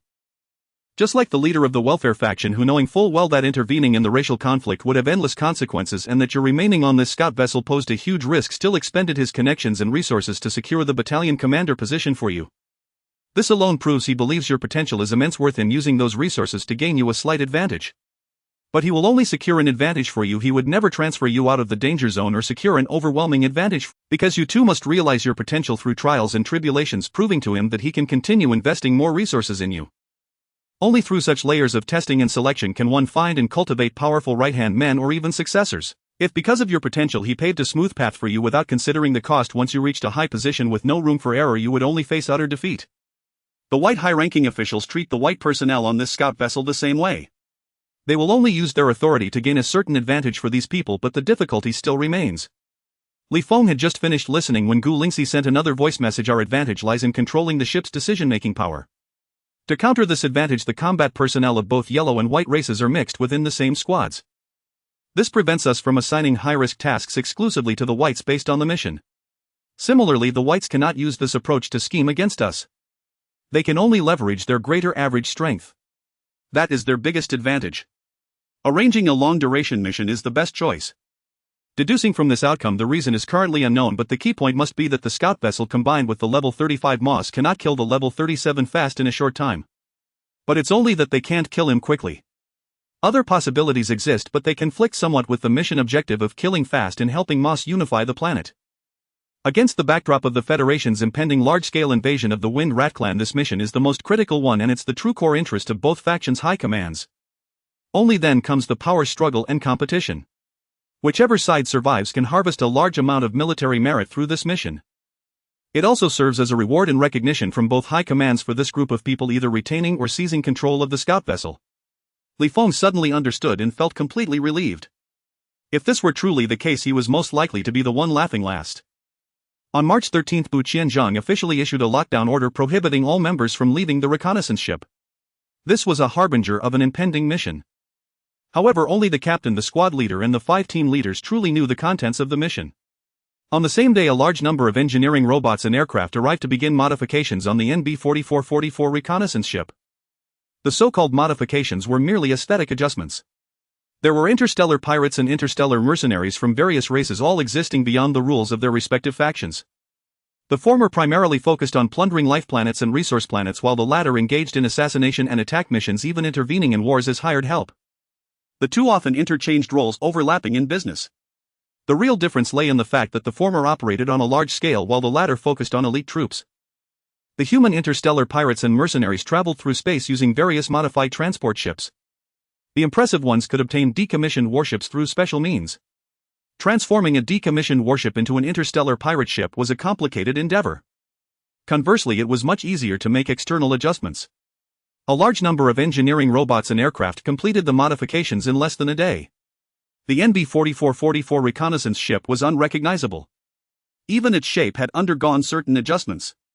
The most eye-catching feature was the sides of the hull. One side displayed a massive black flag painted with special pigments adorned with skeletons and giant cannons. The other side bore the blood-red words Wolf King Interstellar Pirate Group. All of this could be verified. Indeed, there was a Wolf King Interstellar Pirate Group, and this pirate group had a small warship modified into a pirate ship. Moreover, the leader Wolf King was of mixed heritage with pirates of both skin colors in his ranks. He also had a history of intervening in the internal wars of the Wind Rat race. Even if high-ranking members of the Wind Rat race investigated the matter or contacted the leader, they would uncover no discrepancies. This was because the once-renowned leader of the pirate group in Sector F, along with many of his high-ranking subordinates, had long been secretly recruited by the military. Helping Mose defeat his opponents and unify the entire life planet was merely the beginning. What the federal military desired was for Mose to infiltrate the Wind Rat coalition after launching a large-scale offensive, providing crucial intelligence. He could also lead his subordinates in a sudden betrayal at critical moments. The number of Wind Rat traders controlled by the federal military was far more than just Mose. Having an interstellar pirate group to divert attention made it easier to provide military support to these Wind Rat factions. As soon as the ship modifications were completed, Bu Qianzhang immediately issued the command to set sail. The NB-4444 reconnaissance ship embarked on its journey once again. Li Feng also followed protocol, instructing the AI to send the established plans to the two white team leaders who were entitled to know the entire operation plan after departure. Ding ding ding. Just as he was practicing mecha operations with a training helmet, the doorbell suddenly rang. Li Feng interrupted his practice, removed the helmet, and had the AI display the exterior footage. He was momentarily surprised. The visitors were two white men, Peter the captain of the first team and Carl the captain of the fourth team. According to the data collected by Gu Lingxi using a miniature surveillance device, both were ability users. Peter reached level 17 while Carl was at level 15. This level of power, even on the small independent reconnaissance ship with a mortality rate of 99, far exceeded that of other captains of the same level. In comparison, the other two team leaders Cui Zhengping and Liang Qingyang were only level 8 and level 7 respectively. Even the captain Bu Qianzhang only had a strength of level 15. Both men were also around 30 years old. In any large military base, they would be the kind of promising young talents that even major generals would personally seek to recruit and cultivate. Li Feng, who reached level 16 at the age of 20, had not received any attention from major generals. The welfare faction's leader merely sent someone to conduct a test. This was all because he was not a cultivator. He had only reached level 16 at the age of 20 through some unknown special means. The human race had begun to value personal strength for over 10,000 years. In these 10,000 years, various methods to enhance personal strength had emerged like mushrooms after the rain, a true flourishing of options. Yet countless examples have proven that cultivators of the yellow race and ability users of the white race are the superior methods for significantly enhancing personal strength. Other methods, regardless of how quickly they enhance early-stage strength, mostly peak below level 20. Only a few can break through level 20 to achieve the first round of life evolution, but no one has ever managed to surpass level 30. Theoretically, considering Peter and Carl's age, their potential and training value far surpass Li Feng's. Is there something you need? Li Feng instructed the AI to open the door, letting these two nominal subordinates enter. Peter got straight to the point. The squad leader has the authority to temporarily adjust the operation plan during the mission. If you're willing to cooperate, we don't mind sharing some military merits with you. Li Feng realized their intention for suddenly coming to find him. It turned out they discovered the plan was too conservative, completely inconsistent with the reconnaissance ship style, and understood that they had guessed the method of contending for control of the reconnaissance ship, coming to persuade him, the squad leader, to secretly cooperate. He curiously asked, "Why come to me instead of directly approaching Bu Qianzhang, who has greater authority?" Logically speaking, if you can reclaim the squad leader position after I have already assumed it, there must be a general level figure involved. It is highly unlikely they would risk making their patron uneasy, or even all yellow race officers uneasy, by collaborating with us white men. Peter replied calmly, "But your level of strength was achieved through special means. Relying solely on potential, it is impossible for a general level figure to expend considerable resources to help you reclaim the squad leader position. Additionally, you possess valuable equipment like the miniature surveillance devices. You are likely not taken seriously, yet you refuse to back down, seeking to prove yourself as a worthy descendant of a military family, am I right?" Li Feng realized that they mistakenly thought those flying miniature aircraft were sent by him. He was also uncertain if the welfare faction's leader helped him because of his perfect performance during the test. "What do you say? As long as you're willing to cooperate, I can guarantee you'll be able to achieve recognition and earn military merits without any trouble." Peter added, "We will have someone modify the videos and data related to the cooperation, and we can ensure that no one will investigate. There is only a small chance of being discovered, and even if you or your elder behind you will only give you a light reprimand. It seems worth it to seize the opportunity to gain recognition and prove you deserve to be heavily cultivated, doesn't it? You should send a message first to inform about this matter in advance. Li Feng sighed softly. I have shared all permissions for the miniature surveillance devices with Bu Qianzhang. Moreover, there is a miniature aircraft in this room. Peter and Carl's expressions changed drastically. After exchanging glances, they both understood. In that case, we can only give you a chance to survive. Given your unique identity, you can forget about military merits. If you are willing to stand with us directly, I can ensure you come back alive. I don't need it. Li Feng shook his head. You really don't know when to quit. Peter and Carl scoffed and turned to leave without hesitation. Their purpose in coming was indeed due to the newly received plan being too conservative. They wanted to persuade Li Feng to cooperate with them. It was not due to a lack of confidence. They simply wanted a more secure approach. Additionally, due to Li Feng's unique identity, sparing his life could minimize enmity. Since Li Feng refused to compromise, they had no other options. Even as a descendant of a military family, he was merely someone who had not made it onto the key cultivation list. They were all promising young talents valued by their leaders with identities not inferior to Li Feng's. Furthermore, they could reasonably and legitimately eliminate him. The backlash would not be too great. Watching the two leave, Li Feng instructed the AI to close the door and put his training helmet back on. He continued practicing mecha control, not caring at all about the two men. Even without this small interruption, he would have dealt with these two obstructive elements. As the captain, Li Feng had considerable control over the intelligence system of the reconnaissance ship. A day later, as per Li Feng's settings, the ship's intelligence system notified him of the impending arrival at planet F25986. He immediately called up images and data for review. Once confirmed, he instructed the intelligence system to send the mission plan to all combat personnel and issued orders to proceed to the readiness zone.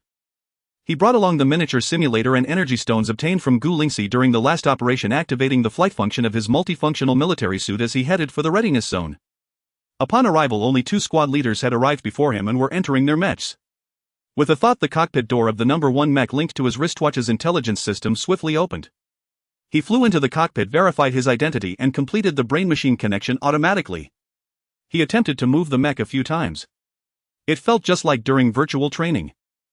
The response was too slow. The combat mech, capable of reaching a combat power level of 25, was most impressive for its high attack and defense, with over 100 energy launch ports distributed around it. Its greatest flaw was insufficient response speed. The control system of the Human Federation was already extremely sensitive, with response times matching the moment a thought occurred. Those with strength below level 20 could hardly perceive any difference. However, for those above level 20, the response speed and physical agility surpassed that of ordinary people by over 100-fold. The differences began to manifest. Even for the simplest task of controlling the energy launch ports to attack a target, the operator needed to first convey instructions through brainwaves. The mech's control system received the instructions and forwarded them to the attack system. The attack system then activated the energy launchers to fire energy projectiles or energy cannons.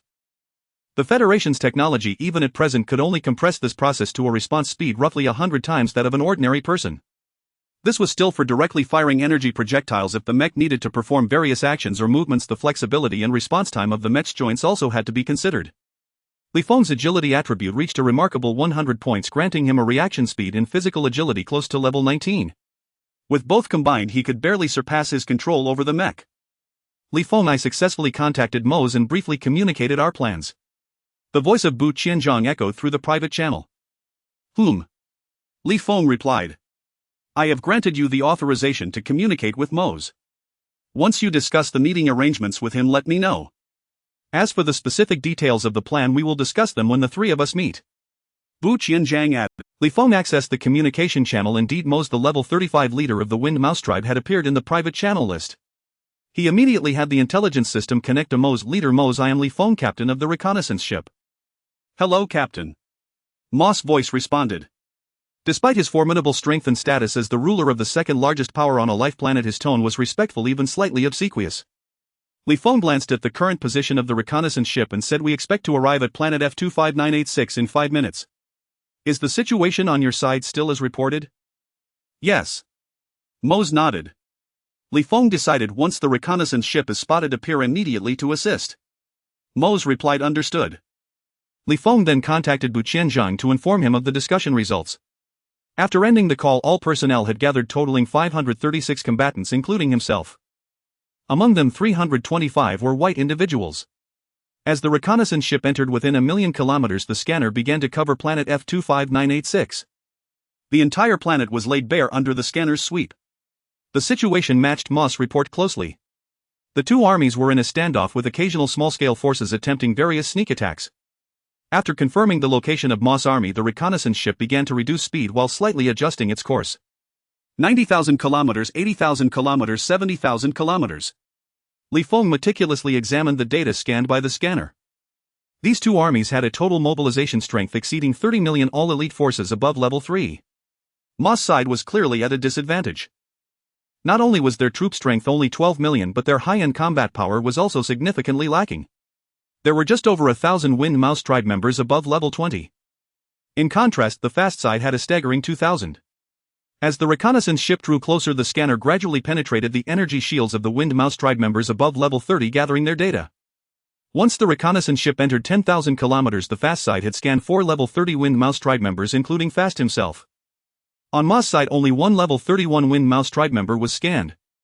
There was no sign of Mo's himself. This was due to a top-tier treasure provided by the Federation military that could shield against perception and scanning abilities. Compared to other races, the Human Federation had a crushing advantage in reconnaissance and monitoring.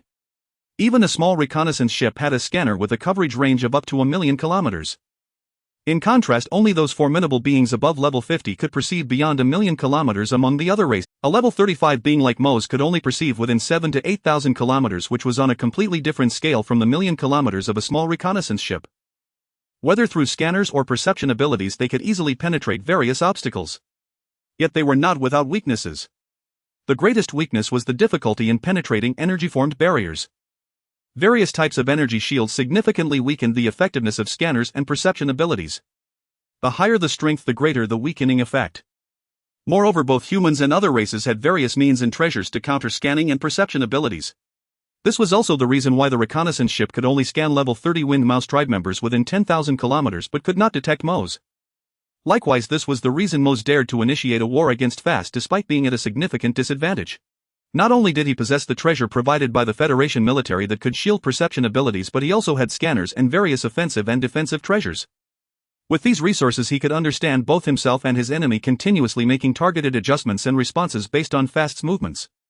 Soon the reconnaissance ship entered the atmosphere and began to descend. After noticing the presence of the reconnaissance ship, Mo started to deactivate the treasure that shielded perception abilities and immediately appeared on the scanner. Li Feng then ordered the intelligence system of the reconnaissance ship to notify all combat personnel to prepare for deployment. Following Bu Qianzhang's instructions, the reconnaissance ship stopped at a height of only 100 kilometers.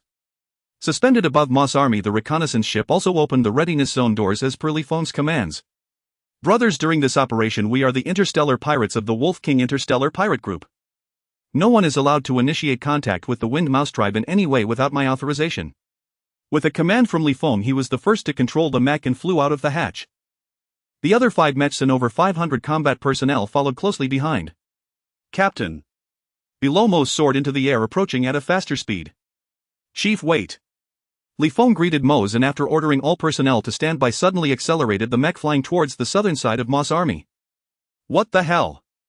Everyone was left bewildered by Li Feng's sudden action. Only Gu Lingxi seemed to have an inkling of what was happening. She glanced at the 3D map and instantly understood. On the edge of the southern side of Mo's army was a small force from Fast launching a probing attack. This guy was likely in a killing frenzy. The actual situation was not far from Gu Lingxi's speculation. Li Feng was indeed heading for that small force from Fast. However, it wasn't a killing frenzy. He aimed to harvest some attribute points. This was also the reason he was willing to join the welfare faction to secure the position of captain. As the captain, he had the authority to command in battle. As long as Bu Qianzhang, who held the final decision-making power, did not interfere, he could arrange his actions as he saw fit. Li Feng, what are you doing? The voice of Bu Qianzhang came through the communicator. Li Feng casually replied, I can't help but want to take down a batch of Wind Rat Clan for some thrills. Damn it, now you make me want to fire a few shots at the Wind Rat Clan for some excitement too.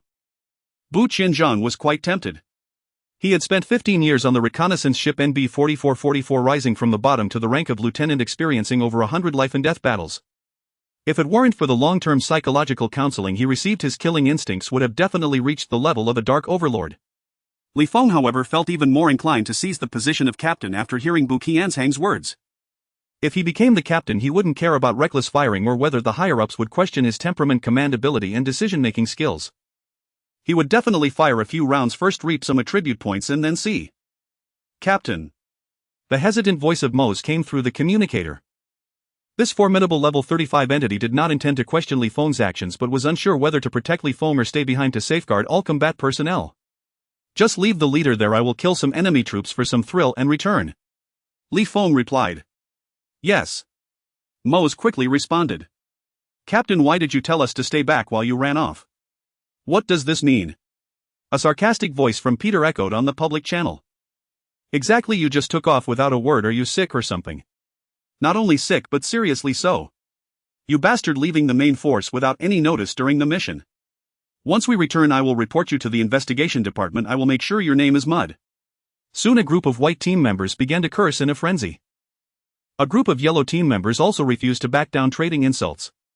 The public channel was a chaotic mess. Li Feng, however, remained unfazed and indifferent. It was just a way to vent their frustrations. No one could do anything to him. The NB-4444, an independent reconnaissance ship designed for various high-risk missions, housed a crew of unruly lunatics who dared to disregard most military regulations, even cursing at their captain. Yet no one dared to defy military orders.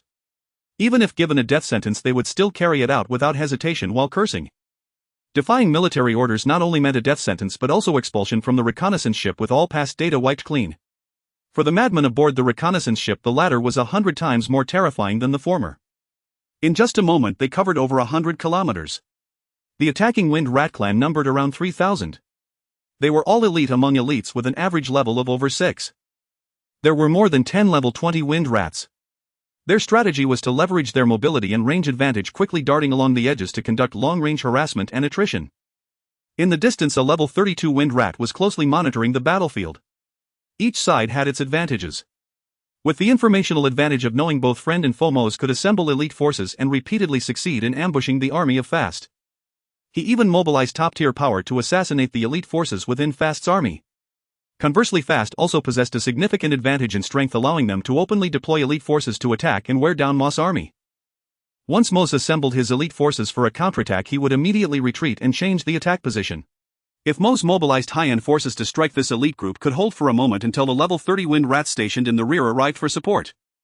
Once entangled, more high-end forces would continuously arrive to join the battle, leading to Mo's side facing inevitable defeat. To avoid a joint attack from Wind Rats above level 20, Li Feng stopped at a distance of over 10 kilometers. At this distance, if only using energy bullets or energy cannons to attack level 5 Wind Rats could evade if they concentrated even slightly.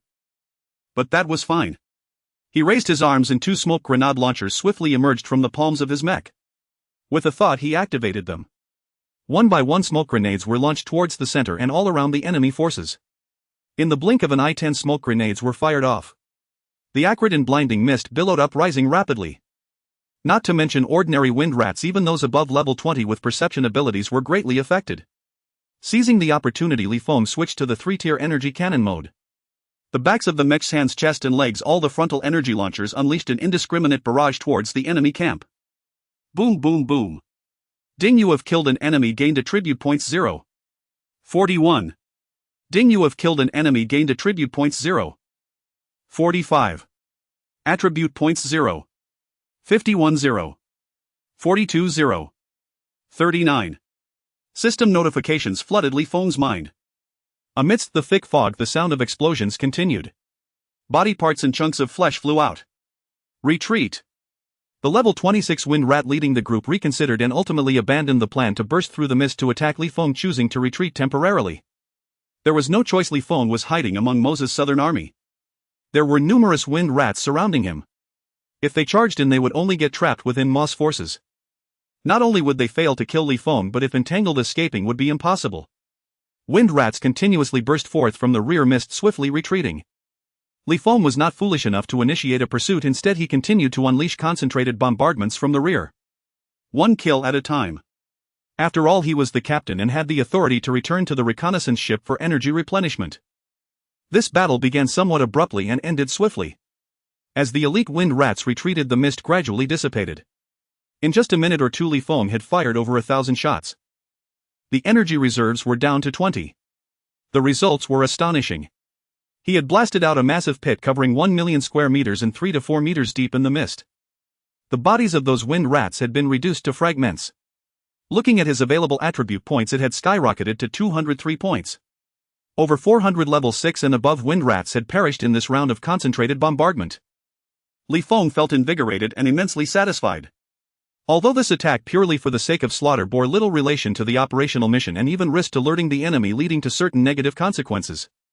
Reporting this would not only yield no military merit but might also attract criticism and doubts, resulting in a disciplinary mark against him. Yet he felt it was entirely worth it. As long as he could demonstrate sufficient potential, even if he went a bit mad and had a flawed temperament, the welfare faction would surely back him entirely, ensuring his early promotion path remained unobstructed. A disciplinary mark was hardly worth mentioning. No one from the reconnaissance ship cared about such things. Content and satisfied. Li Feng then turned and returned beneath the reconnaissance ship. After reuniting with the team, he issued the command to continue onward. They followed Mose to a castle. Along the way he encountered complex gazes from the wind rats filled with hatred and excitement. But it was clear that Mose had issued strict orders, whether from the high-ranking members or the ordinary wind rats. They merely watched from a distance, not daring to approach. They entered a castle covering only several thousand square meters. It was empty, and at Li Feng's request no guards had been arranged. Everyone stand by in place, set up defenses. Except for leader Mose, shoot any wind rats that come within 100 meters of the castle. Be vigilant against any wind rat infiltrators who might suddenly attack. Li Feng delegated the defense arrangements to 5 squad leaders, parked the mech in an empty area of the castle, and followed Mose into a secret chamber. He then instructed the ship's AI to send a video conference request to Bu Qianzhang. Soon Bu Qianzhang's virtual image was projected into the secret chamber through Li Feng's military wristwatch. "Captain Sir, a small token of my appreciation, I hope you will accept it." Mose stood upright, bowing respectfully. A tray appeared out of thin air on his raised forepaws. On the tray lay 2 completely red jade stones with faint streams of light swirling within them. Li Feng and Bu Qianzhang exchanged glances. With a calm demeanor he stepped forward and picked up the 2 jade stones. They felt warm in his hands, and he could vaguely sense a mysterious energy swirling within. "Chief Moss, does Faust possess any means or treasures capable of shielding against scanners?" Seeing the tray vanish from Moss' hands, Bu Qianzhang cut straight to the chase without wasting time. Moss possessed a unique communication treasure that allowed him to contact the liaison personnel at the military base.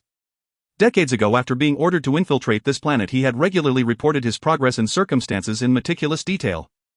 As the captain, Bu Qianzhang had the authority to access this information. Both Li Feng and Bu Qianzhang understood that the most critical issue at hand was to determine how Faust managed to withstand the combined assault of the reconnaissance ship and Moss in such a short time. However, the sheer volume of these records was overwhelming.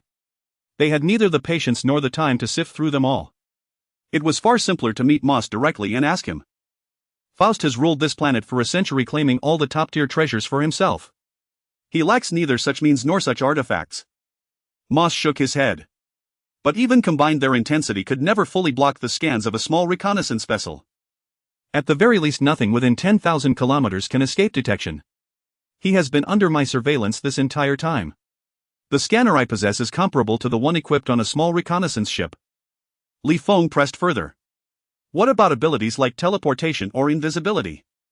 Among his subordinates there are wind rats with such capabilities, but he himself does not possess them. Moss gave a definitive answer. Li Feng and Bu Qianzhang exchanged bewildered glances. This defied logic.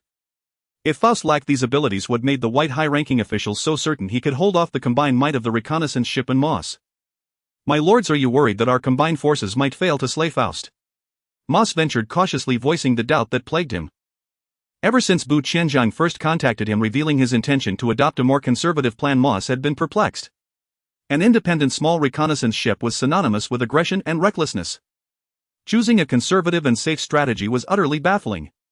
At the time he feared that Bu Qianzhang and Li Feng distrusted him, a wind rat, and suspected he might betray them, leading to such a decision. Terrified of offending them through any slight in communication or meeting, he was not only respectful but even obsequious. Gritting his teeth, he selected 2 of his most precious treasures as gifts for them. He dreaded that they might nitpick and find fault with him. The 2 gifts were identical in material size and quality. Only after hearing Li Feng and Bu Qianzhang's questions did he realize the root cause of their decision. Yes. Bu Qianzhang nodded in agreement. "You worry too much, my lords." Moss sighed with relief, brimming with confidence. "Though I am weaker than Faust, I possess numerous binding treasures. The reconnaissance ship need only launch a relentless assault to force Faust out. I will then appear and hold him at bay for a short time without issue. If the ship's energy beam strikes Faust and gravely wounds him, we can surely slay him in one blow. Feng asked, could Faust possibly summon more powerful allies in a short time? Impossible. Moss shook his head. Faust is hot-tempered, greedy and selfish, with no dealings with rulers or major powers from other planets. I can confirm there are no spatial rifts on this planet. Even if he were desperate and spared no cost to call for aid, no high-level wind rats could arrive in time. Could our deduction be wrong? Bu Qianzhang turned to Li Feng, beginning to doubt their earlier reasoning. Li Feng, however, shook his head, steadfast in his conviction. If Faust could be easily and swiftly killed, the mission would pose no risk. With the reconnaissance ship providing low-altitude support, the combat personnel would hardly suffer significant losses. The white men who boarded the NB-4444 reconnaissance ship, despite their overwhelming advantage in power level, would have come for nothing, even gaining substantial military merits for free. There had to be a reason that the white high-ranking officials had seen, but even Moss, the one directly involved, had overlooked. Unable to evade the reconnaissance ship's scans, lacking invisibility or teleportation to quickly escape Moss' entanglement. Li Feng pondered for a moment before asking Chief Moss how formidable are Faust's defensive capabilities. Faust's greatest strength lies in his mastery of powerful offensive techniques. He has defensive means and treasures, but they are not his forte. Ah. Moss seemed to recall something. When I first infiltrated, I heard that this life-bearing planet once nurtured a defensive treasure of extraordinary power called the Green Lotus Stone Canopy. A wind rat who obtained it by chance offered it to Faust, and Faust, breaking protocol, promoted him to a great chief ruling over 1,000,000 tribesmen. That was it. Li Feng and Bu Qianzhang were struck with sudden clarity. It was my negligence to overlook such crucial intelligence. I beg your forgiveness, my lords. Moss, realizing his error, broke out in a cold sweat, trembling with fear. If this defensive artifact could withstand the reconnaissance ship's most powerful energy beam, the consequences would be dire. Launching a reckless assault would pose little threat to the reconnaissance ship from a group of wind rats around level 30. The ship could easily retreat. He himself, not much weaker than Faust and equipped with a perception shielding treasure, could also escape with ease. But the reconnaissance ship's combat personnel and his own attacking subordinates would suffer devastating losses. Li Feng and Bu Qianzhang remained silent, quickly instructing their intelligence systems to search for information on the Green Lotus Stone Canopy. Upon confirming its existence, they immediately retrieved the data. As Gu Lingxi had deduced, the white high-ranking officials at the base were not ones to act without reason. The key point lay in a piece of information that Moss had reported in his early years but had himself forgotten, only recalling it after repeated reminders and inquiries. According to the records, the Green Lotus Stone Canopy was a level 30-40 defensive heavenly treasure. If successfully refined, it could manifest an energy projection of the Green Lotus Stone Canopy outside the body to withstand unavoidable powerful attacks. The human Federation's warships were renowned for their high attack and defense. However, among small vessels of its type, the small reconnaissance ship ranked lowest in both, only slightly superior to a small transport ship. Comparing data, the reconnaissance ship's most powerful energy beam, designed for precision strikes against high-level alien races, was evenly matched against the Green Lotus Stone Canopy. It might break through the canopy, or it might not. Even if it succeeded, the residual energy would be too weak to pierce Faust's own energy shield. Failing to gravely wound Faust in a single strike would lead to predictable consequences. Even if the reconnaissance ship and Moss stayed to suppress him and buy time for their forces to retreat, Faust's powerful wind rat subordinates could easily inflict heavy casualties on both sides. Even with Moss ordering his men to mount a desperate rearguard action, the reconnaissance ship's combat personnel would suffer grievous losses. Who survived would depend solely on strength and luck. Afterward, the mission could still be salvaged. After withstanding a powerful attack, the Green Lotus Stone Canopy would consume a vast amount of energy and require considerable time to recharge. Moss binding techniques, however, recovered faster. This time frame would be enough for the reconnaissance ship to learn from its mistake and, leveraging its scanner advantage, force Faust out for another attempt. In the aftermath, not only would most survivors be the higher-level white men, but Bu Qianzhang, as captain, who should have earned the most military merits, would receive little to none even if he avoided punishment for the error. Perfect. Bu Qianzhang exclaimed with a whistle. Those white high-ups sure know how to scheme. If you hadn't stuck to your deduction, would have capsized in a ditch. Not only would our brothers lose their lives, but I'd end up a commander with no troops. If they hammered me over this mistake and I couldn't take the double pressure, I'd have to request a transfer. Then the control of the NB-4444 reconnaissance ship would be completely taken over. Even if I held out, I wouldn't survive the next mission or the one after. Since we know where the trap is, it's simple. Li Feng said leisurely. I'll go back now and show you a magic trick. After you see it, we'll discuss the detailed plan. What trick? Bu Qianzhang looked utterly confused. Li Feng smiled but offered no answer. With a thought, he instantly consumed 100 of his newly acquired 203 available attribute points. His level 2 armor penetration skill rose to level 3. Its effect increased from ignoring 20 of any target's defense to ignoring 30 of any target's defense.